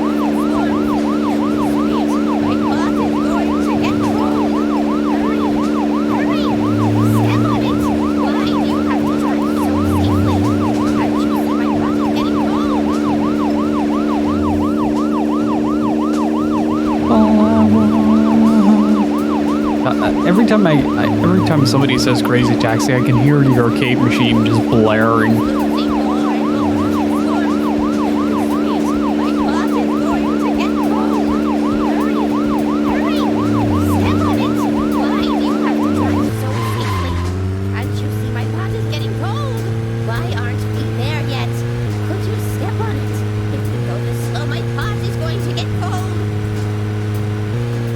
It is cool how big this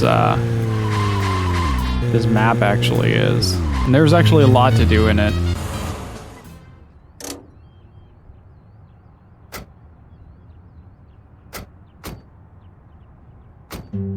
Oh, thanks to you, my pot is still warm. I'm glad to hear that. Don't get so excited, will you? Keep your voice down. What, are you going to tell me a secret? The pot knows everything. Here's all. If you can't find the person you are looking for, you need to look at things from a different angle. There is only one truth, but more than one is always visible. Like cooking a stew. Mix things in and wait for it to boil together. Just make sure it doesn't get burnt, and keep an eye on it. You have to gently mix it sometimes and wait until it's ready. Listen carefully. The best stew is a stew that is boiled slowly. That timing. Oh my! My pot is getting cold again! Did you have to talk so long? Oh!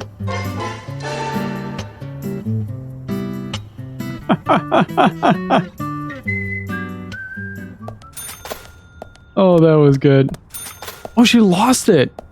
Like, she literally lost it. It's right here.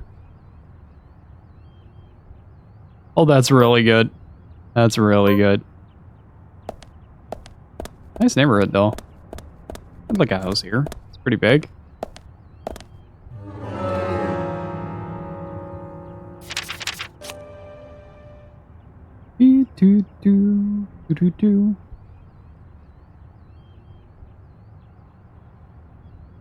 Yeah, that was the Clyde Biddy Emily's house. How do I get back to the main road? January.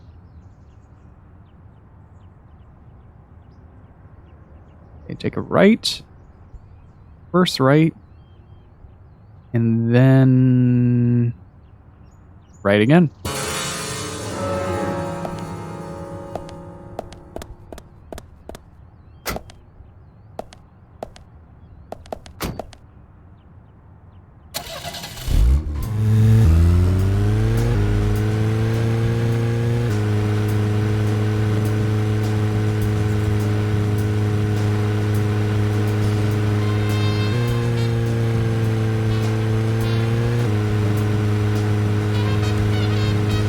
didn't even notice that she was wearing one shoe. I was just too distracted by her way of speaking.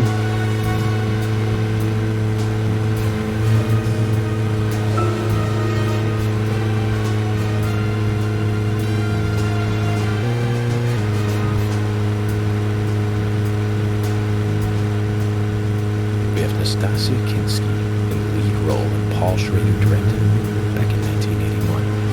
That's right, Zach. Cat People. About a woman who turns into a leopard when she falls in love and then eats the person she loves. I thought it was romantic.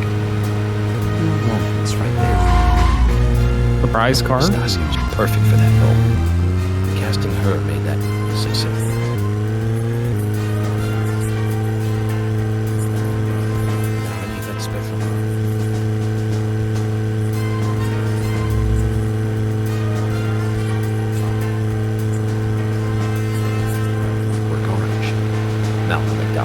Pretty obvious. Blue Thunder. Came out in 1983. Was directed by John Batten. I also forget Blue Thunder exists. He just totally outshines the hero Roy Scheider. At least I think so. I have to say, not many people agree with me about Blue Thunder. Zach, if you disagree with any of my opinions about movies, just come out and speak your mind, okay? Just speak your mind. No, I'm scared that the game is becoming self-aware and that if I speak my mind into the microphone that Yerk will actually respond.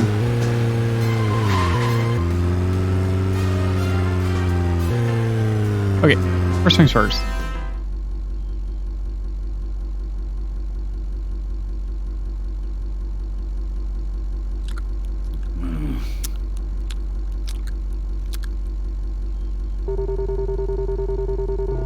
You want info? Then bring me a Ben Franklin or two.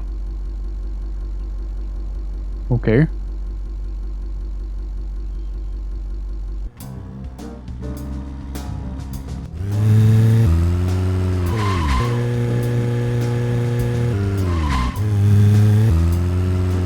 Just gotta wait for the lady to show up, I guess.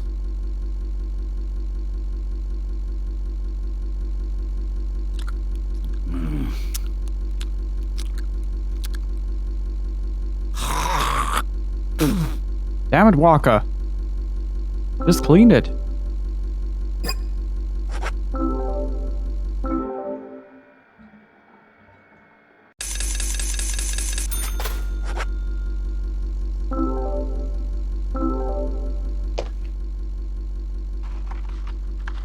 Benjamin, my good buddy. Listen up. I got something new to tell ya. Have you been to the general scrap heap yet? Bet he could do a real fancy upgrade on your turtle override, man. Another one when I see ya again. Yeah,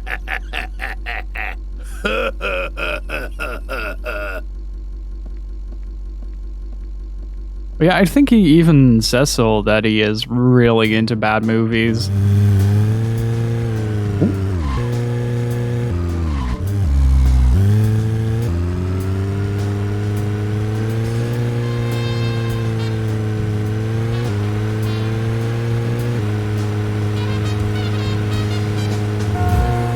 Ooh, good dodge.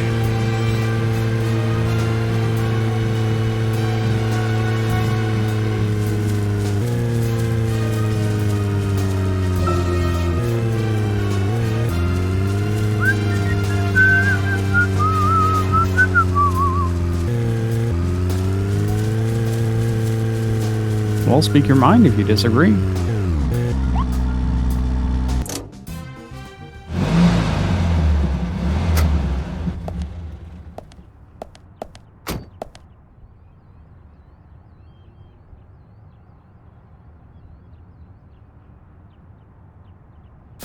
Alright, let's see what the scrapyard offers. Oh, 2 carts.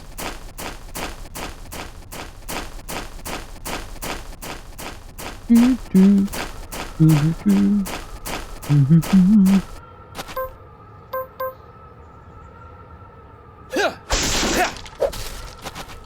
did he suddenly go anime protagonist on the hood? Yeah. That was really weird.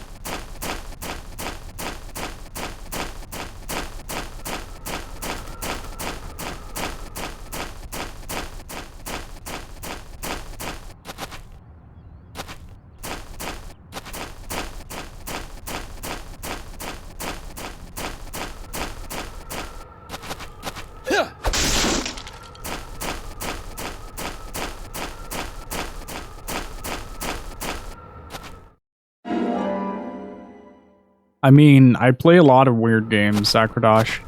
How you doing, dude?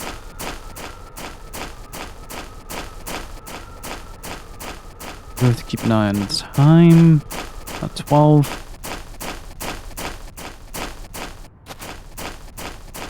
Nope. Do, do, do, do, do.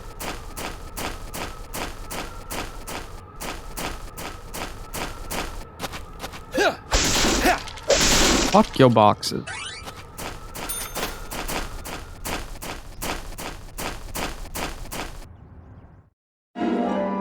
Oh. Oh, right. We trashed our car, of course. We might be able to get it back. To some degree. That would be cool. Ah, there you are. You came at a good time, son. You want to hear more about the Raincoat Killer. Don't rush. Rushing on the battlefield will get you killed. If you don't want to die, son, you should be methodical. Well, even though that's a huge amount of scrap metal. Son, you must be the only guy to see scrap when you look at these treasures. Look more carefully. Right here, just in front of you. That is what you were looking for. Come on, a car. There's still plenty of parts that can be used. Son, if you're ready to get your hands dirty, you should find your useful parts for your car. What do you think? Now then, young fella. How do you feel about your current vehicle? My vehicle? It's a piece of crap, but I'm not here to talk about that. Then how about a little treasure hunt? Listen up, young man. My junkyard is actually a mountain of treasure. All kinds of treasure lies in those mountains of junk. The problem is, there's so many, I've lost track of where everything is.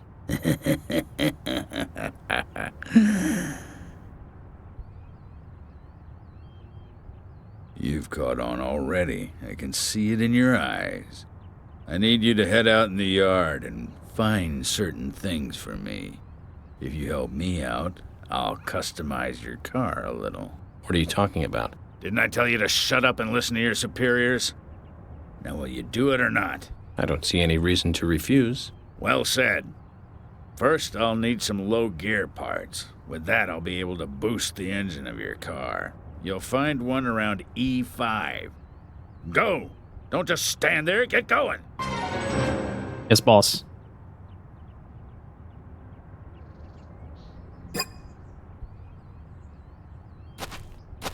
Do, do, do, do.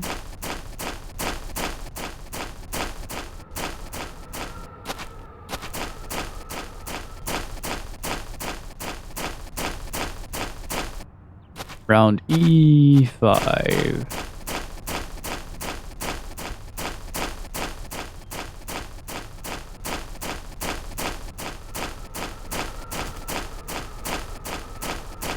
Featuring exhibit.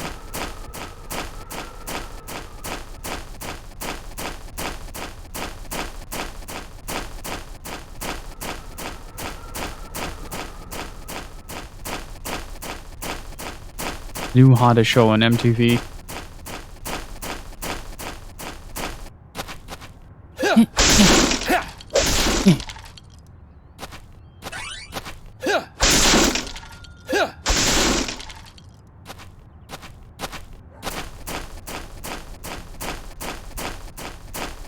He certainly gave it to her.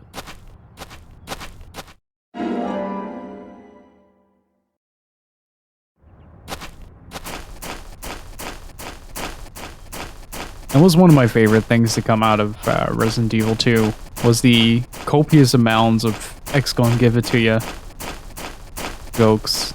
Those were really good.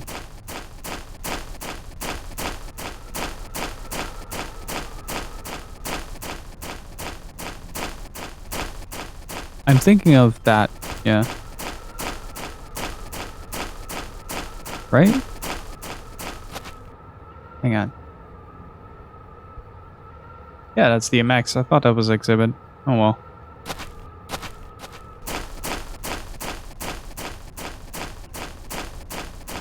What do you want again? If you dig deep enough, you might find something.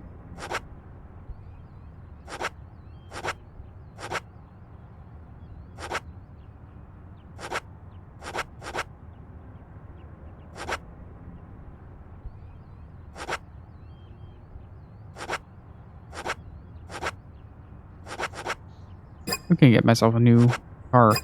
Cool.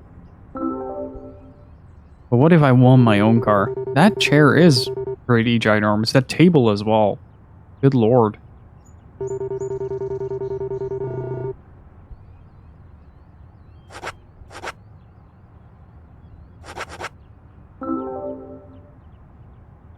This is it.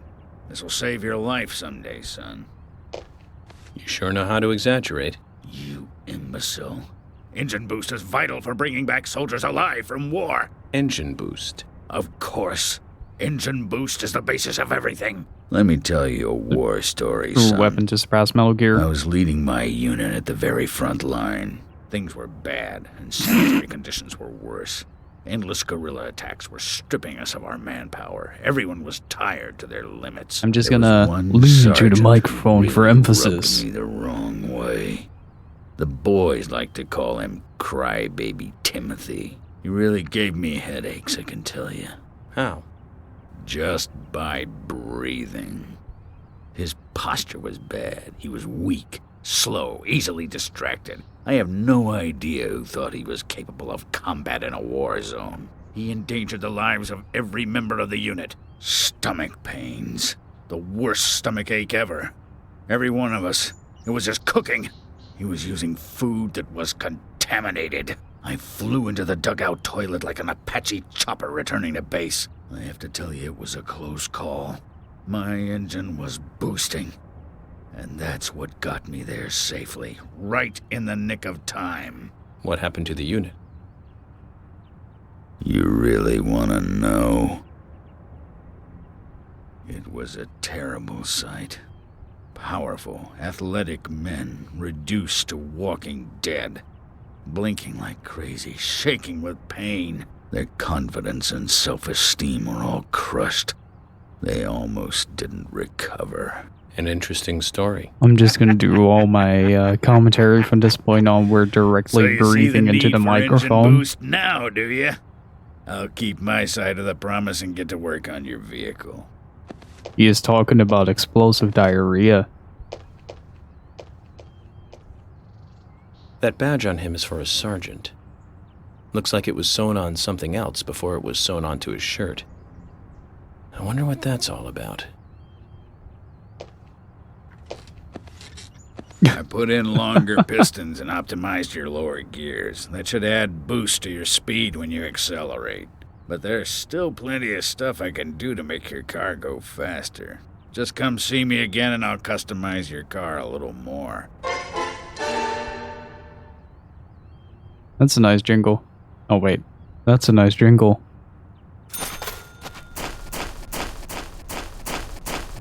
So... Okay, so no side quests available at this time. But, I am going to go back down. Wait, that's way too far. Yeah, that's way too far. So it's to the right.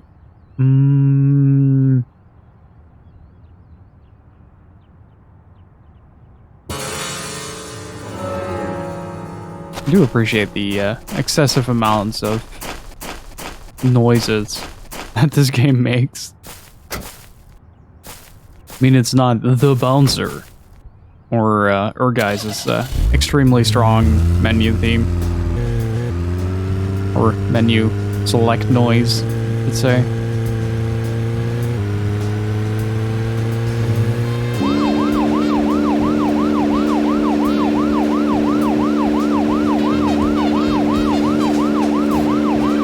The duck quacking will not be beef. That is something that I can say with utmost certainty. I don't know of any game with a more powerful nope sound, then we could end. So, where shall we go next? To the hills.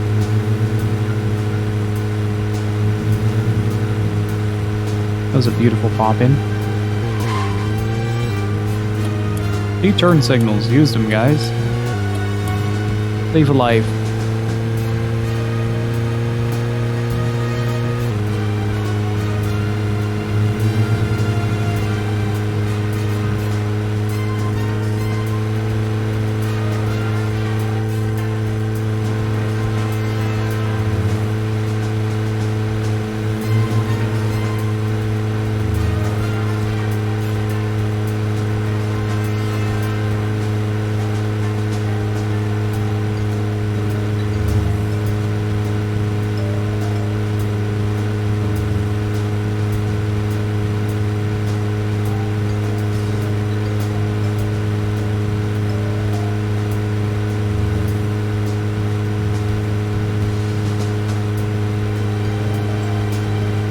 Almost there.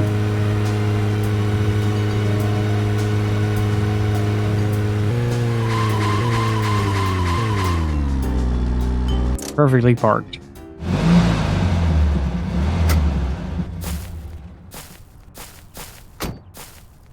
It's such a funny little detail as well that whenever you park your car somewhere on the middle of the street, he automatically parks it on the side for you. Which I find really funny. We'll see what happens. I want to hear what Olivia has to say. Let's kill time until the diner closes.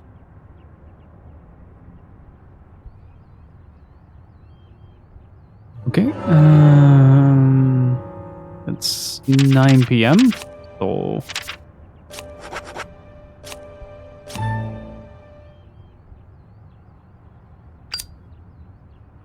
gonna take a while.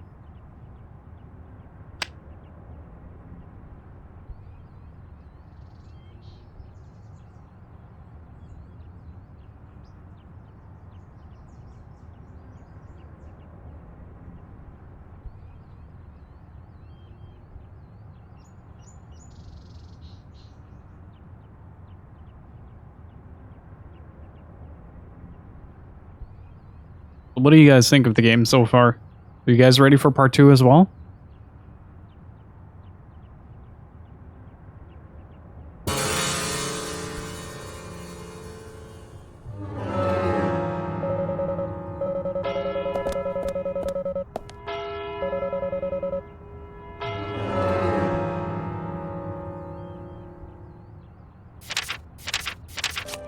Ah, that's why it got me.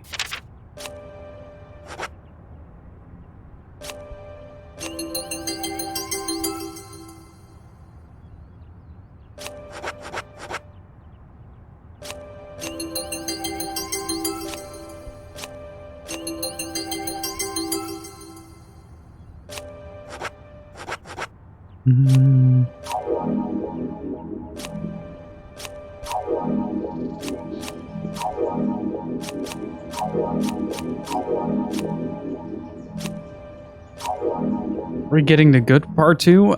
No, because there is a soft lock in the game that may happen.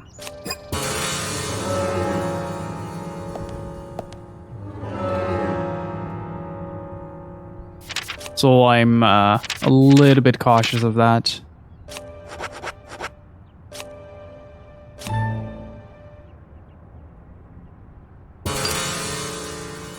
Optimized for PS2? Maybe.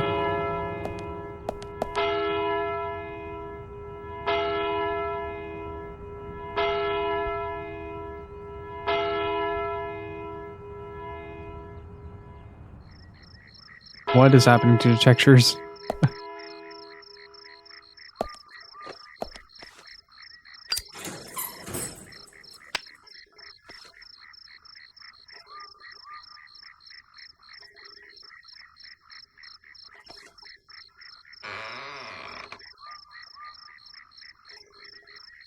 Well then, Olivia, talk to me. Yes. In the beginning, Nick only went to the gallery during the day, but he went so often at some point he became friendly with Diane. They started going out drinking together, and now he doesn't come home until early morning. He always says that they were only drinking when I asked. He blames me for not being able to talk about Turner and Rembrandt, which of course I can't, can I? So what can I say? Finally, I couldn't take it anymore, so I followed him. He did go to the bar, to start with. Diane was there too, but the real problem is where they go to next, right? So I waited outside the bar to see where they might go. And they eventually left the bar and headed for the art gallery. But it was already early morning, but it was still dark. Just before going inside, Diane turned around. It should have been too dark to see me, but I swear, her eyes looked right at me. They seemed to flash for a moment. I was so rattled that I left and went home. The next day, Anna was found dead. I didn't know what to do.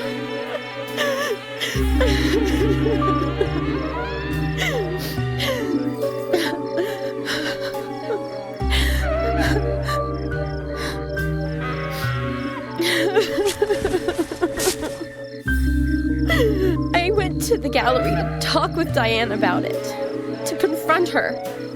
But once I was there, I couldn't find the courage to go through with it. Then I saw you there, and I just felt I had to go home. Nick has been seeing Diane every night recently. He just left for tonight, too. I really don't know what to do.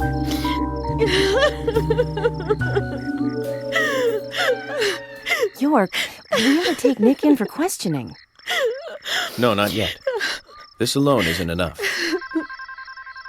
Emily, answer me. This is Emily. Agent York is with me, too.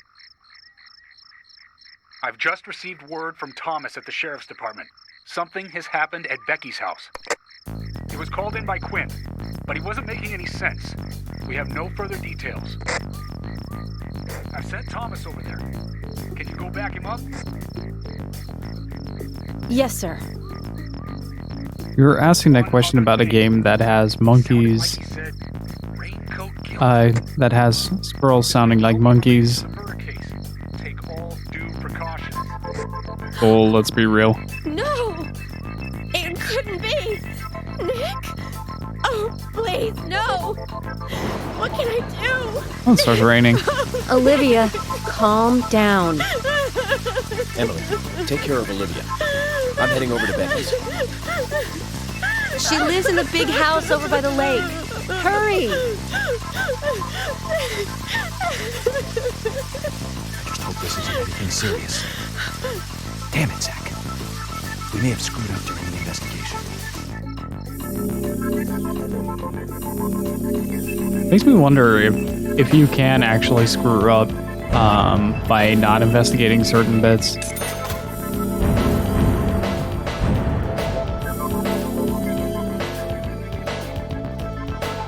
Or if it's fairly linear. I never tried that out.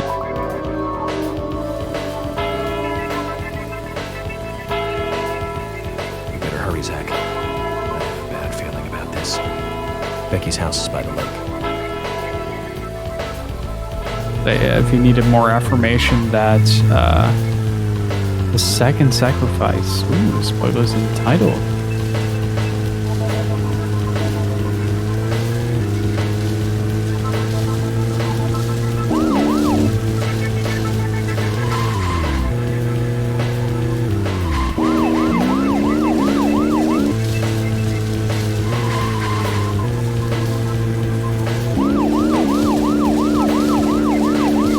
Miss a deadline, you'll just have to wait. Yeah, I figured that much, at least.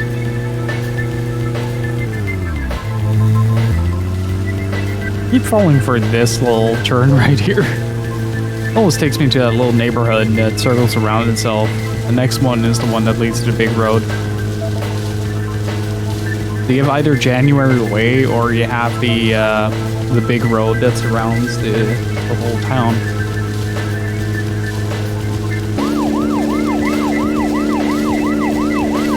The Veal Way.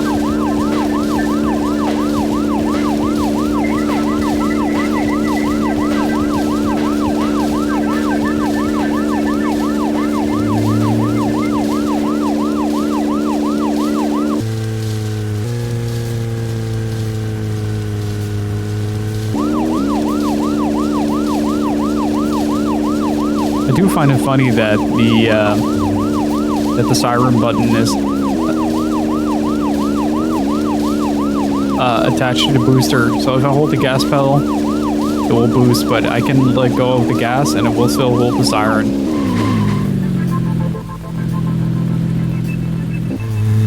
I find that really funny for some reason.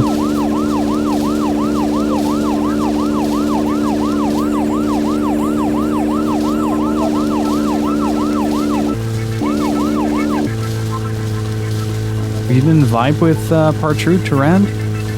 Was it just not to your liking, or was it like a little bit too janky or too on the nose?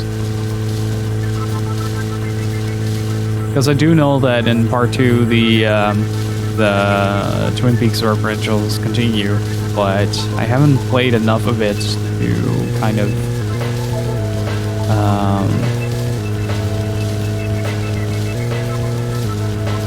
get a good idea of the game. Just the fact that the overworld runs at the negative frame rate just doesn't exist, period. There is no frame rate.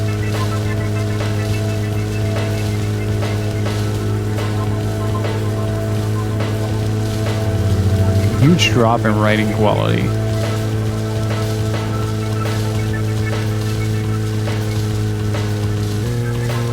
That I can imagine, especially considering the first game is heavily inspired by Twin Peaks. The dialogue naturally kind of follows suit on that.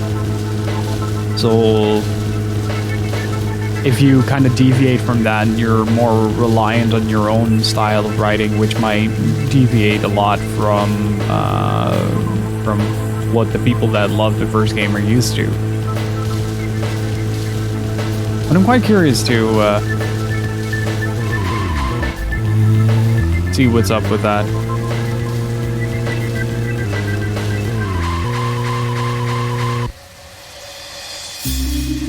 Yeah, I thought I almost crashed it.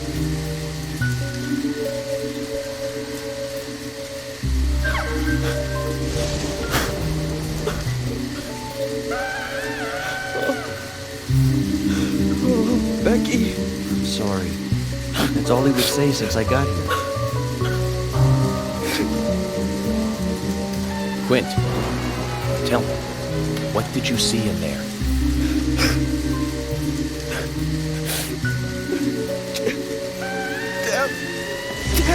Did you see the raincoat killer?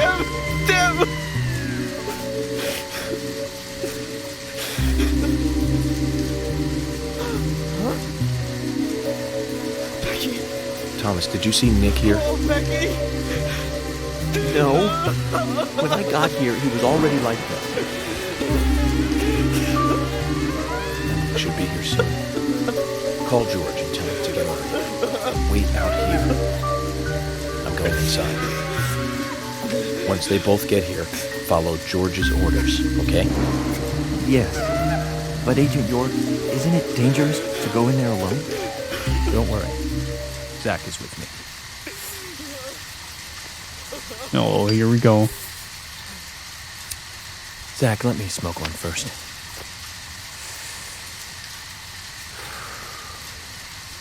I need to clear my head so I can take everything in.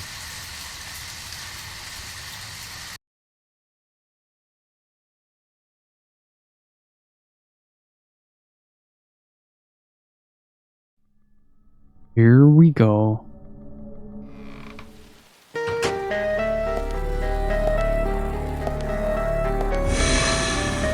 Slightly dilapidated. Could use a bit of paint.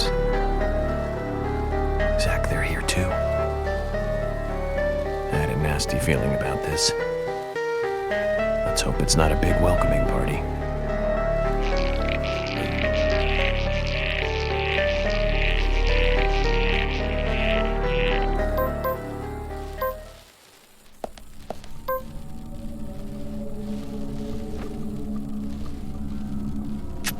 Well, it probably needs it.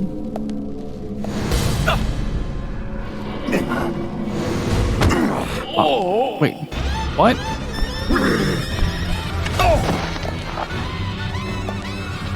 Thought it was on time.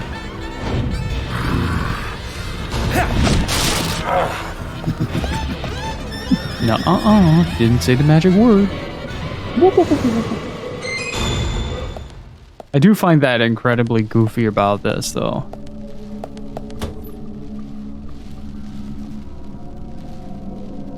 Dramatic opening.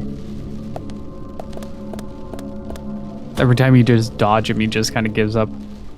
Like, oh yeah, he dodged it. He's invincible now. Raincoat Killer would be so fun in Dead by Daylight. He would be.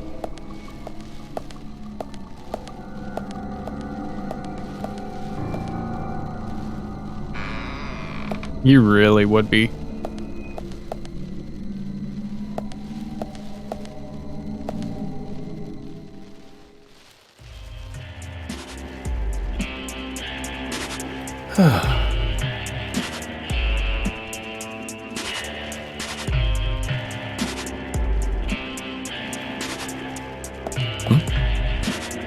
Zach, that's a strange coincidence. Look. Red velvet. Just like the place where Anna was murdered.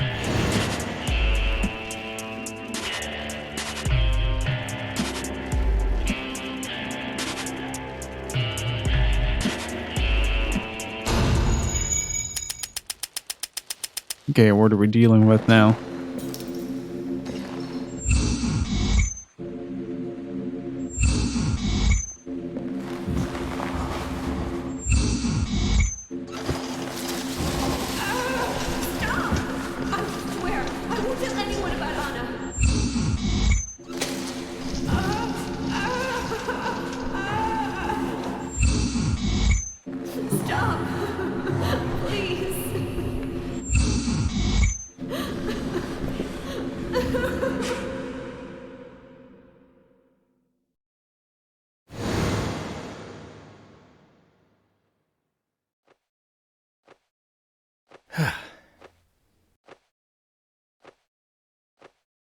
Too much noise.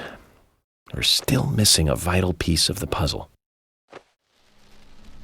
I do really like how consistent his habits are, though. Massive, massive quantities.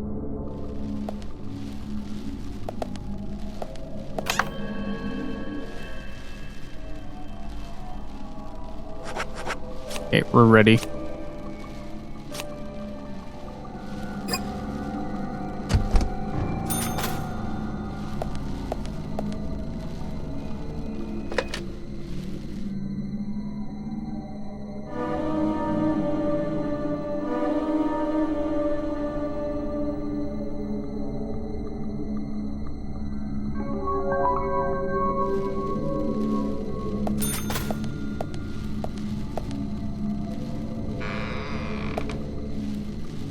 Do I need to keep my gun ready?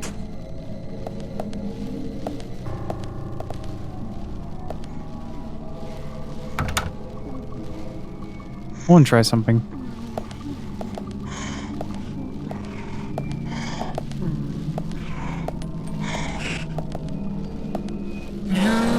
Yep. Okay. Amazing. Bullseye. Nice shot. Amazing. Yes.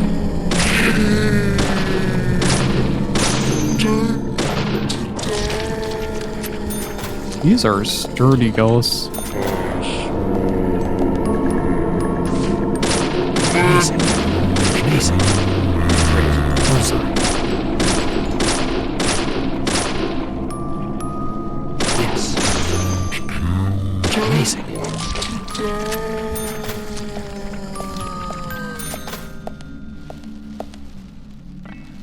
I don't like music boxes in any game. For some reason, something so small and adorable sounding is super ominous.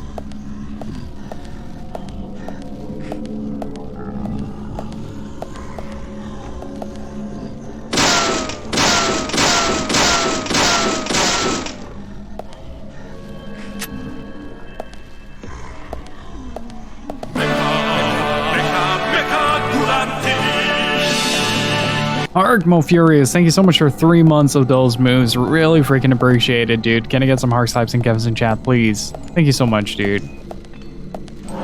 Really appreciate it. Oh, where's that coming from? Hello. Yes. Yes. Amazing. Bullseye. Shot. Amazing. Thank you so much, Mo. Shot.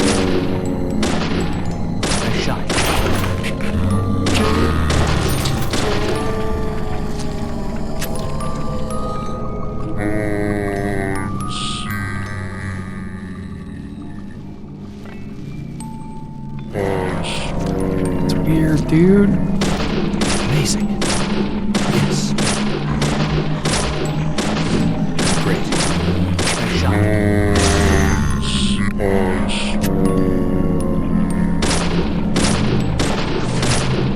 Yes. Yes. Amazing. Yes. Yes. Aiming is hard in this game. Great. Bullseye. Yeah, I kept missing the head. Amazing.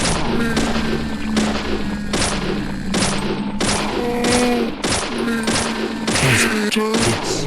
Great. Bullseye. And there's like a small period of iframes in between the shots.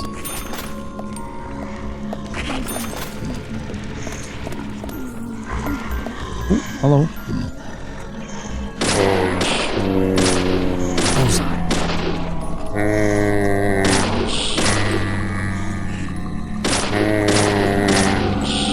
Oh, you can't see me.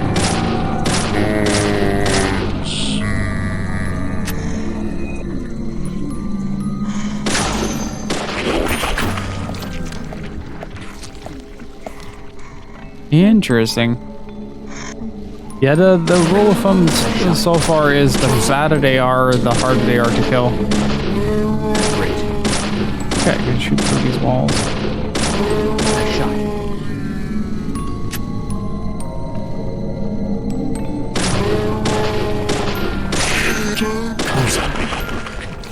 And the ass is the biggest hitbox next to ballsack.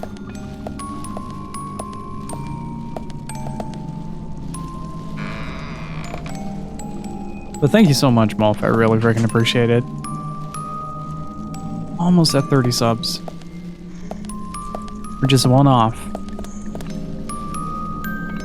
The tie is having a back issue.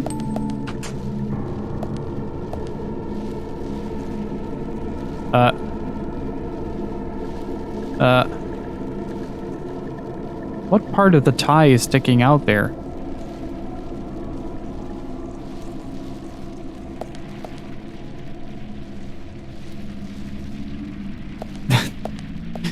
That's really weird.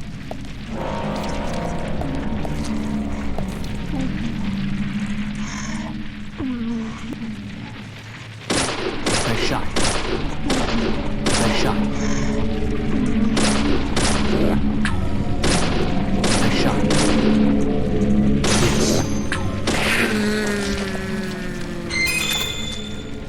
You want to be ready for that.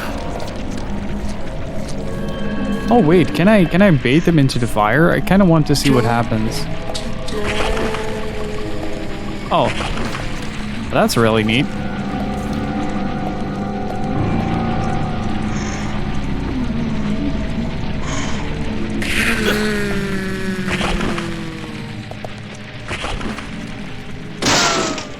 Saves me a lot of effort.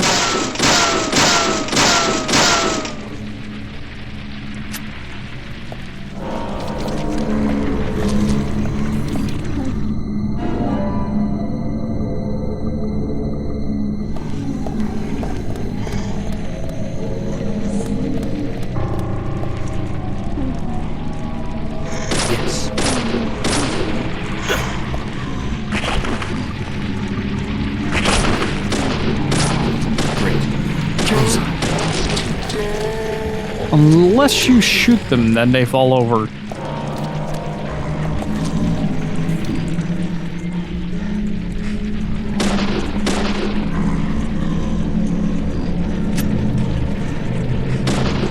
How you doing, Mauve?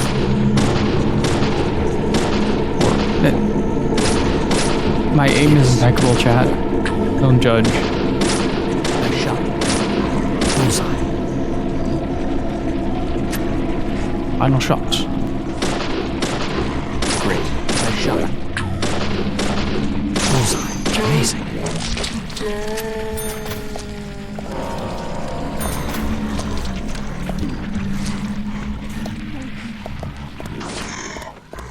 Ah.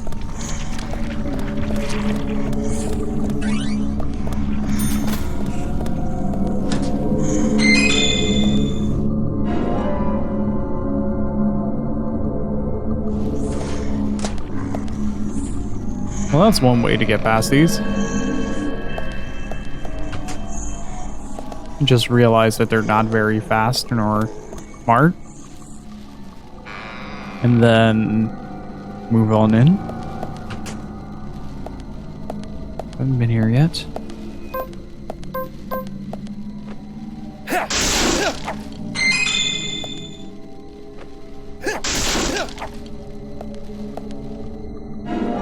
Just done recalibrating my audio setup, so time for chilling. Nice, dude. Why were you recalibrating it? Got to use it for work or something?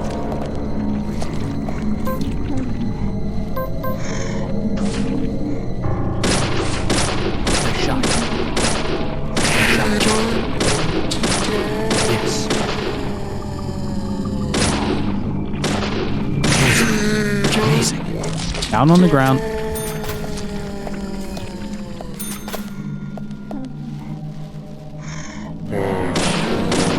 Yes. Great.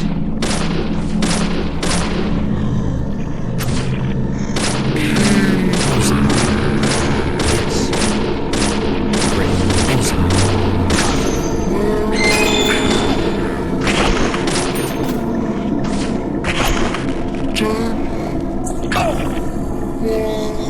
Get off, get off, get off, get off.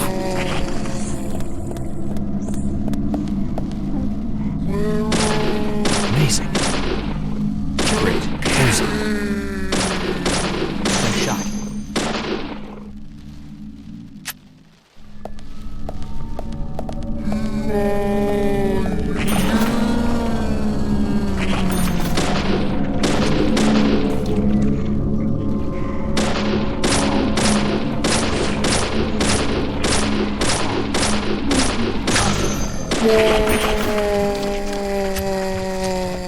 Made a lot of changes doing other stuff. Noticed some settings were just messed up. Yeah, that's fair. Clean up inventory. Can I just chug out the broken steel pipe? Is that a possibility? Oh, I have to. Right.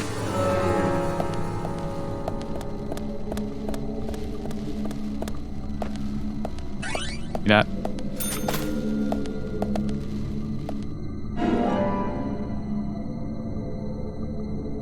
Okay, there we go.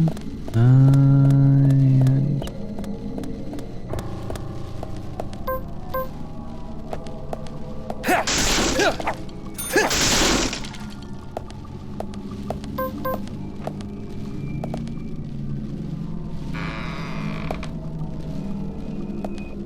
this is a very big mansion, though.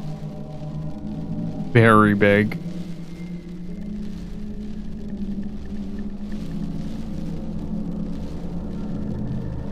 Huh?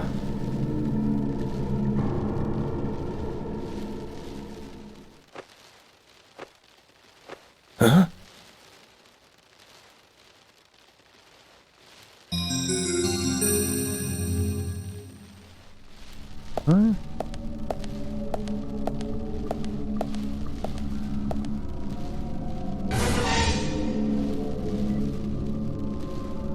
Oh.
Why does he get a different jingle?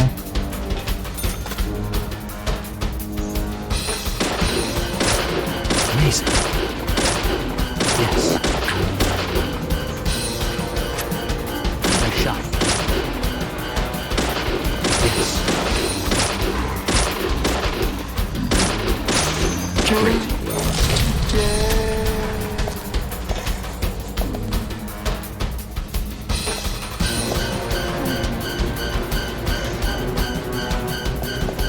I hear a lot more of them. Resident Evil angles.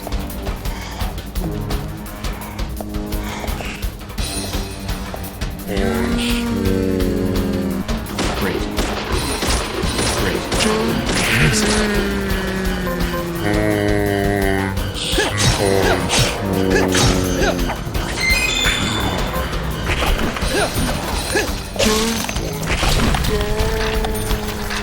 Very nice.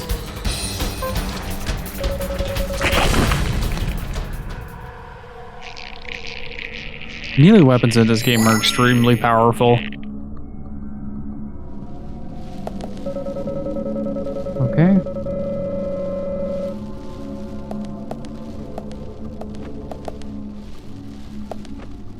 Would you throw that backwards?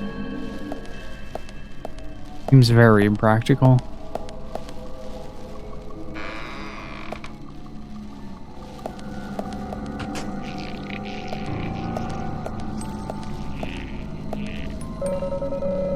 I don't like the look of this. There's no way to open this one.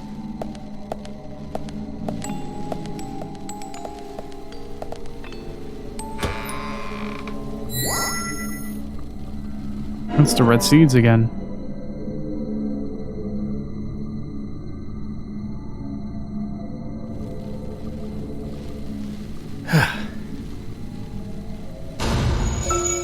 Wait, can we get a better picture now?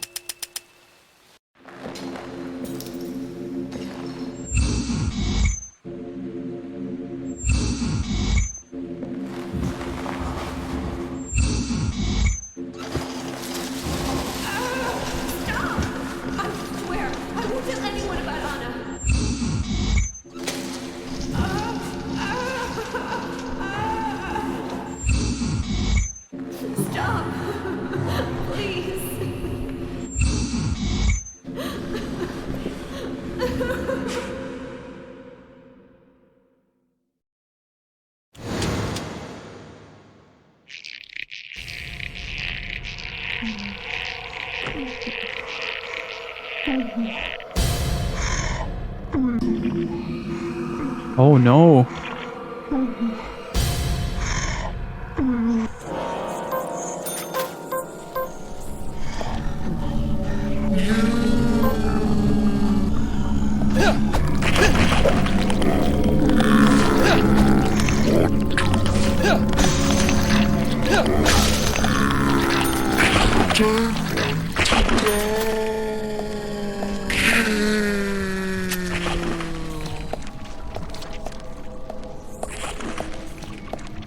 I do have to wonder, though, when it comes to this game, how much is intentionally designed to be kind of that jankiness? Because I don't think that a lot of the majority of it was some form of byproduct of something they could have managed to get right.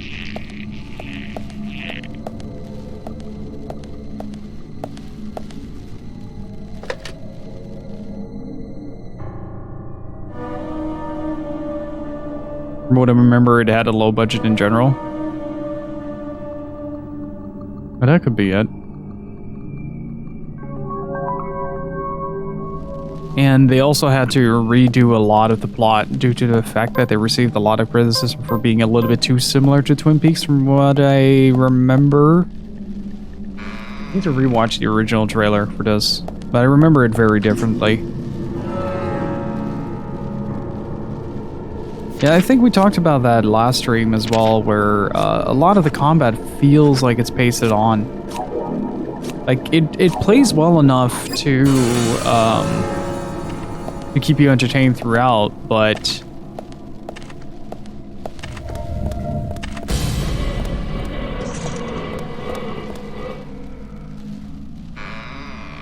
just made them easier so they go faster. I don't mind the difficulty options though. I see you.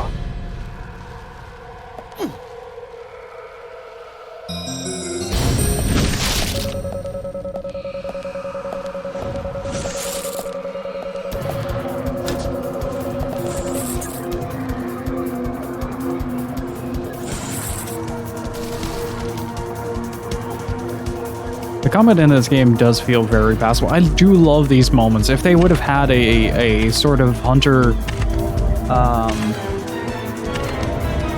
type of deal going on, where you're constantly being hunted by this guy on rainy days or something, I would have been completely down for that, to be honest.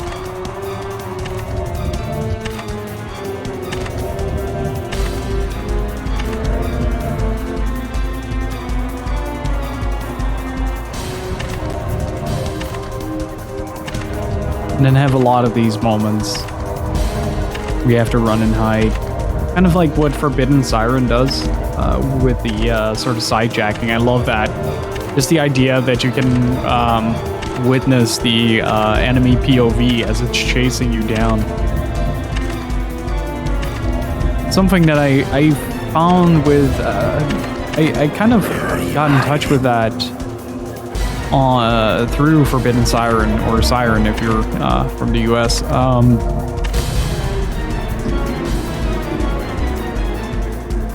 And somehow it is absolutely frightening to have these moments where the enemy just kind of, you're in a hiding spot, you know you can't leave.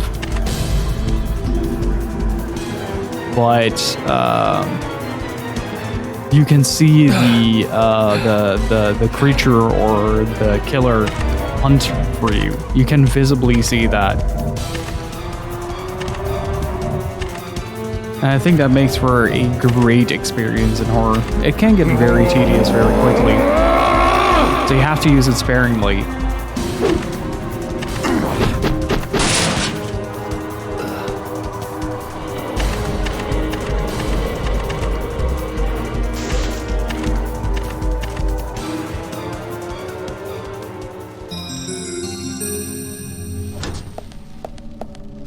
But I do find that a great form of creating tension through not even... Zach, this is a waste of time. Let's go. Not even having to create like a spooky atmosphere. You just create this sense of dread purely through the fact that you can feel that your position might be compromised at any given time if you're not paying close enough attention or something like that. And just gives that overall sensation of dread that is really cool and is not done often enough, in my opinion.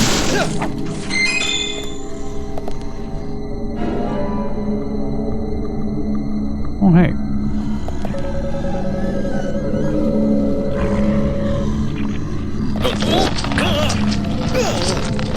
Get out of my mouth! Why do they go for the mouth?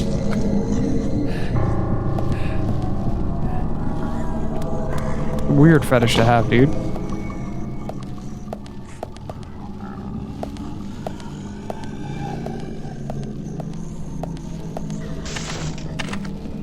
Uh-oh.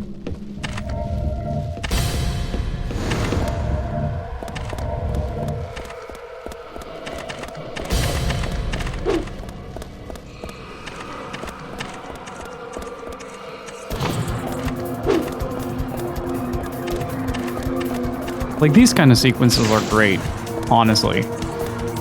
I really like these kind of sequences.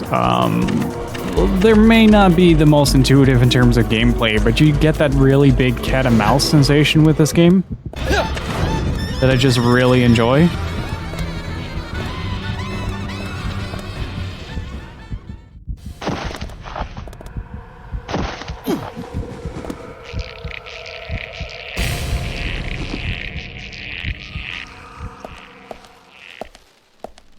where you slowly start to feel extremely powerless against the killer that you're facing, or the creature. In Forbidden Siren, they just kind of add a little bit on top of that, where you can just kind of crawl into your enemy's POV whenever you want. Which gives this weird, kind of almost otherworldly sensation when it comes to approaching situations. Like, you can see what the enemy is seeing, therefore it becomes terrifying to move. And it's just a very clever trick, in my opinion, to kind of circumvent the need for jump scares to carry on the tension throughout the game. Like, the tension is sort of naturally there due to the fact that you can literally see what your enemy is seeing.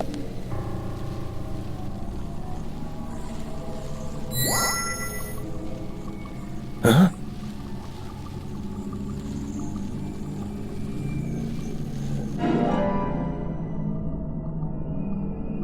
Is it Camisole or is it Camisole?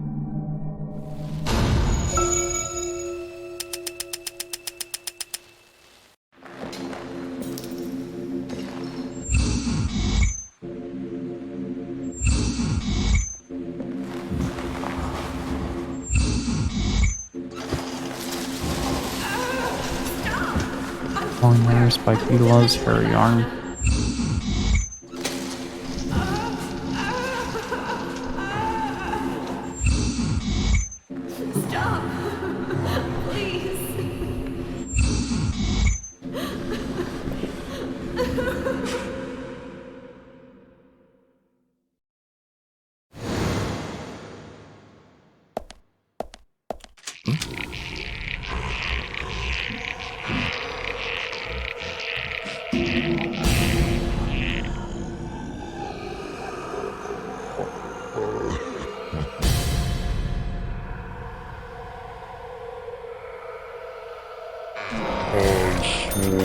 But the only downside, I'd say, to having this type of combat in this situation is that it's kind of hard to justify, because there's no reason for these creatures to be here other than potential figments of his imagination. That Jupiter, that was really strong.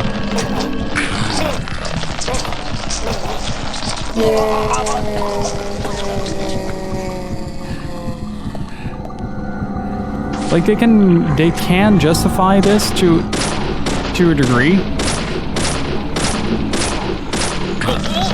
Aim shit like this.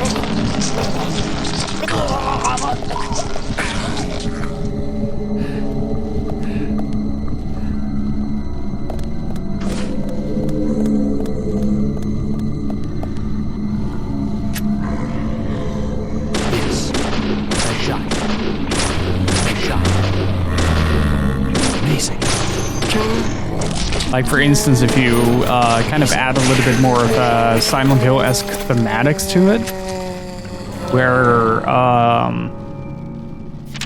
where the creatures that you encounter are kind of victims of his previous cases that he couldn't save or something like that, or if they even do anything with it. If I recall correctly, they just throw it on some sort of, like, oh, it's just paranormal thing. Kind of pasting it on top.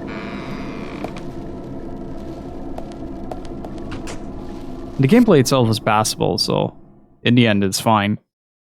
It controls really well, and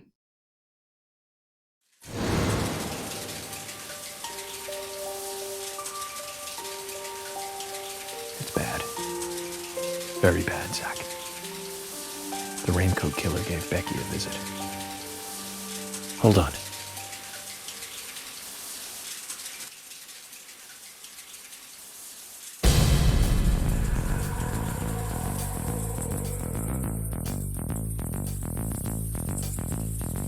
Can you hear that? Is it rain? It's the shower. Zach, the bathroom, quick! Looks like she's been definitely attacked here.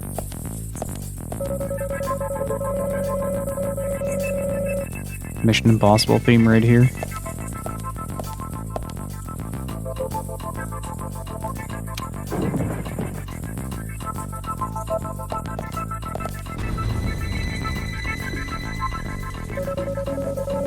Locked. I need a key to open it.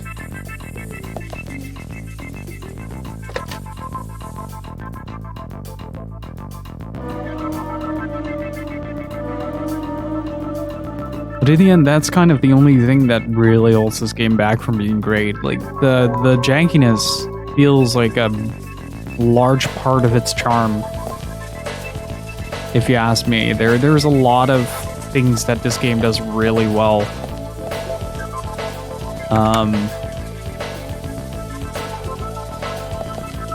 You just notice that it kind of falls short a little bit on the overall execution, but it's never to that extent where it becomes unplayable, and that is, in and of itself, kind of a miracle, if you ask me.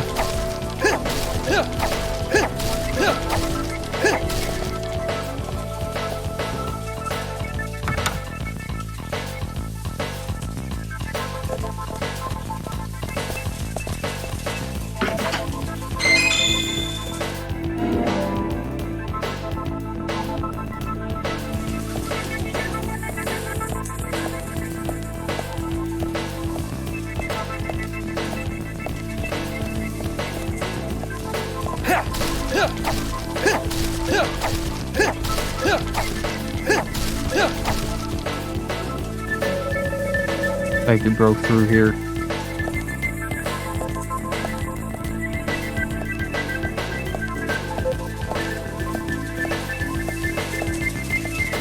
Oh, this is the bathroom. I thought that was the door that I came through.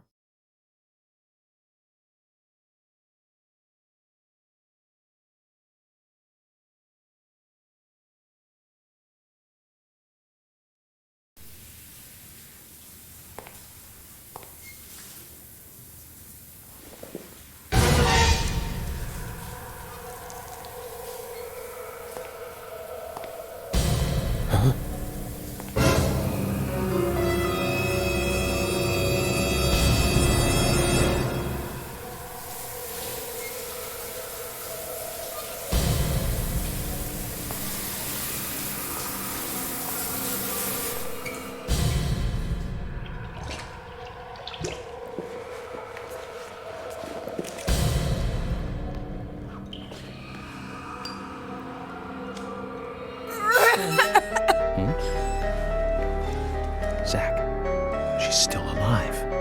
Who did this? Who was it, Becky? Becky! What happened here? George, stay back. She's trying to speak. We don't have time! She's dying! Thomas, cut that wire. No! We must get her to the hospital immediately. What?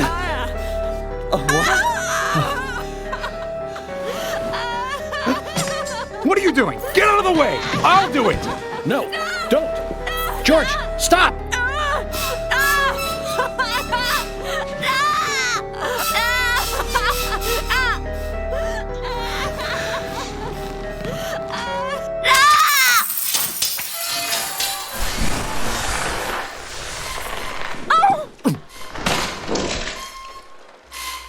How does that work?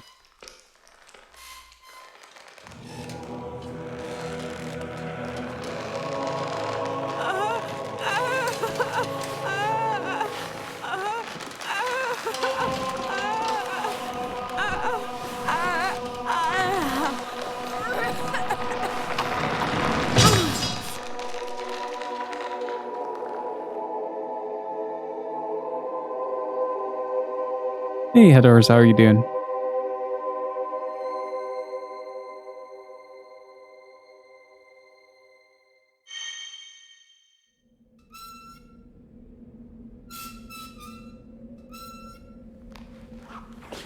Huh?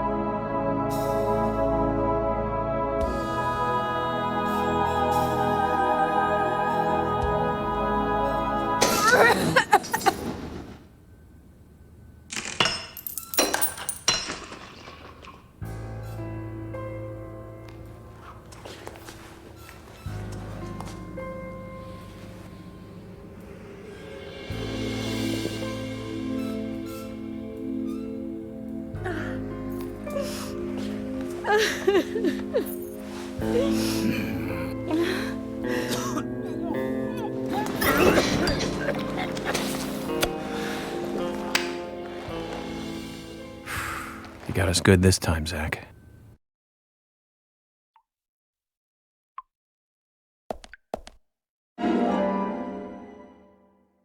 Got the key. Wait, how did this work? So no.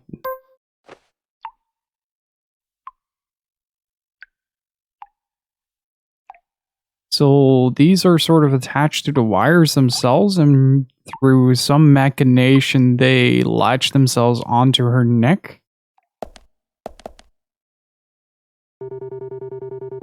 What the hell? Even Becky has been killed.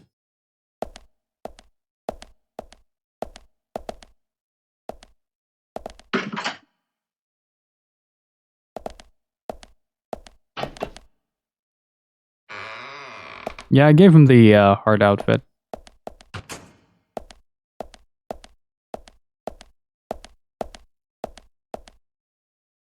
Oh.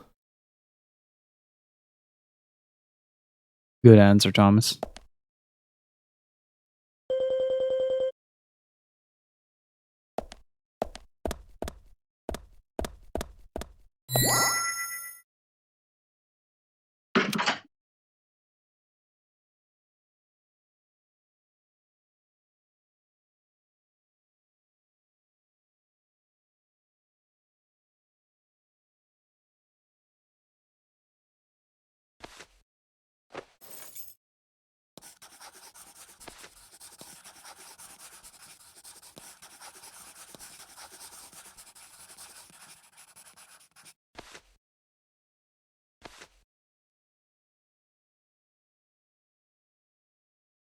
My dear sister, I'm so sorry. I was a fool to fall for a man like him. I don't have the words to apologize to Anna.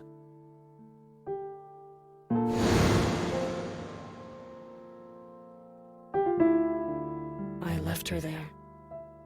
She was suffering so much, and I just ran away.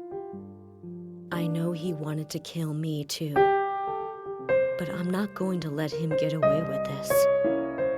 I followed him after he was finished. He carried Anna into the woods. Anna was holding on to that precious locket of his. He couldn't remove it from her hand, even though she was dead. But she let go of it for me, though. It was like she gave it to me. So I brought it home. I might be able to bring Anna's killer down with it. I want you to see it. I know even he wouldn't dare to harm you. He'll catch me, though, if I go into town. I'm trapped in my house. So I've asked Isaac and Isaiah to deliver it. They totally believe that Anna became a goddess. I believe so, too. She looked so beautiful, as though she might smile back at any moment. I have something else to confess to you. I borrowed a pair of your shoes without asking and broke the heel on one of them. I'll send them along with the locket. I'm sure the shoe can be fixed. Okay, so that explains the shoe at the crime scene. So Becky is Miss Stiletto Heel. And she gave the locket to the twins. Must be the special secret Billy told us about, Zach. We'd better go and see her first thing tomorrow.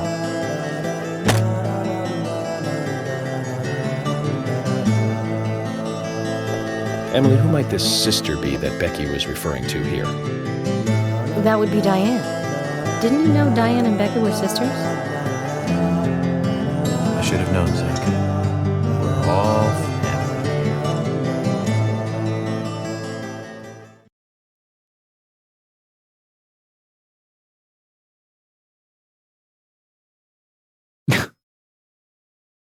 God damn it, Hadors. I mean, you're not wrong.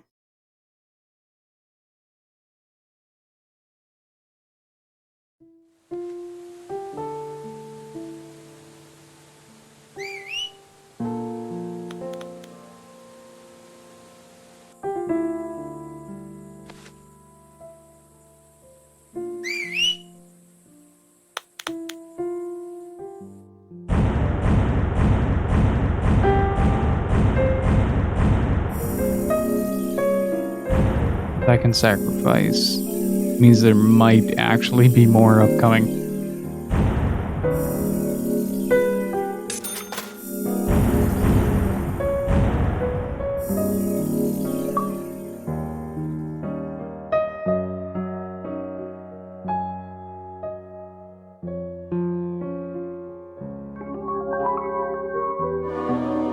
All right.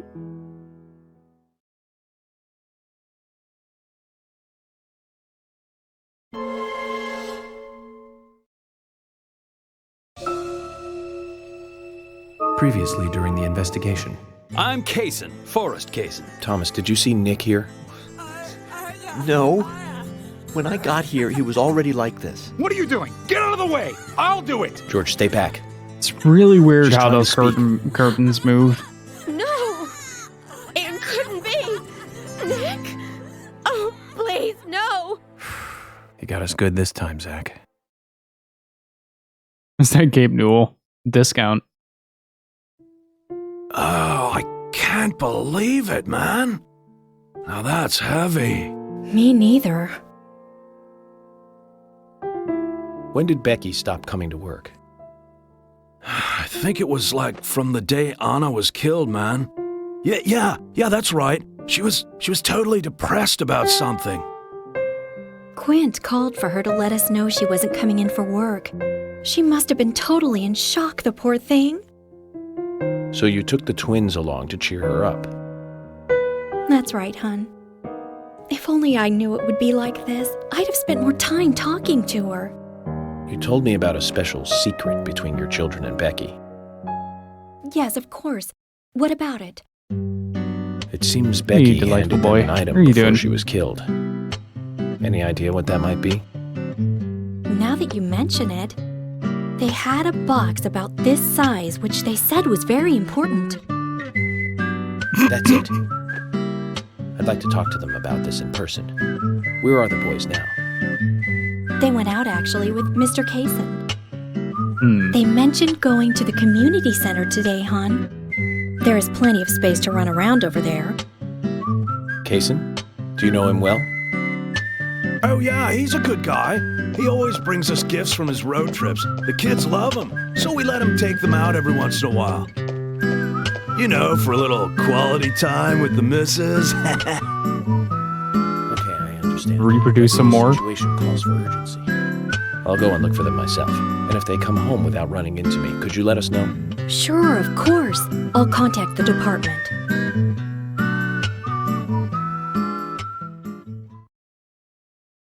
Yeah, sorry about that, Ray. It was maybe a little bit preemptive there.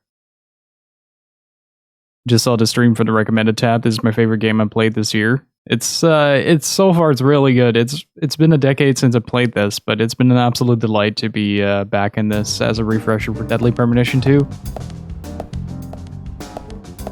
Good to hear that you're doing Isaac well. and Isaiah aren't here. They're apparently out with Kaysen. Let's go look for them. With Kaysen? Sounds like a long story. Any ideas where to start looking? Lily told me where they went. No problem.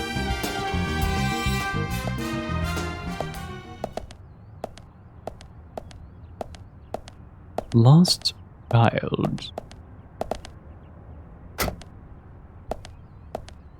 That's really cool how well the recommended tab is working on Twitch.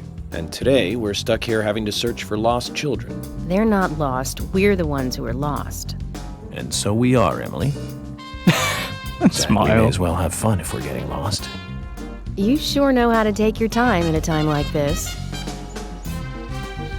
That shit-eating grin is precious. That's been really cool. Like, I've been finding a lot of cool streamers through it, and just really nice to see that smaller directories like Deadly Premonition or some random RPGs we've been playing have been popping up for people on the recommended tab. So I always find it really freaking cool to see people pop up from there. Welcome on in, Delightful Boy. Yes, this was a person that I needed to talk to. Uh-huh. More and more people getting killed. This journey into one dangerous town.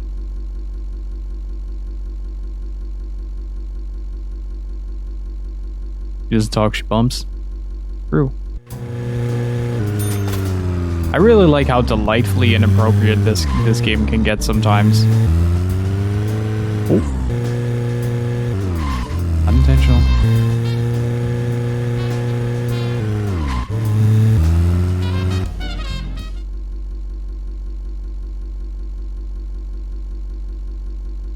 Well, I do need to fill her up and repair. Because...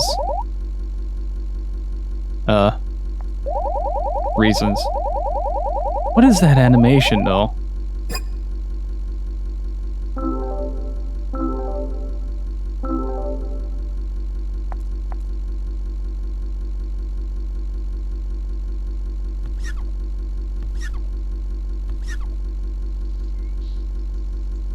She has an unusual way of walking. Have you seen some of the ghouls?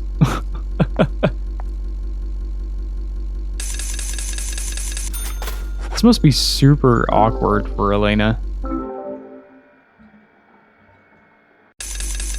Yeah, when we met this woman, she basically started flirting with us, with her husband next to her, which was really funny. Just that their ankles are kind of non-functional, I guess. Why would it place me in a way that I can't just drive out?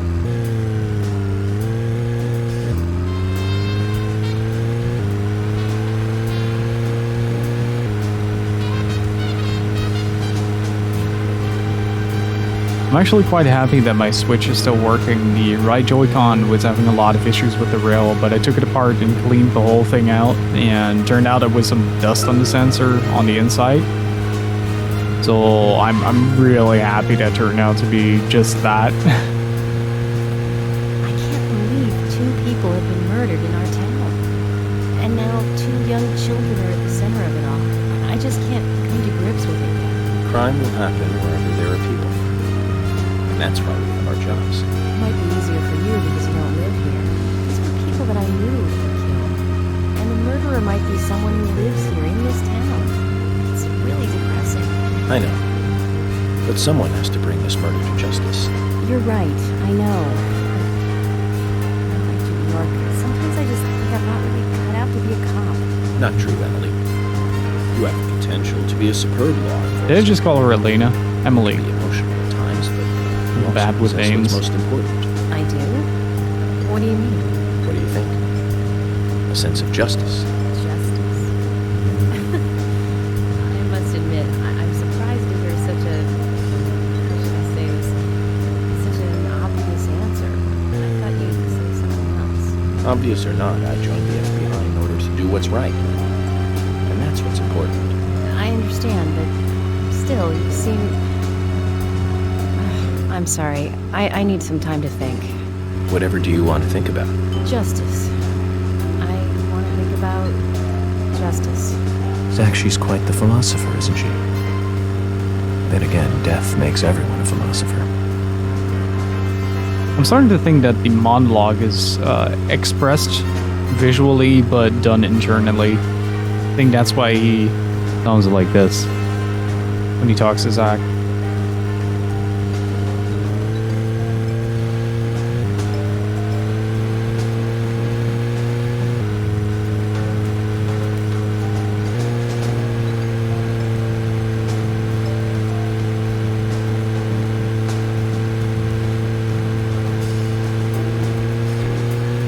I'm just using it as a visual representation, I guess.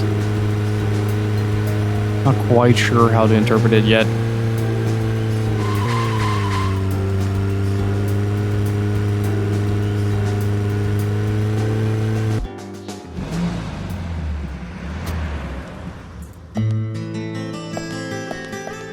According to Lily, Isaac and Isaiah should be here.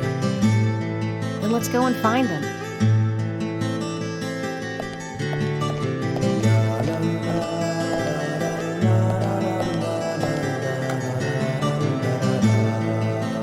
Hello again, Isaac and Isaiah. I hear you're teaching Willie to do tricks. What's your secret? It's easy. Really simple. If he does it right, we give him a treat. A cookie if he does it right. I see. Very clever. So, tell me, you two. Could you perhaps tell me your other special secret with Becky? No, we can't. It won't be a secret if we tell. I'm not telling. We promised Becky. Now that's a problem. Because I also made a promise to Becky. I promised to catch the bad man. But I can't keep my promise if I don't know what the secret is. Do you see?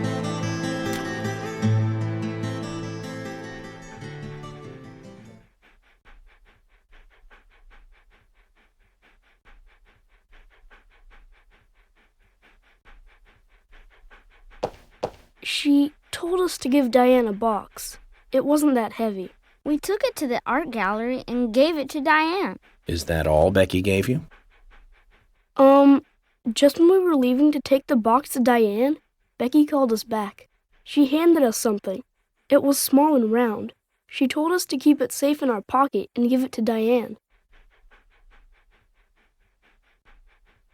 With his neck. And then you Going met Carol places. on your way? Yep, I took the round thing out of my pocket and we looked at it. And then she talked to us. We told her that we were on an errand for Becky. She said she'd do it for us. But we told her no, because Becky asked us, not her. We promised Becky to do it ourselves.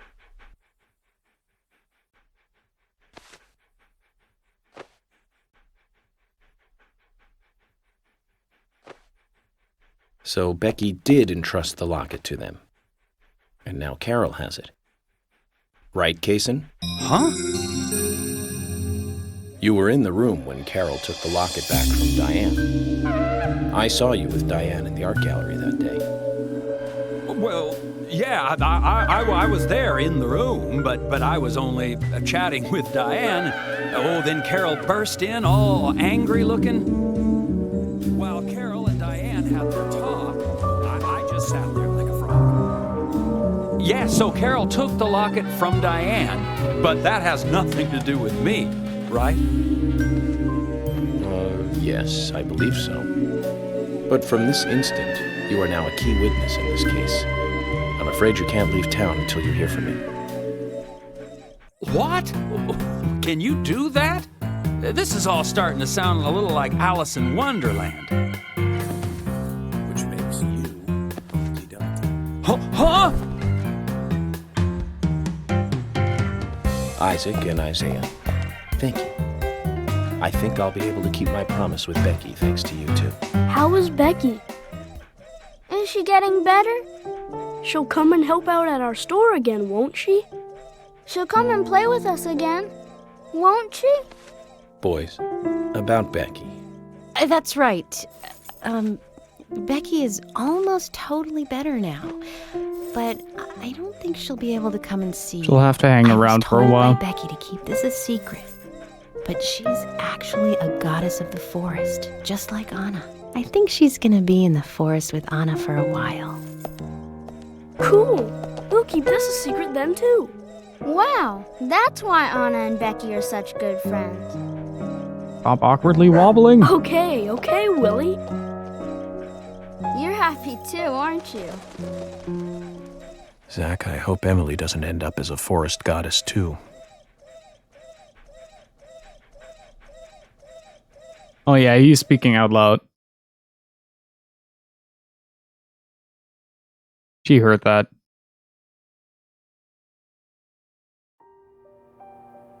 Okay then, Zach. Let's go over what we found out recently about the case. First, Diane, the owner of the art gallery. She was out drinking with Nick Cormack in a bar on the night Anna died. Nick confirmed this, and so she had an alibi. But then we have what Nick's wife Olivia told us. According to Olivia, Nick and Diane not only went to the bar, but also went somewhere else that night. Do you remember where that was, Zach?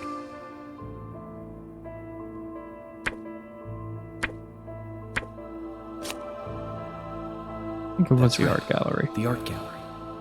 Before entering the gallery, Diane looked back towards Olivia, almost as though she saw Olivia in the dark.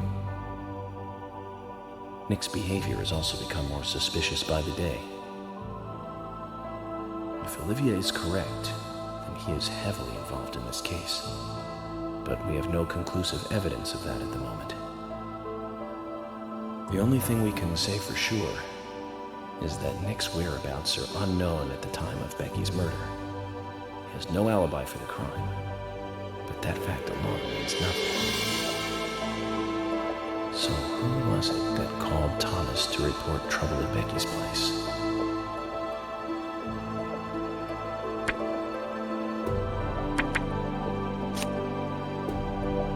That's right. It was Quint, Becky's boyfriend. He went to her house and saw the Just imagine finding your girlfriend like that. Now about Becky's murder. I'm embarrassed and mortified. The killer struck again while we were on the case. We found her bitten off tongue. A massive amount of red seeds that poured out with blood. And an inverted piece of the one seen at the site of Anna's murder. From the similarities, one can deduce that Anna's killer killed Becky. We also found one other important piece of evidence in Becky's room. Can you remember what that was, Zach? The journal.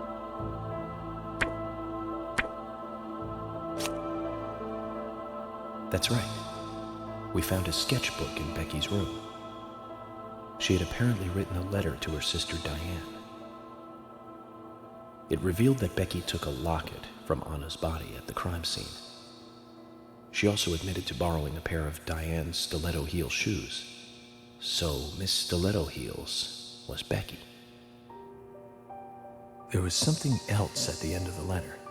It said that she handed the locket and stiletto heel shoes to someone. Do you remember who, Zach? We know.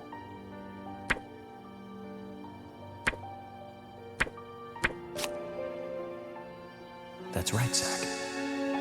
And from what Isaac and Isaiah told us, Carol offered to take the items to Diane, but the twins refused. They gave them to Diane themselves, as they had promised. For some reason, Carol wanted the locket. She ended up storming into the gallery to take it from Diane. And when Carol took the locket from Diane, Casey just happened to be there. Yeah, Carol was the wife from the diner. Or was he just there by coincidence? I wonder what's so special about the locket, too. Why did Carol want it so badly? The questions are mounting. Come to think of it, Quint, the first witness, has no alibi for Becky's death. We checked the phone records, and his call definitely came from her house. Is it possible he attacked Becky and then called us from the scene? That might be. Everyone is suspicious one way or another. What should we do next, Zach? Okay, who's the most suspicious?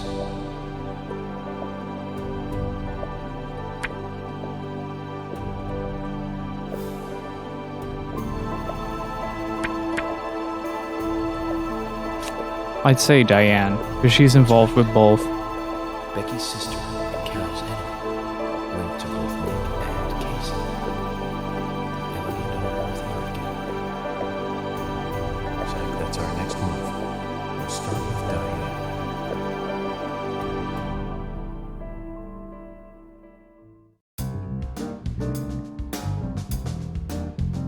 So, you want to find out everything there is to know about Diane? That's right.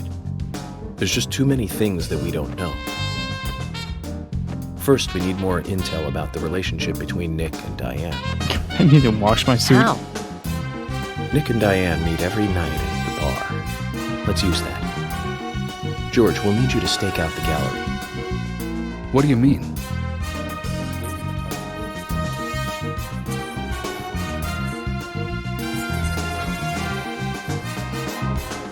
Emily, you take the diner. Wait for Nick and tail him to the bar, too. As with George, if he goes anywhere else, then you let me know. Okay. Thomas, keep a watch inside the bar. Yes, I will. I'll be waiting in the parking lot of the bar. Once Nick and Diane are together, I will follow them wherever they go. What time do they usually show up, Thomas? Around the same time. Usually between 22 and 2300. Then at that time we do it, boys and girls.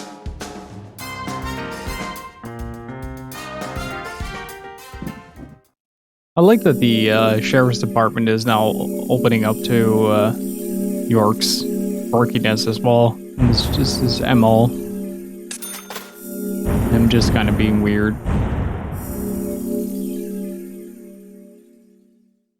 He's making me rich though.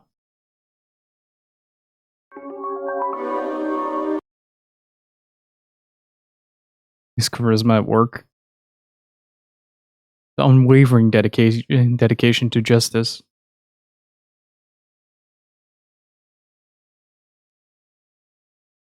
But this is such an interesting game. This would have worked even without the combat, I feel. Zach, we need to be at Carol's bar at 2200. Looks like we have some time to kill.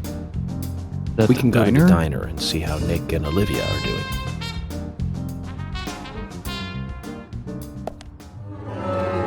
Wait, do I have a profile on Carol? Carol.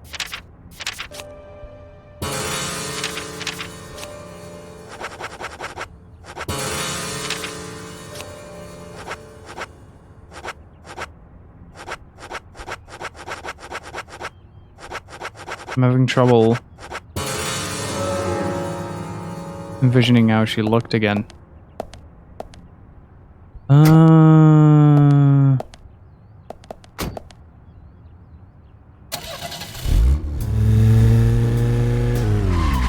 Was it going to have... the publishers had a big hand in how this game eventually was shaped. I do have to say, luckily for this game, in my opinion, it works. Like, the combat is really smooth, despite the game being relatively janky. So, Zach, this case turned into a multiple homicide. What kind of motives turn a criminal into a serial killer? Is it hedonistic? Ritualistic? Copycat crime? Sex-related? Cannibalistic? From the Bureau's statistics, these interesting ideas don't always really explain the real motive. They're just words, phrases that the media uses to scare citizens. The spotlight falls on a mere 1% of all cases. Only the weird ones. You understand all this, right, Zach? No matter how bizarre a crime may appear to be, at the root, there is always rage and personal interest. Right, Zach? Oh, whoops. Zach, we'll finish our chat later. Let's take a walk around here. That was unintentional. Zach, is there something here that you want to check out? We need to be at Carol's bar at 2200. We're free until then.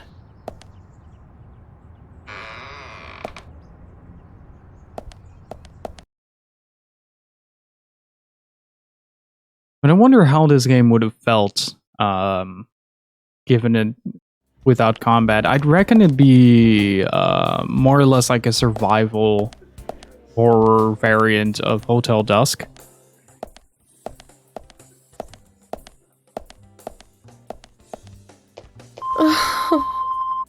Agent York, is there something you want? You want to eat? Oh, good.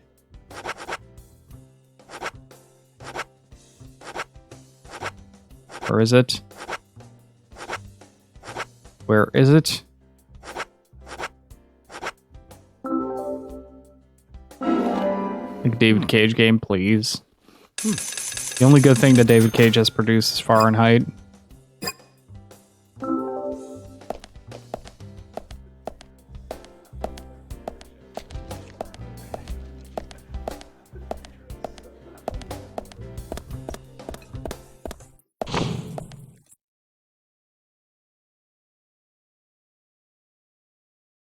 Speaking of Deadly Premonition, has music done by the Hotel Dust composer? Yes, I know. How are you doing, Buster Sword Boy? Thank you for the retweet earlier. Appreciate that.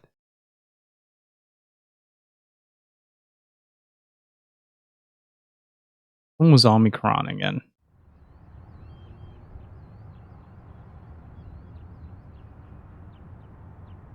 Oh, Nomad Soul. I haven't played that one yet. But yeah, we're playing Deadly Premonition 2 after this one. I've been really just enjoying these games a lot, and I just kind of appreciate a good jank every once in a while. It pleases me greatly.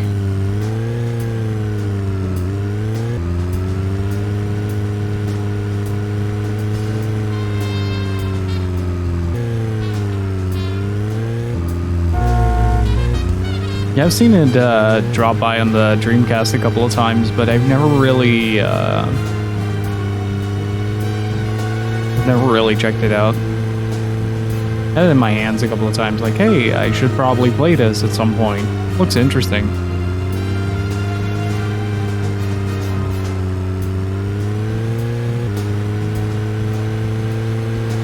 Well, Heavy Rain is kind of a guilty pleasure, but to say it's a really good game is kind of...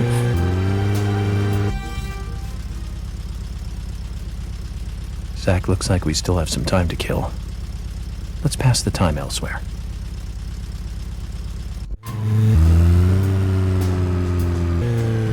The only one we can play. Oh, considering I need to be... I mean, Heavy Rain's plot is fun, but it's kind of ridiculous. You want to check out? We need to be at Carol's bar at 2200. We're free until then. Just delightfully schlocky. And I'm all about that. But Indigo Prophecy was something that I really enjoyed. Mainly because it was a fairly new concept back then. To base a game entirely around that. Why are you behind the bar? Hey, Ginger, isn't, you know, that thing tonight? You're not supposed to be in here?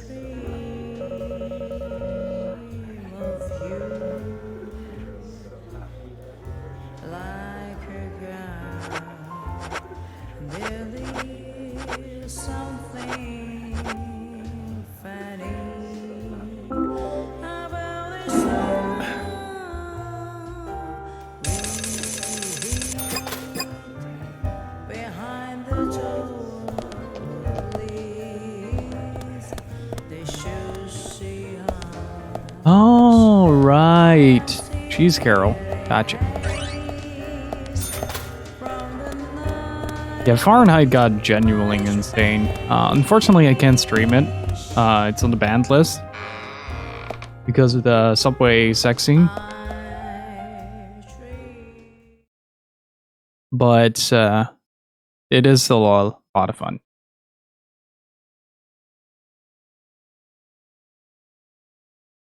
It is officially on the banned list.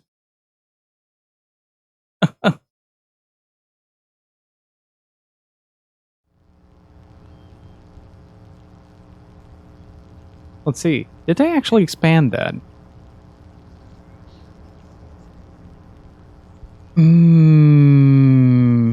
Oh.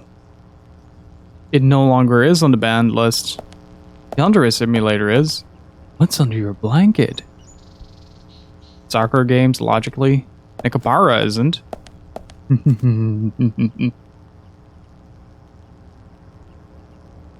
Aw, man, Artificial Girl? Damn it.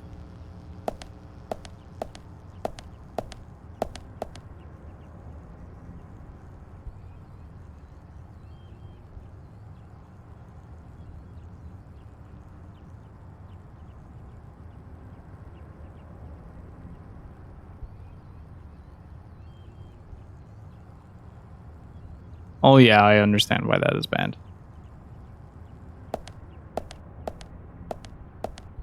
Oh, they removed it from the list, apparently.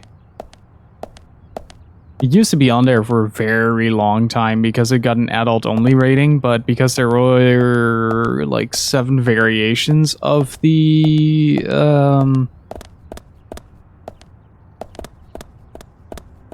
game itself, it made it kind of difficult to manage which version you could stream or not.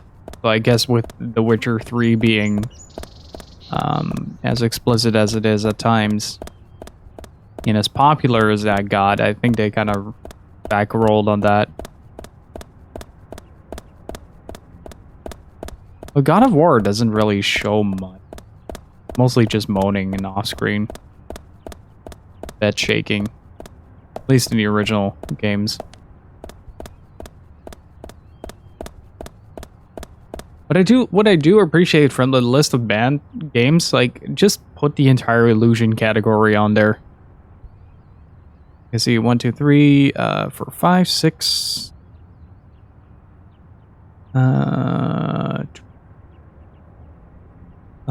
7.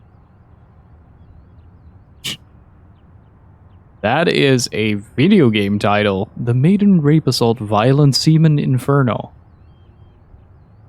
Now that is enticing.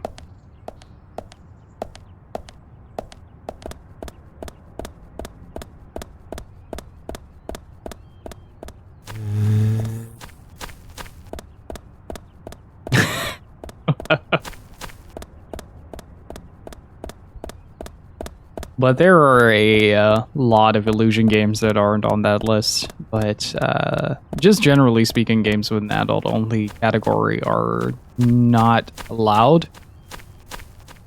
Which is why Fahrenheit was banned originally, or Indigo Prophecy. This is what you want to call it. It's both the same game.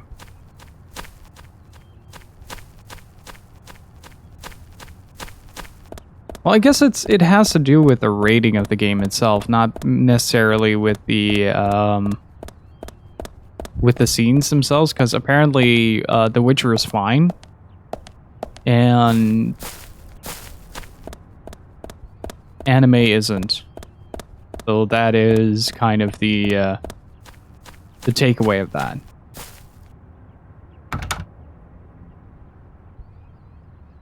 If you're a Twitch streamer, it's a sad day for anime, boys.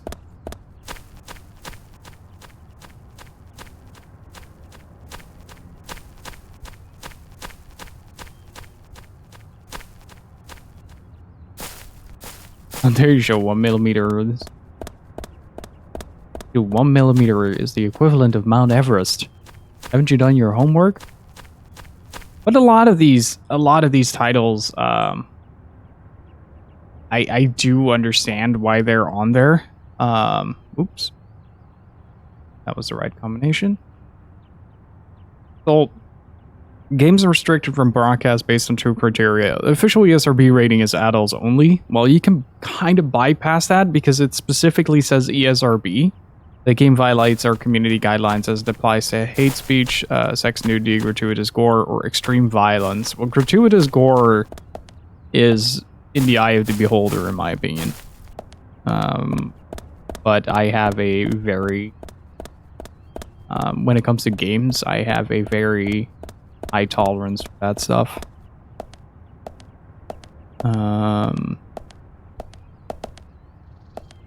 If the game is unrated by the ESRB and a wholly comparable rated title cannot be found, the moderation team determines whether or not the game violates our community guidelines. That's what happened with me with Senran Kagura. It wasn't rated, the rating wasn't officially tied to the game yet, and we had a copy. Whereas the baggy version is just 16+, but it's fine.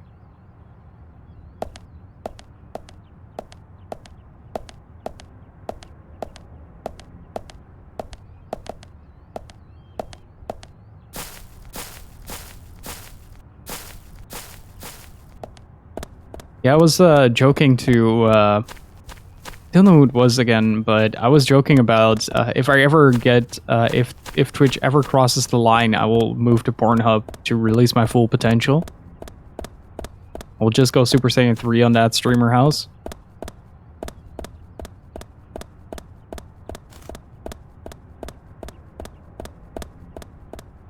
Okay. Just time.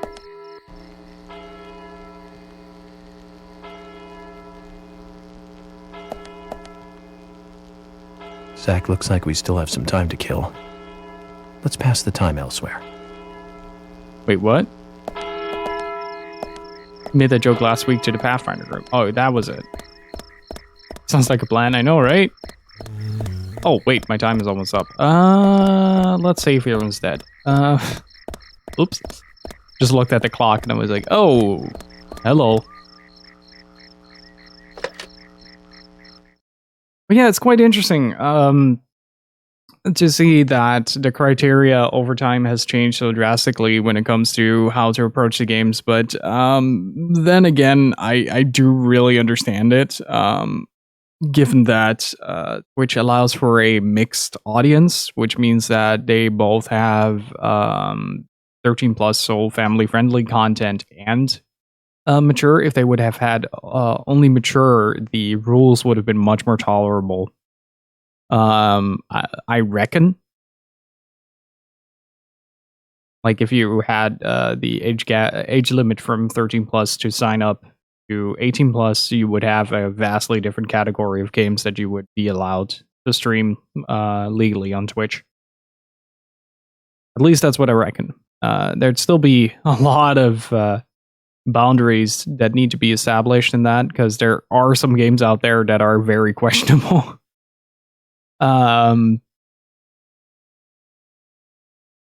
do find it really funny that Yandere Simulator is on there, though.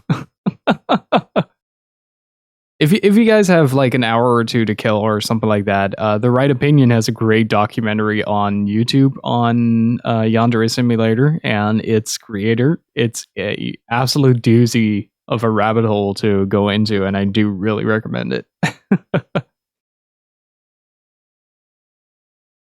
Is this a puzzle game? I'd say it's a detective game mixed with survival horror. So you have to solve a murder, but there are a lot of elements that kind of are derived from games like Silent Hill and Resident Evil.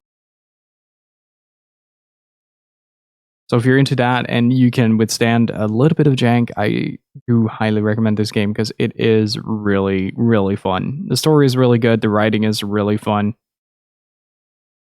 Want to see detective gameplay? Well, you have to tune in tomorrow because I'm about to close out. And if you guys like this, I do really want to recommend. You're going to have a lot of oh moments if you haven't seen Twin Peaks yet. Go watch Twin Peaks. It's I recently rewatched it with Gypsy, and it is hands down one of my favorite series out there in terms of like its quirkiness, its writing, its characters. It's a lot of fun. But this game is heavily inspired by it, and you can see a lot of character similarities. York and Cooper, Thomas and Andy and such. Damn, I'm late. Yeah, we've been live for 6 hours, but we'll be back tomorrow, 3 p.m. Central European Summertime. Deadly Premonition and Twin Peaks are godlike. Yep, they are. But yeah, I'm gonna call it for today, guys. Thank you so much for watching. Hopefully you guys had fun. A happy new week, I guess.